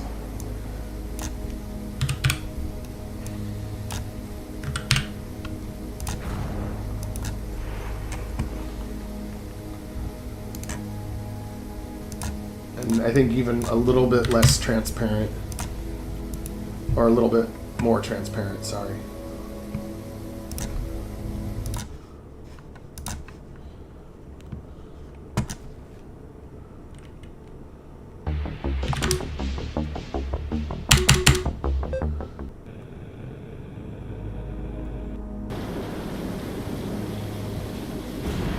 Oh, yep, that's looking a lot better.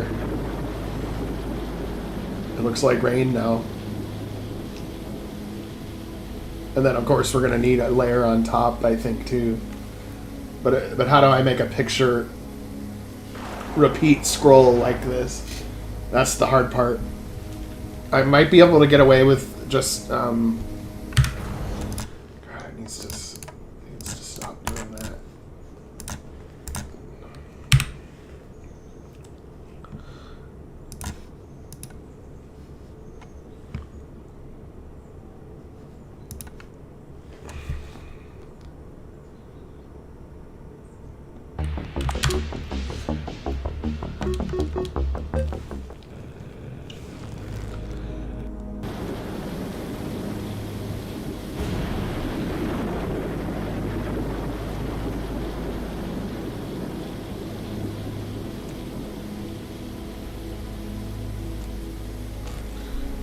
And then maybe if I put the normal rain weather effect over the top of the other rain, it'll work.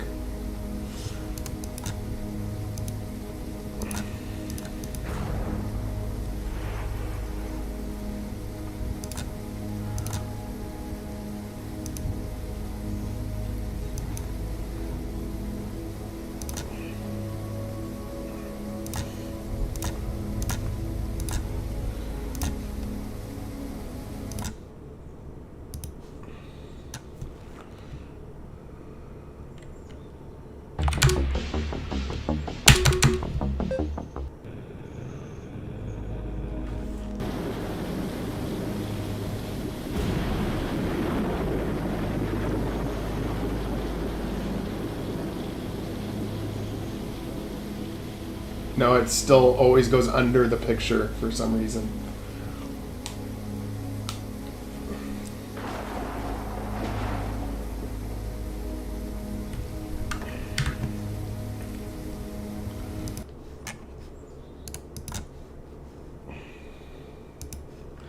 I think I'm going to pass on the traditional weather effect, but how do I get a picture to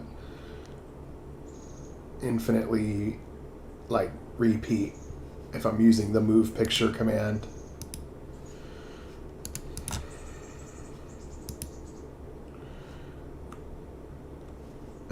Getting another picture on top of the picture that's rain is going to be difficult because of how this picture editor thing works.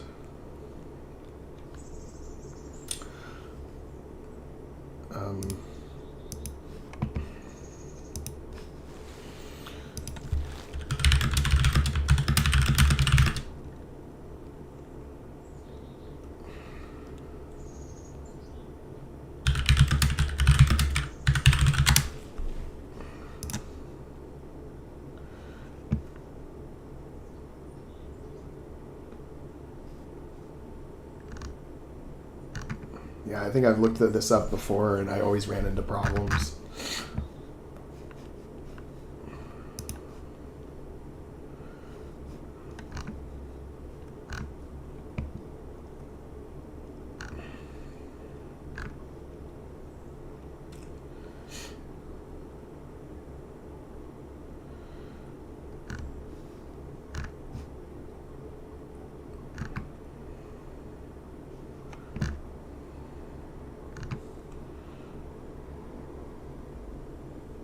Yeah.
Let me try this one.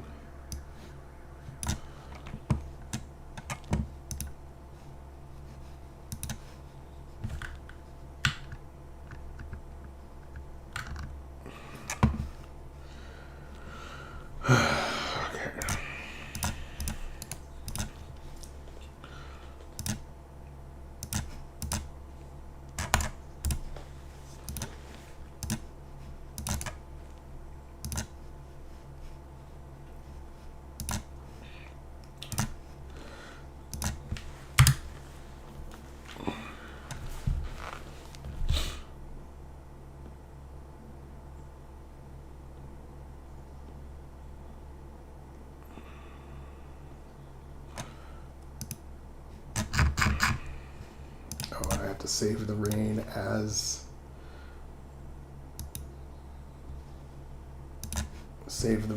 as a picture.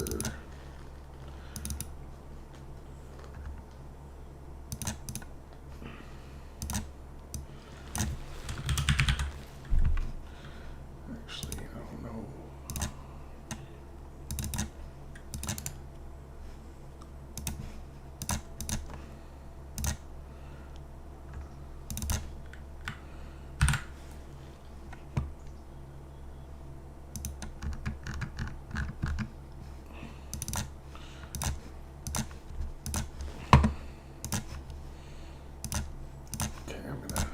music.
Nice.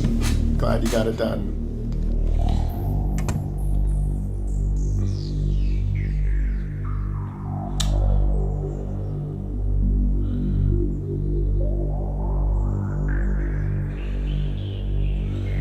And you know what? It probably doesn't happen if you start a new game as well, I'm guessing.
temp 1 and temp 2.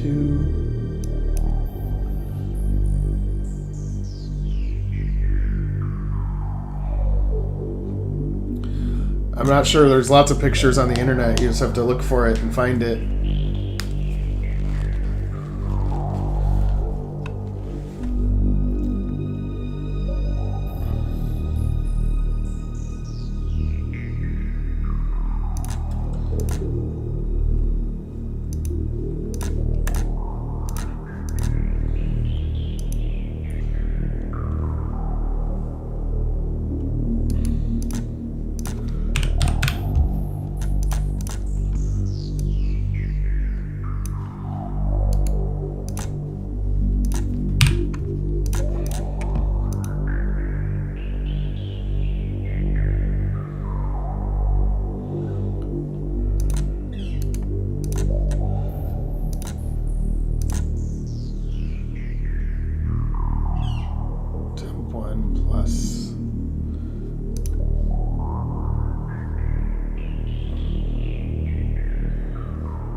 Fog X.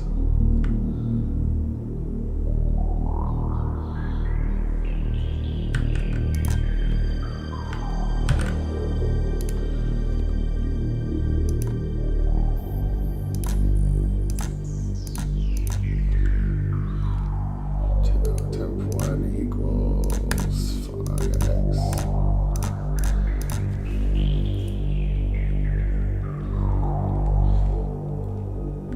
Temp 2 equals graphics.height.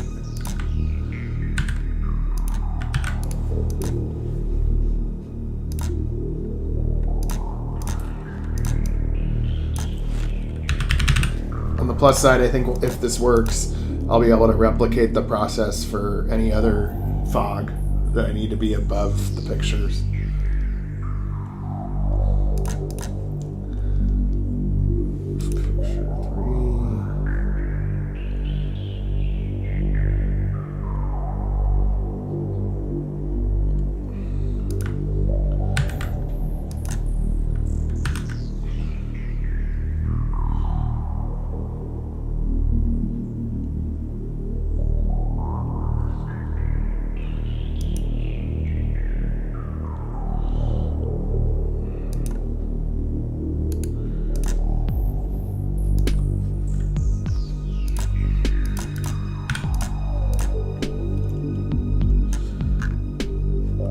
Alright, let's see what this looks like. I probably fucked something up.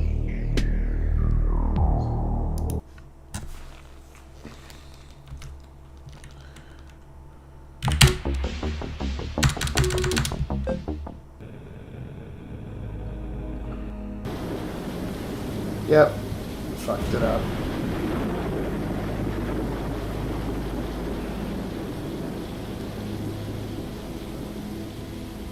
It does go above the ship though, so if I can figure out how to move it correctly.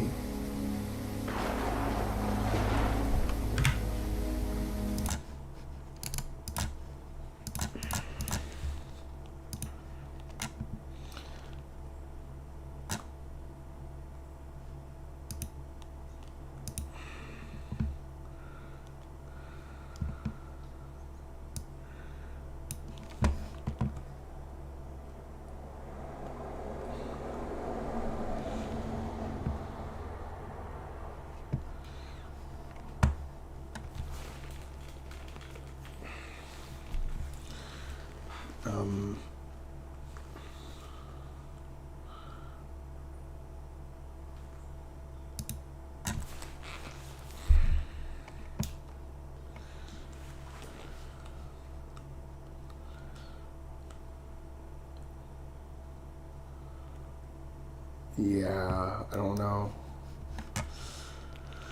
I do not know.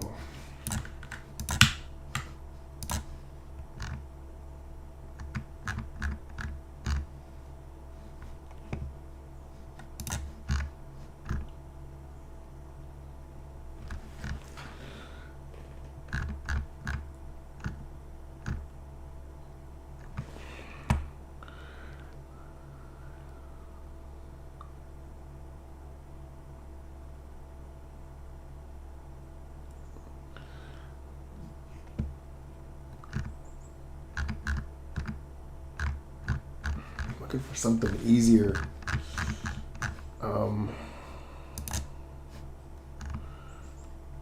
Because this is the one I have, fog and overlay, but as far as I can tell, there's no way to put it over the pictures.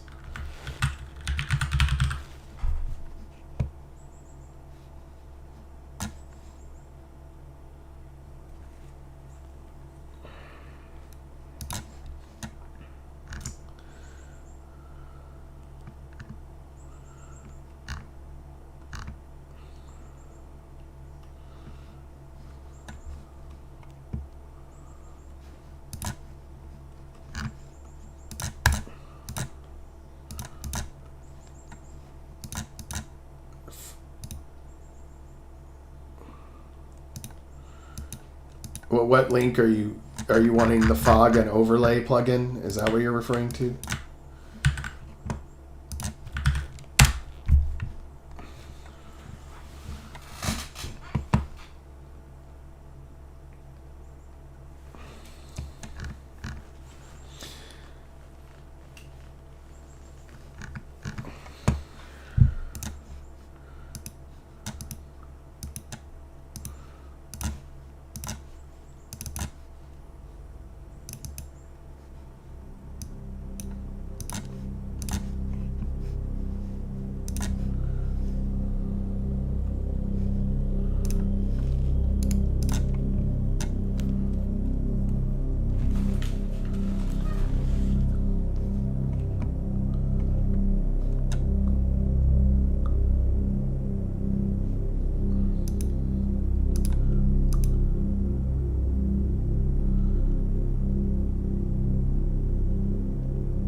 Pretty much the opposite of how I want it to go. And it's going like super fast, but also choppy.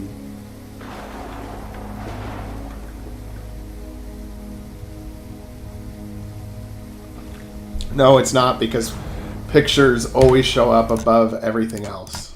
So it has to be a picture.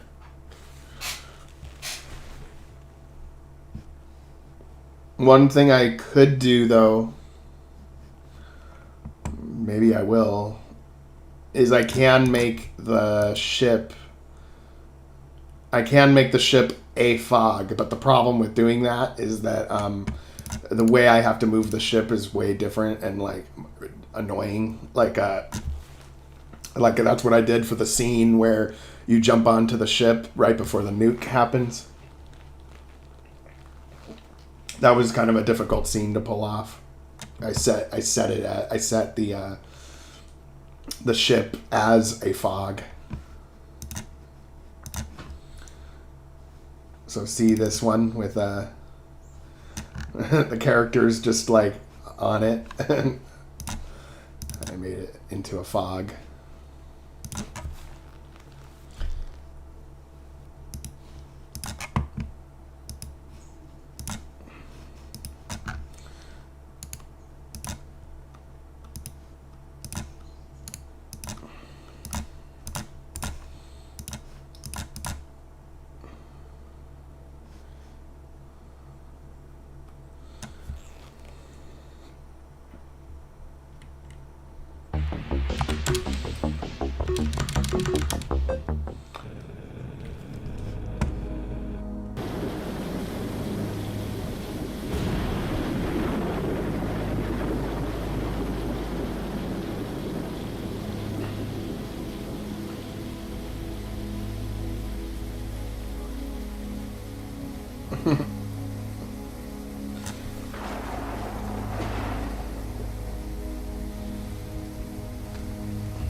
I can animate okay. I've seen people definitely do it better than I can, but I'm not too shabby.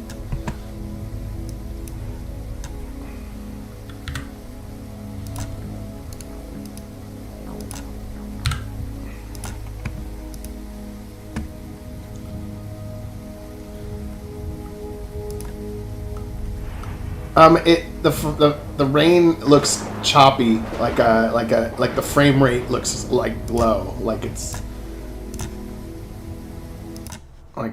I don't know. I'm working on it. I think I can make it look better.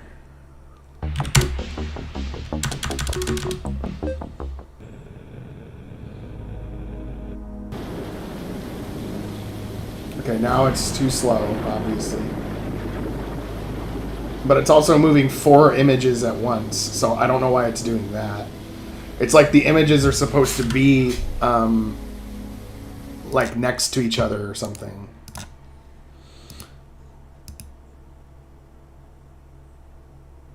So like maybe if I made them, I know I didn't show that in the screenshot, but maybe if I made them spaced out just enough apart from each other.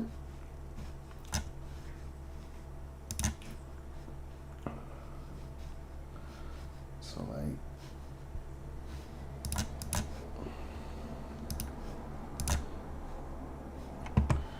okay, so how many pixels? 600 by 315. So we make this one 600 by 315. Or no, this is just 600 and 0.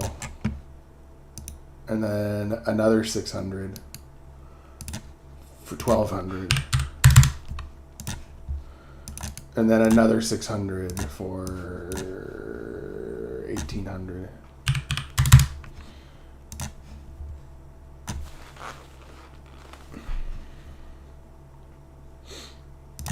And then let's see what that looks like.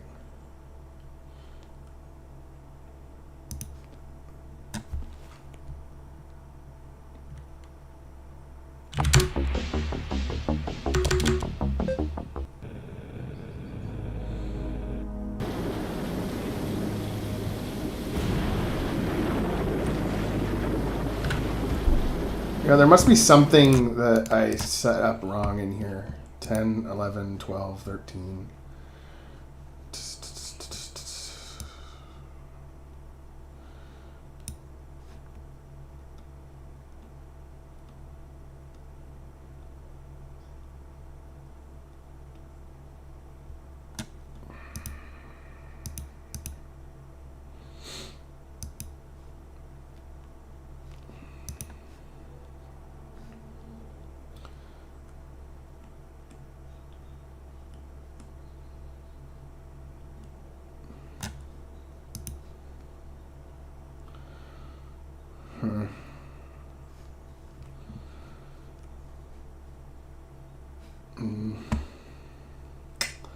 I don't know.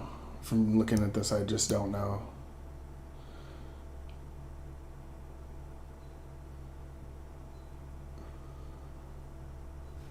Yeah, Steam greatest hits. Sure. Okay.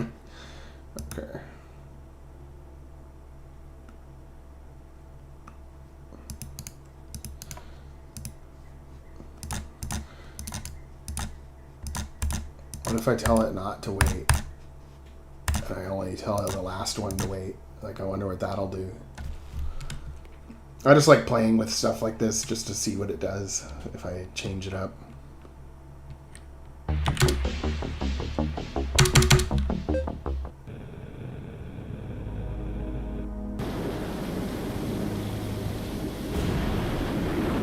So pretty much nothing changes.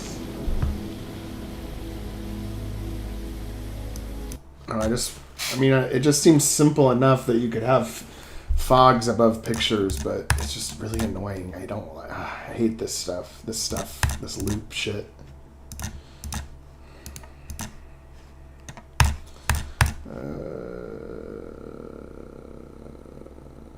Yeah, I hear you.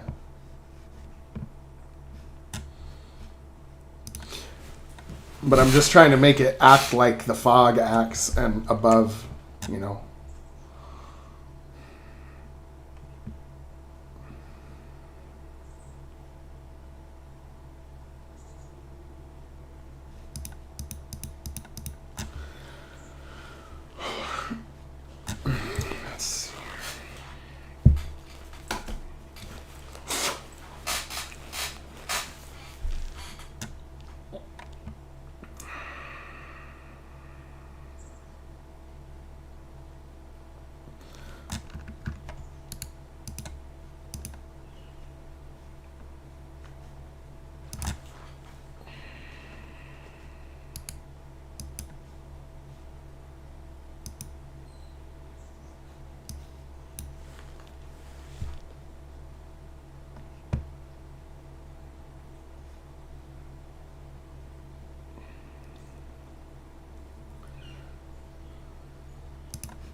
I'll definitely be playing around with it.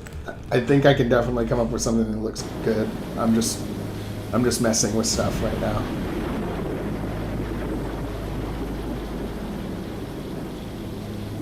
Yeah, it seems to do mostly the same thing. Oh, but it doesn't repeat when I do that percent, when I take out the percent graphics thing.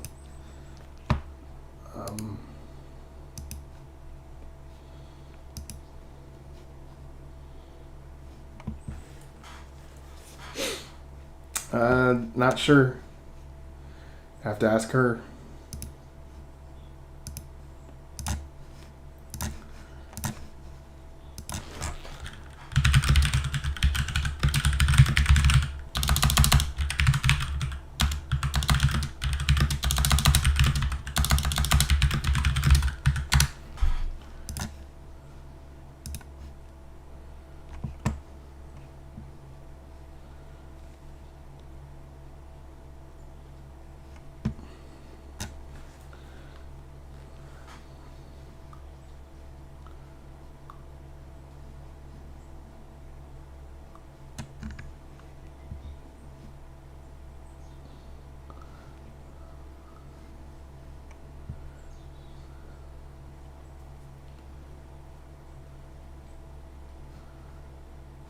Oh, here we go. Allows you to vary the X value of the picture using a variable. Oh, wait a minute. This is a plugin for VX Ace.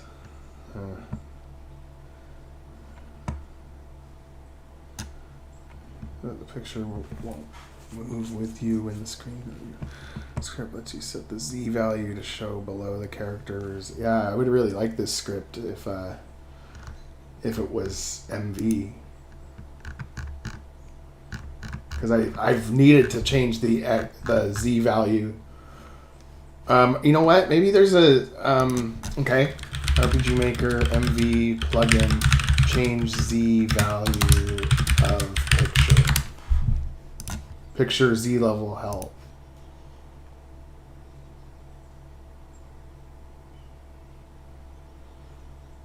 When everyone's sorted, don't know what that means.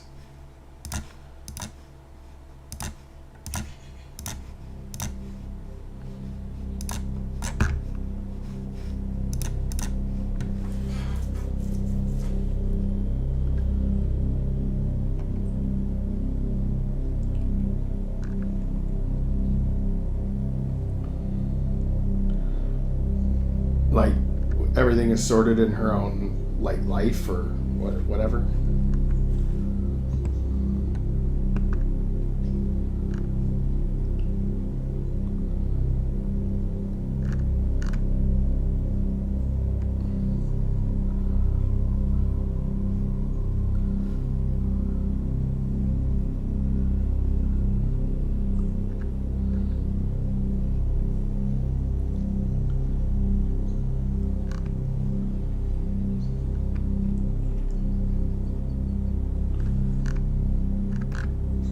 God, I hate how they fucking close threads just because they're old.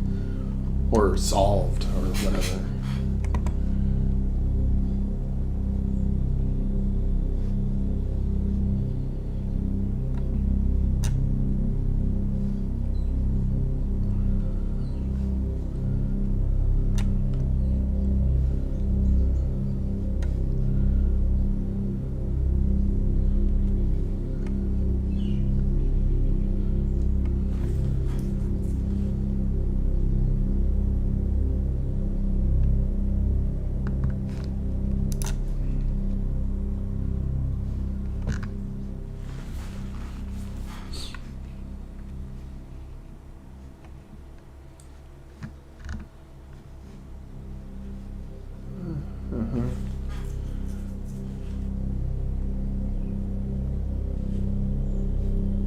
Like below the characters and above the tiles. Yeah.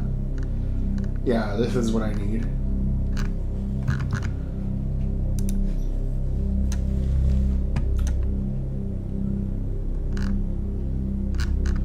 Let's see what we got here.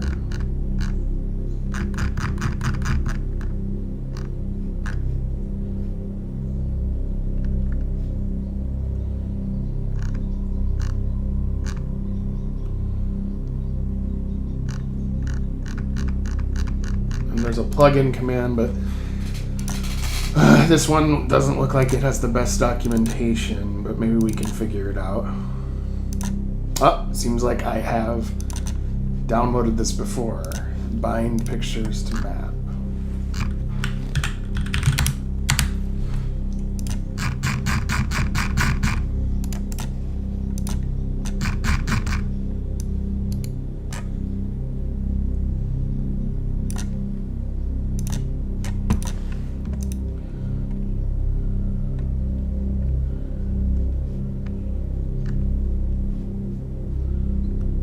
Oh, it says for the documentation, go to here.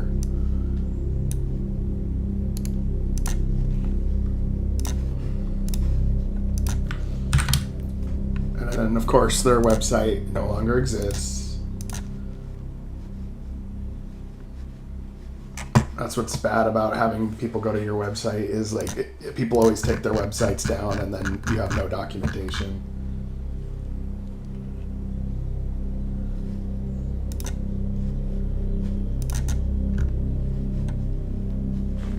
But this is the plugin I need for sure. Because I need that functionality a lot to actually like change the layer. I've always wanted to change the layer of the picture, like to be under a building or other stuff like that. I've always struggled with that. So if I could get if I can actually get it to work, then.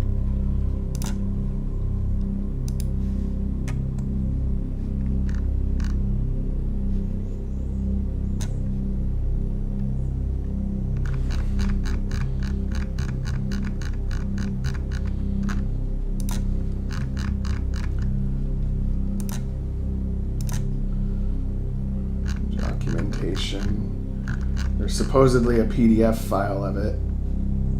Oh, with documentation in it.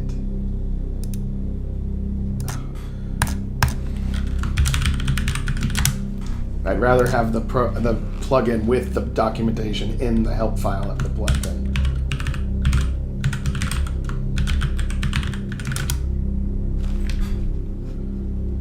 Yep, somebody modded it. That's cool. I'm all about that.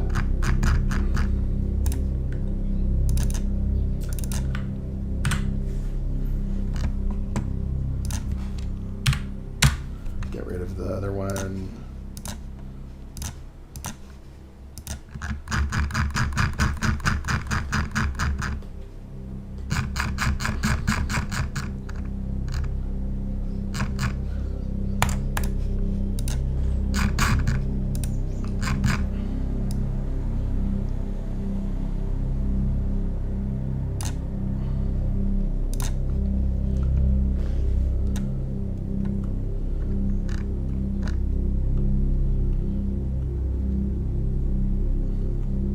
Oh, nice.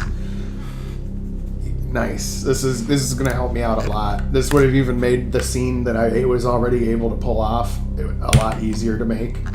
So for future scenes, I can use this.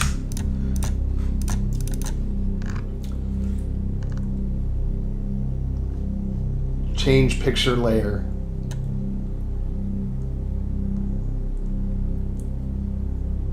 Change picture layer below.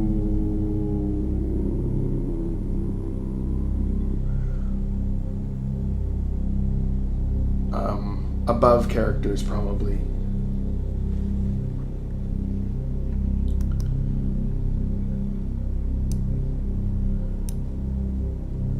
Okay.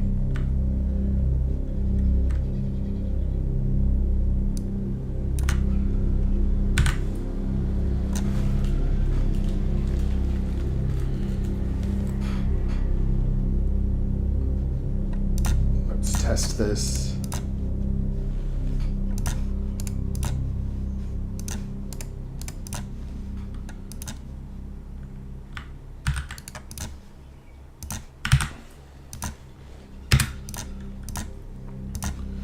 Change picture layer.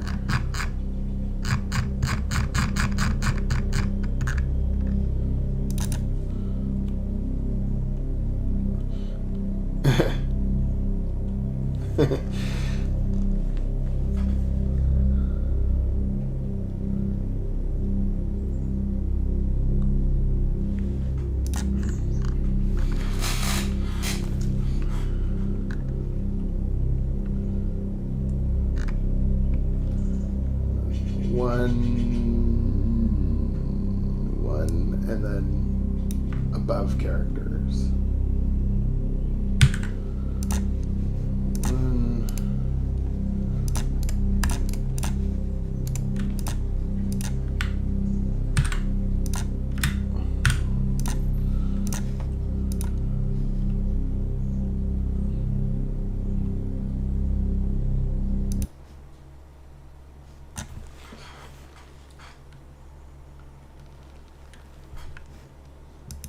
What? No, that's not cool. Cannot read property children of undefined.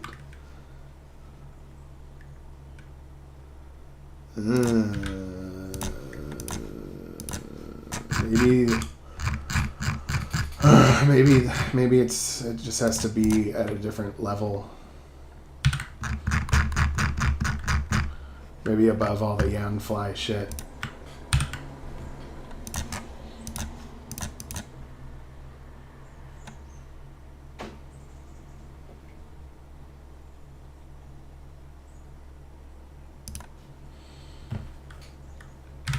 Mog treasure pop-up is where the problem happens.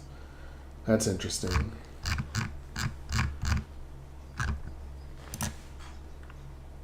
And then let me turn it off and make sure that it doesn't crash. I'm sure it doesn't crash when I turn it off.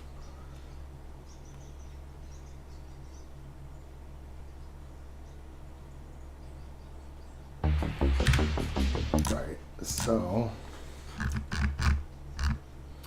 let's put it above all the Mog plugins.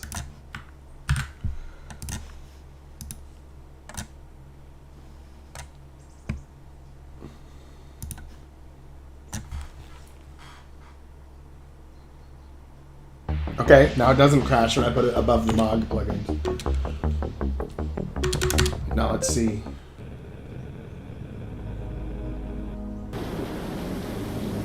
Oh, I gotta get rid of that other rain.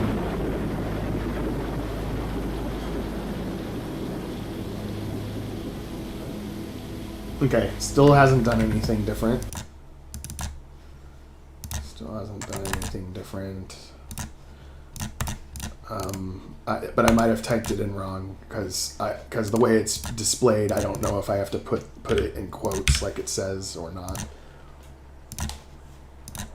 or if I have to use the other term, because the documentation kind of shows, but it's not clear. It's better if they show it as an example. Here's some examples so you can see how it's typed.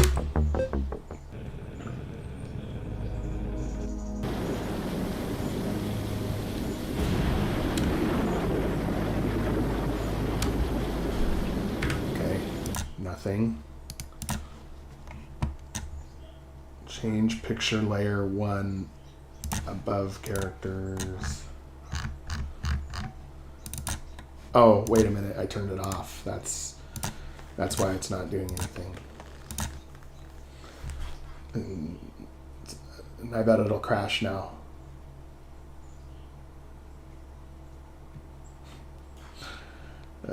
MV no, it seems to run into a new one now, so it might be one of those plugins that I just need to have like at the very top or something. I'm guessing that since I already had this in my folder and it didn't work out, I'm guessing I've run into this before and I just forgot about it.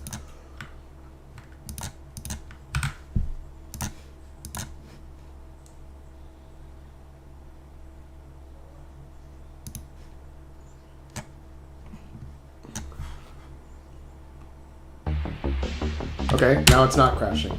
That's cool. Now let's see what happens. Okay. Above characters is not... Okay, no, that's cool. That just means I typed it in wrong. I'll do it without the quotes, and then if that doesn't work, I'll try the other one. Because it like pointed an arrow to it as if like, okay, are you... Is that what I have to type in, or is that what I have to type in?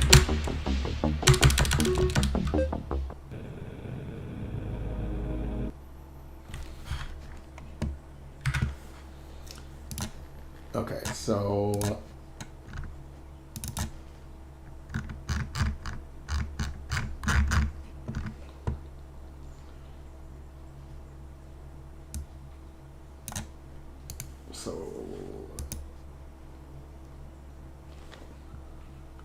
Create shadow.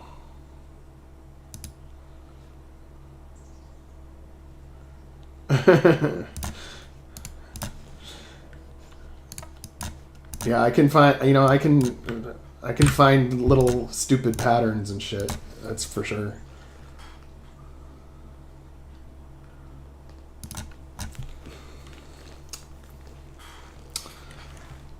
I can find the needles in a haystack, that's for sure.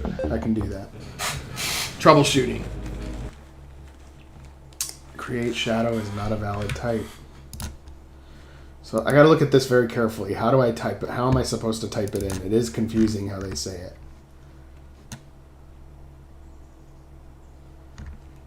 Change picture layer.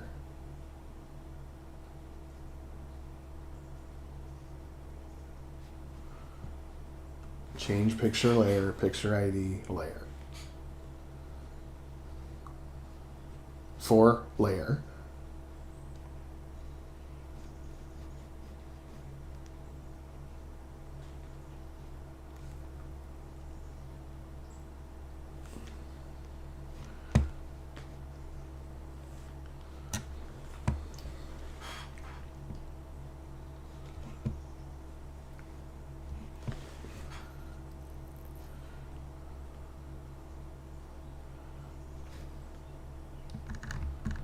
Maybe somebody has a screenshot of the syntax, with, like when they've used it in game.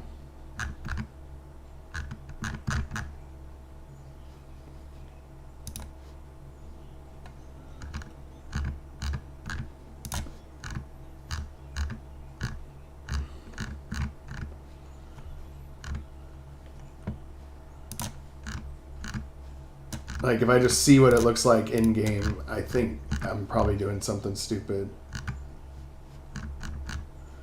I'm looking for somebody that's shared a chicken scratch of a screenshot.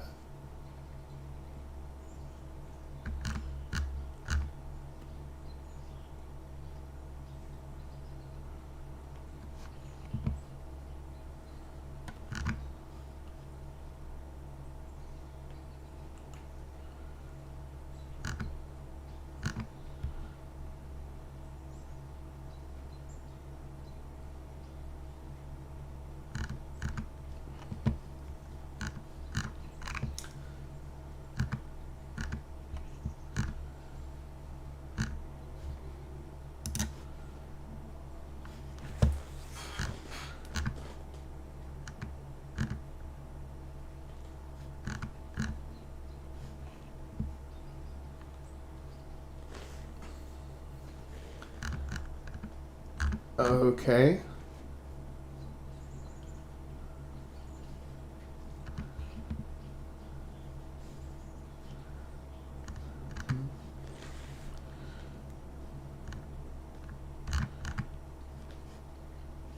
But this doesn't have the Z. People are saying that the performance on it isn't good either. So I know what I think that I need a plugin like this plugin, but not this actual plugin.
Fuck this plugin.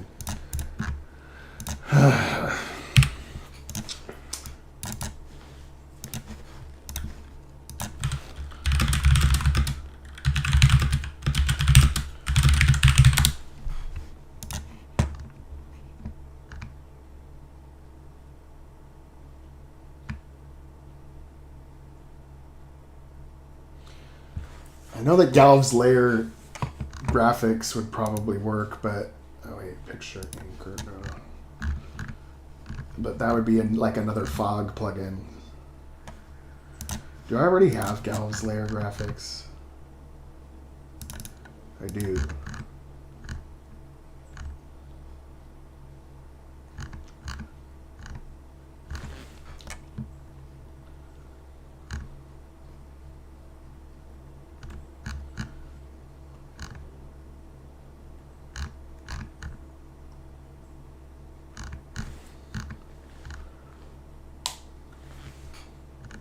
No, I think his layer graphics are also don't go above the pictures.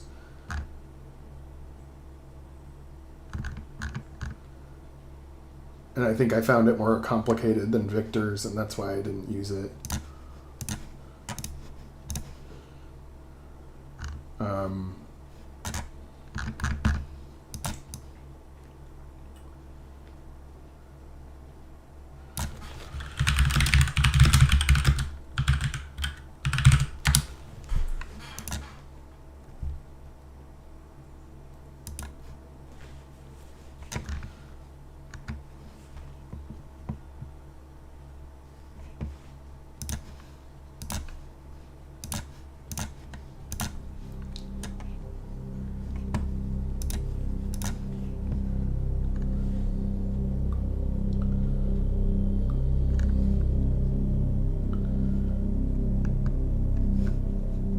Okay, this guy has a plugin.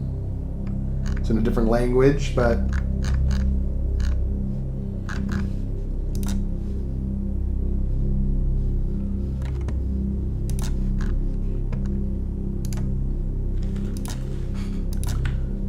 if I open this up in a Chrome.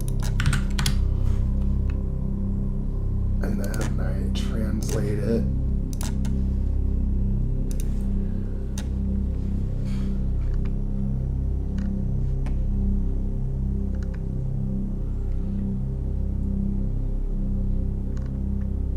Oh no, this is like another weather plugin.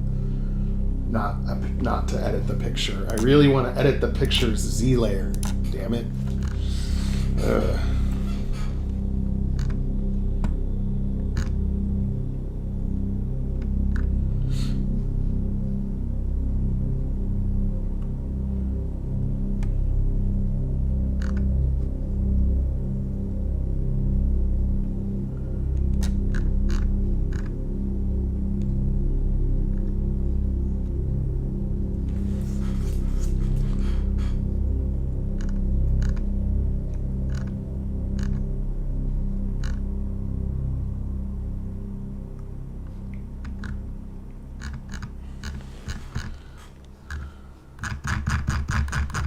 This is so stupid.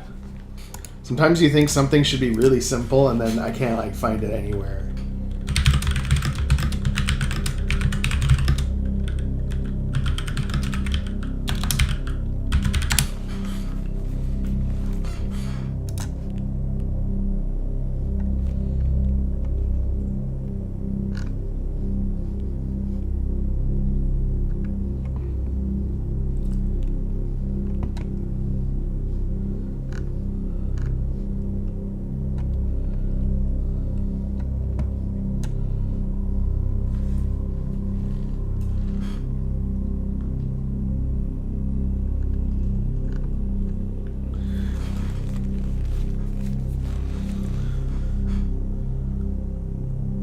No, fog effect is different and weather effect is different. I'm just trying to find a way to change the Z of pictures, like normal pictures. So it'll fix the fog problem too, because the fog will always be above if I can change what layer the picture is on, and I can use that in other situations as well.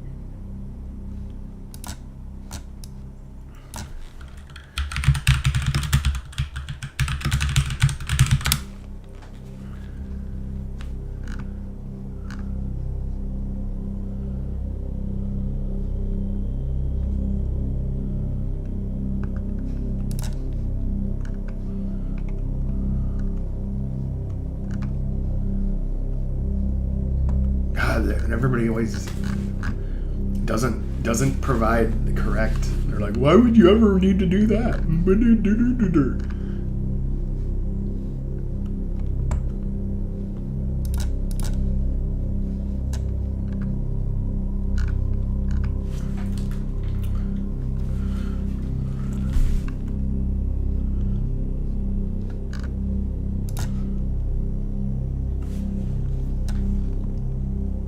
Yeah, Z-axis for pictures would be really nice, yeah.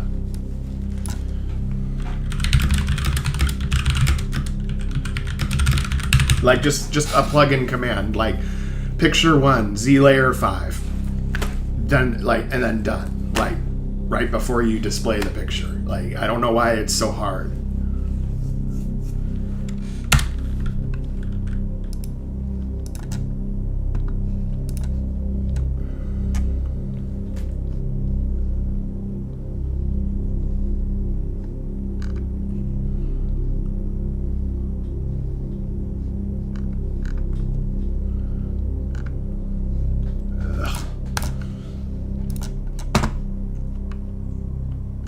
Yeah.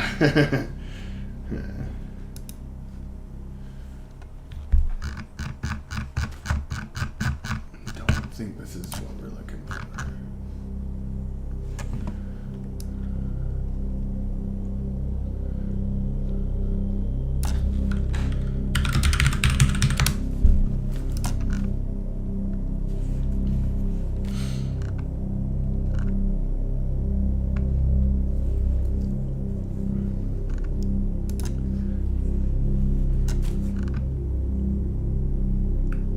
And then it's like nobody's even asked the question. It's like, come on, guys.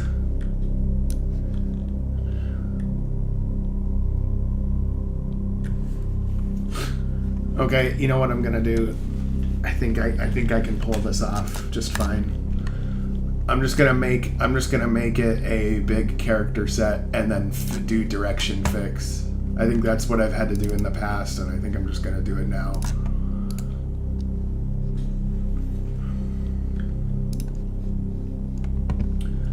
Image. Let's see, canvas size.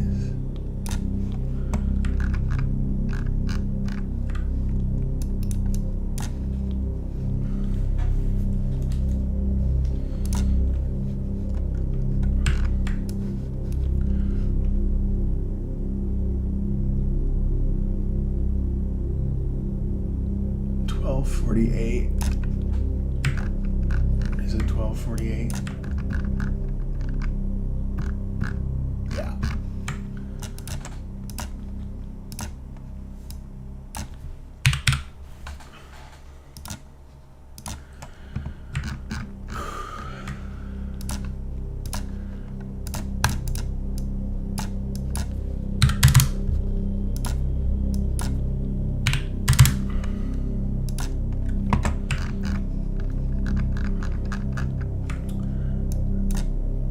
Spaces from the edge. 1 to 12 pixels from the edge. Okay, so I'm gonna make this easier on myself and just put 1 fucking pixel right on the edge.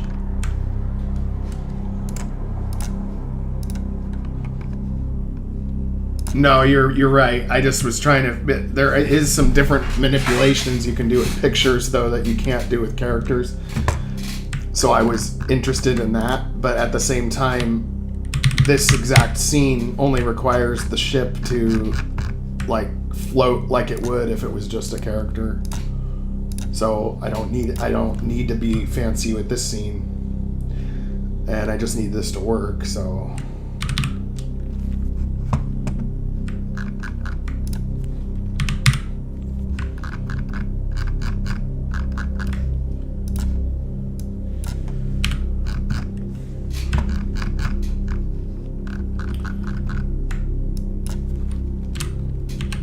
Maybe I could even give it a slight floating effect where the ship is kind of like floating up and down a little bit.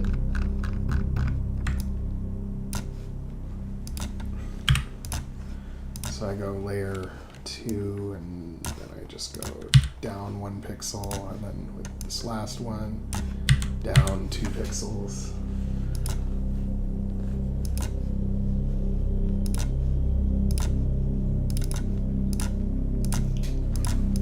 But it is kind of redundant and makes the image sizes larger.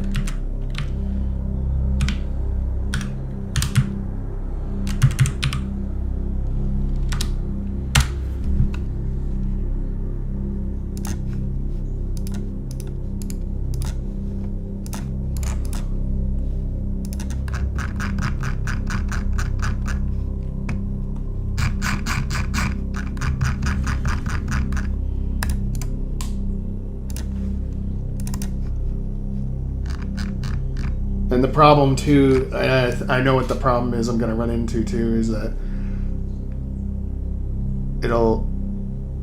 maybe it'll work. Maybe it'll work.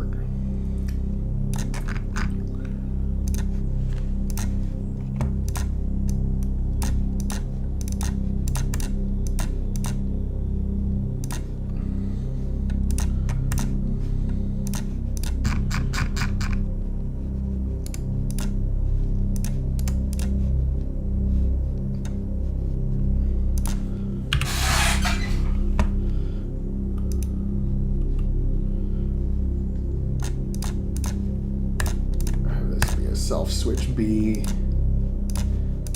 and then that way I don't have to worry about if I ruin it.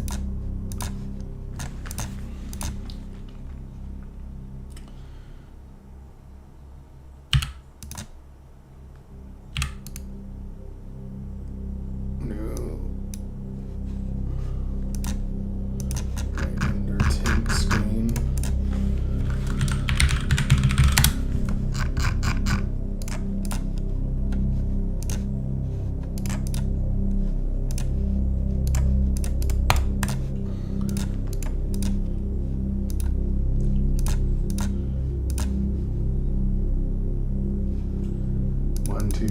4, 5, 6, 7, 8, 9, 10.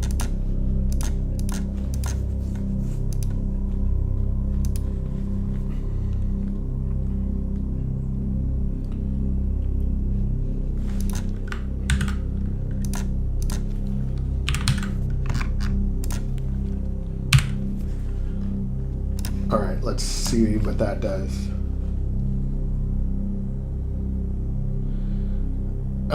If you hit OK, it applies it and closes the window. If you hit apply, it applies it and does not close the window.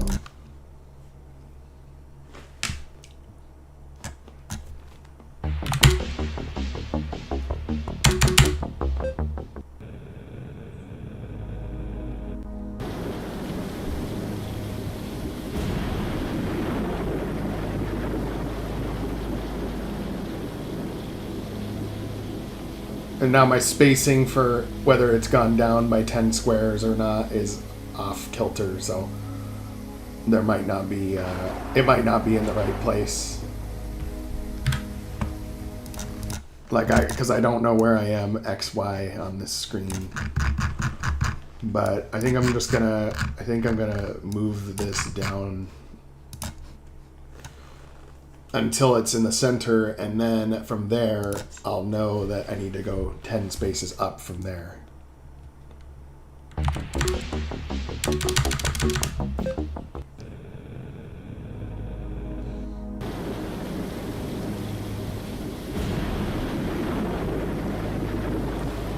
Yeah, see, it's working.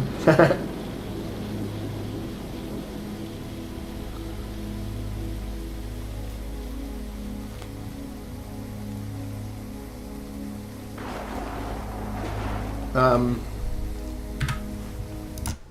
right.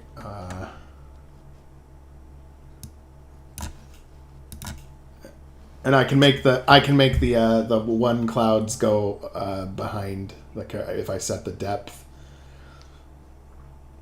If I set depth like 7 or something, I think it was.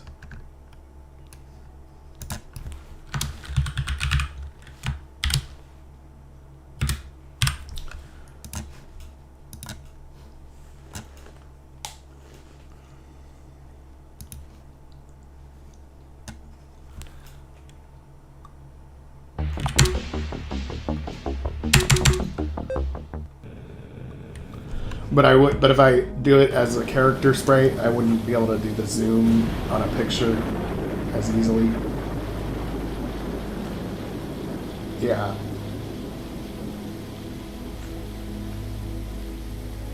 It does move a little different though.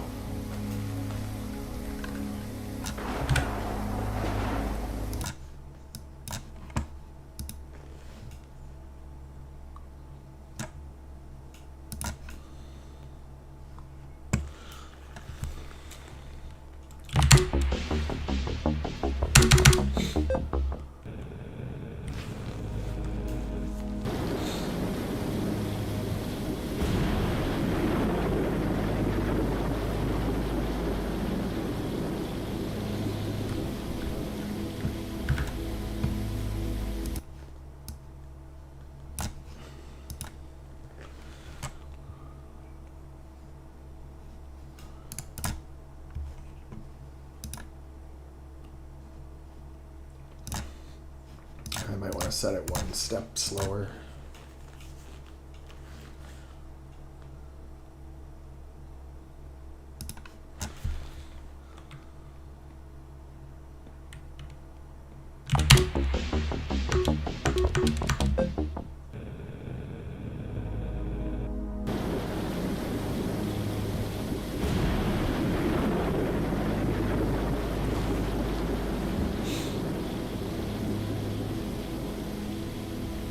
Not sure why that happened.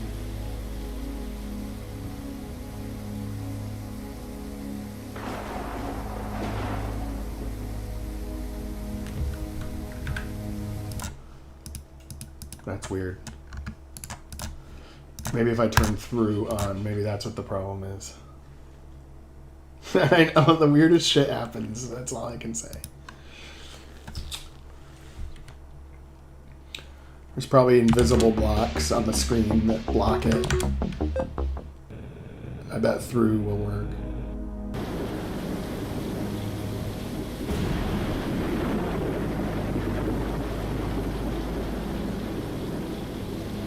Yep, through. That was the problem.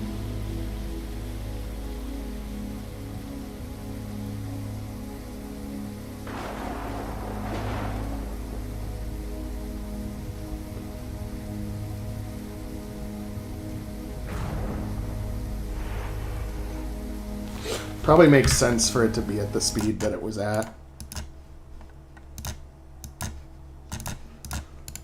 And when it's on its way out, it needs to go down further.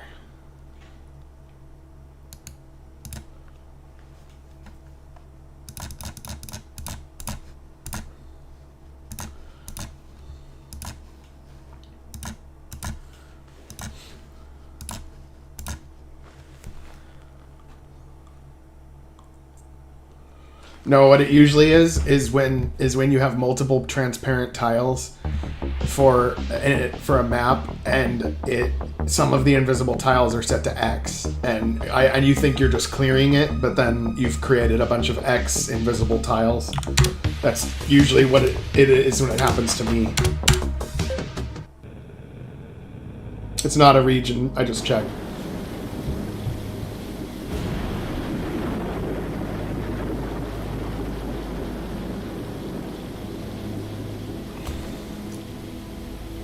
Yeah, I think that's looking good.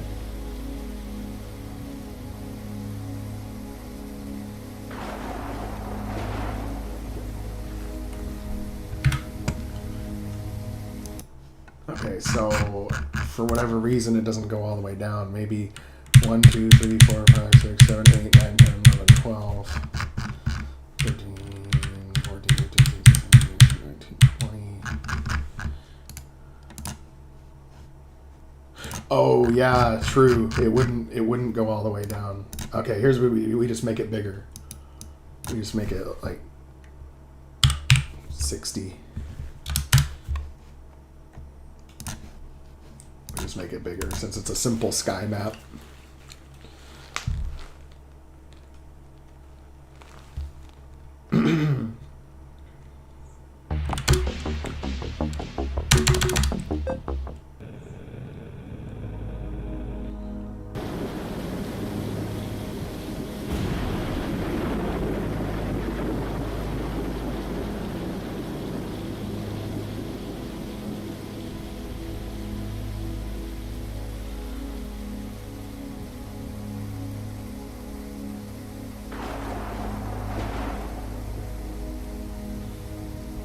Well, looks like we got it figured out.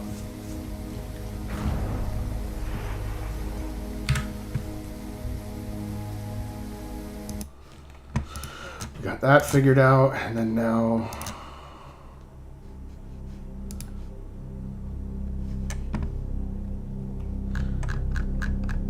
Now we have to start making this dead world with like a structure.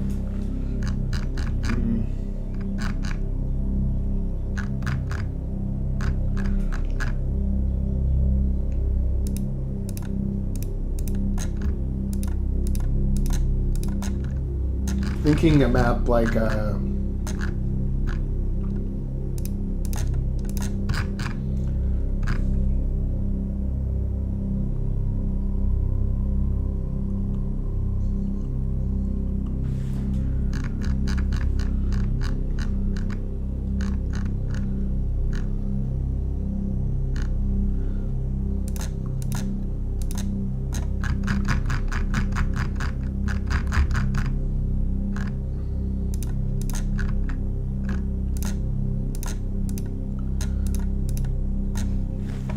I'm thinking I want to make a map that's similar to this, but like a different planet, right?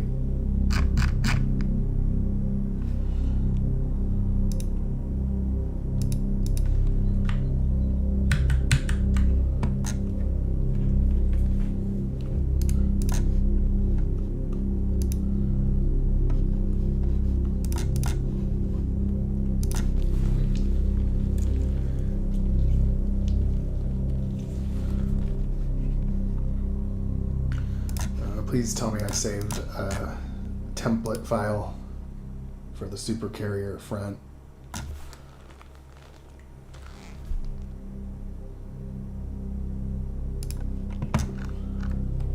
I bet I didn't.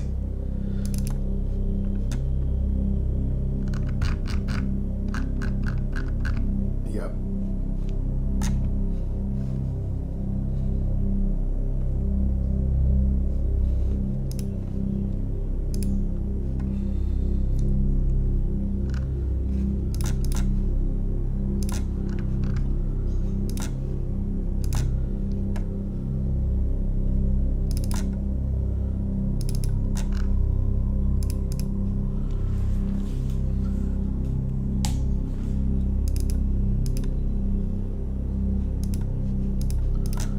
Yeah, I should have saved that as a template.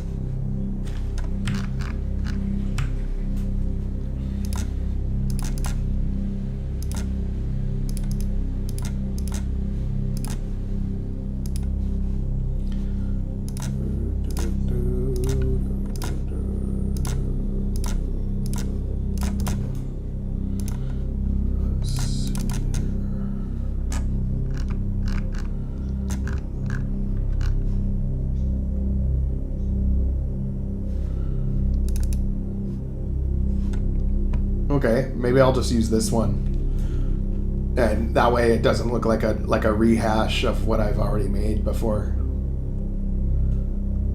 I could even make it like where you just have like a ladder hanging off of it or something.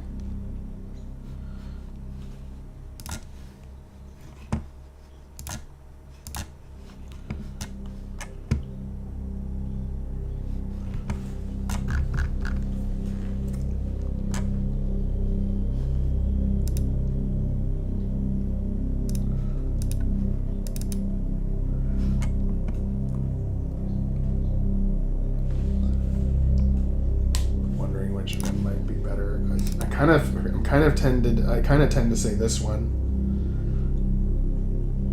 Although the problem with this one is that how is the ship even landing? It doesn't have like landing struts or anything like that. Whereas with this one it might have landing struts, you just can't see it.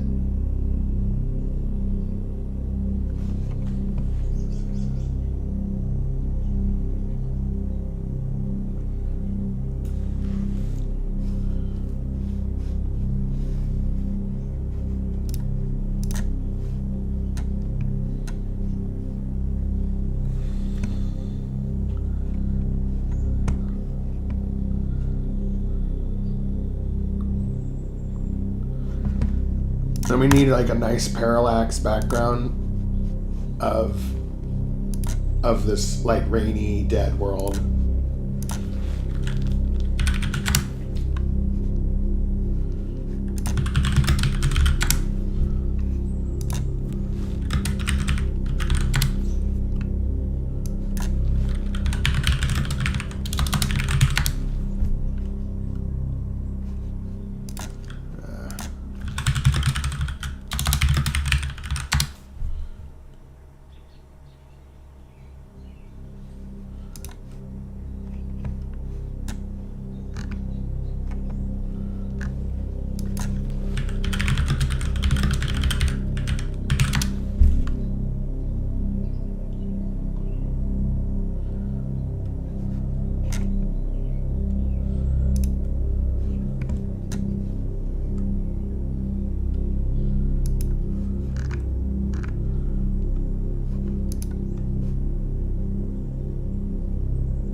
And this is, and it's like we are going to a structure, so like something, but this side looks like it's too much alive.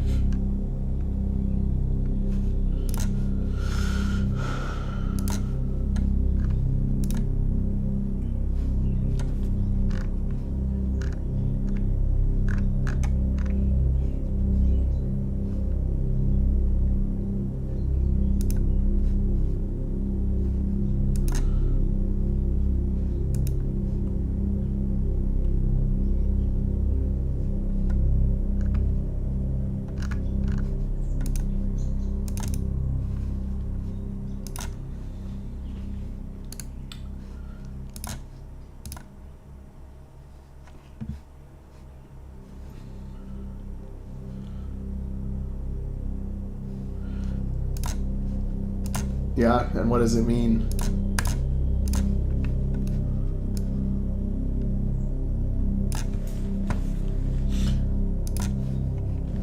And then now, I mean, I think this map could work, actually, but I would need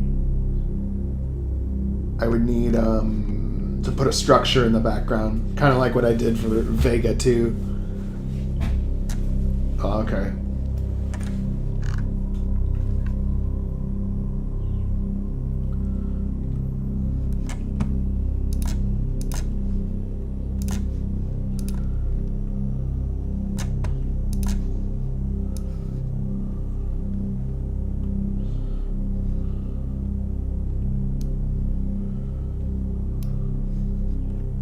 Well, since I'm making full parallax maps, I think I've got to do it that way.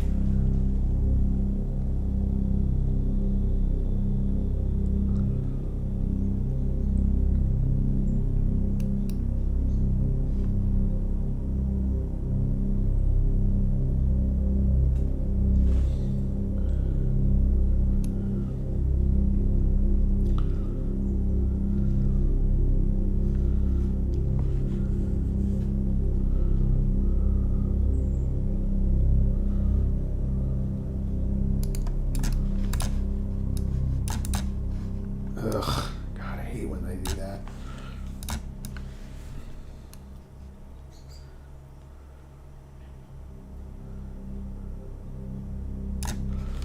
Let's just go with a simple 1080p.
And I'm not really going to be using these Infernis ones. I'm just doing it to build the landscape really quick.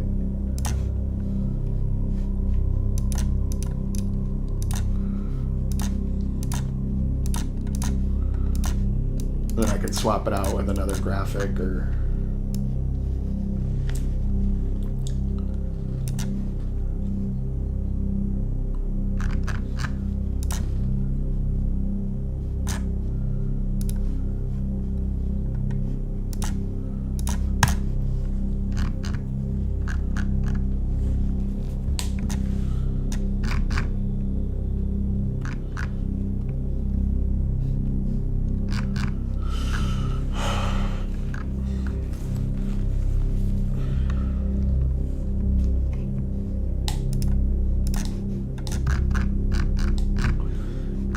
Yep, I just got to figure out how to get the ship to show up properly in it.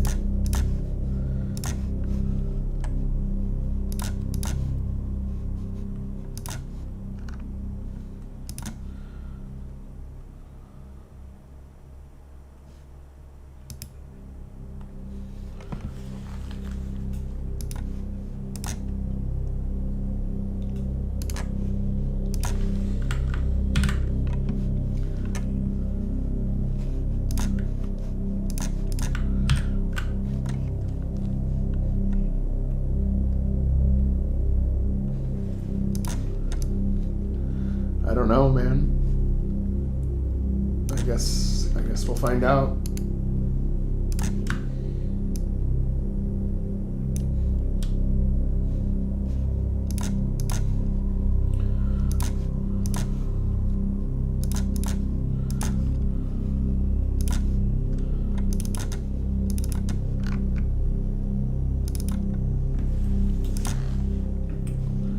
I think I actually don't want to have this. I think I probably don't want to do full parallax mapping on this one. I have an idea, but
I'm gonna have that as my scenery.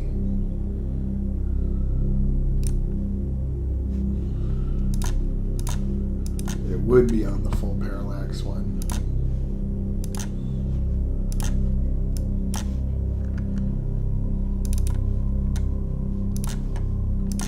The one that's bound to the map.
Well, we're landing on this planet,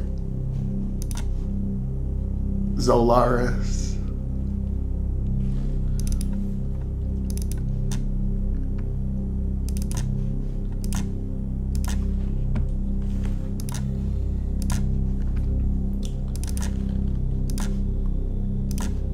Zolaris 3.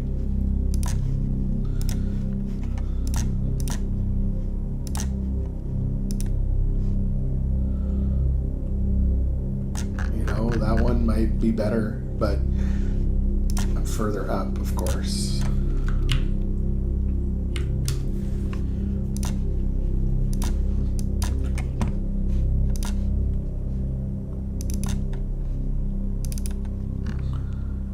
Did you get into your unit though, Markaresica?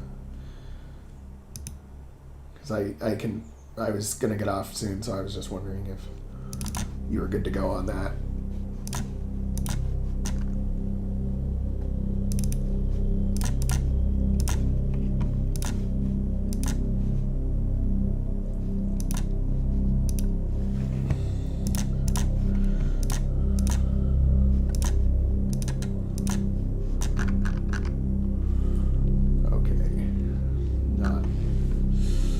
Not quite.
I'm gonna have to worry about. I'm gonna have to do this later.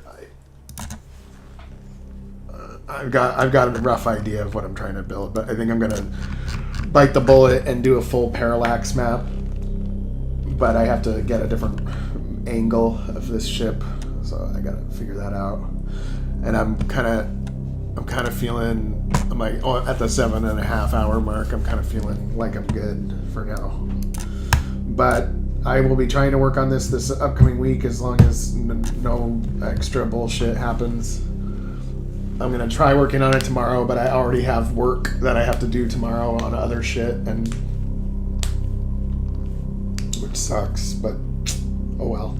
But I think I did make some good progress today. I do know exactly what steps come next for the plot to end and have it be a satisfying conclusion. And then we can move on to phase 2. I just wish I was going faster, but it's happening. But anyway, I'm going to take off. You guys have a wonderful weekend, and good luck.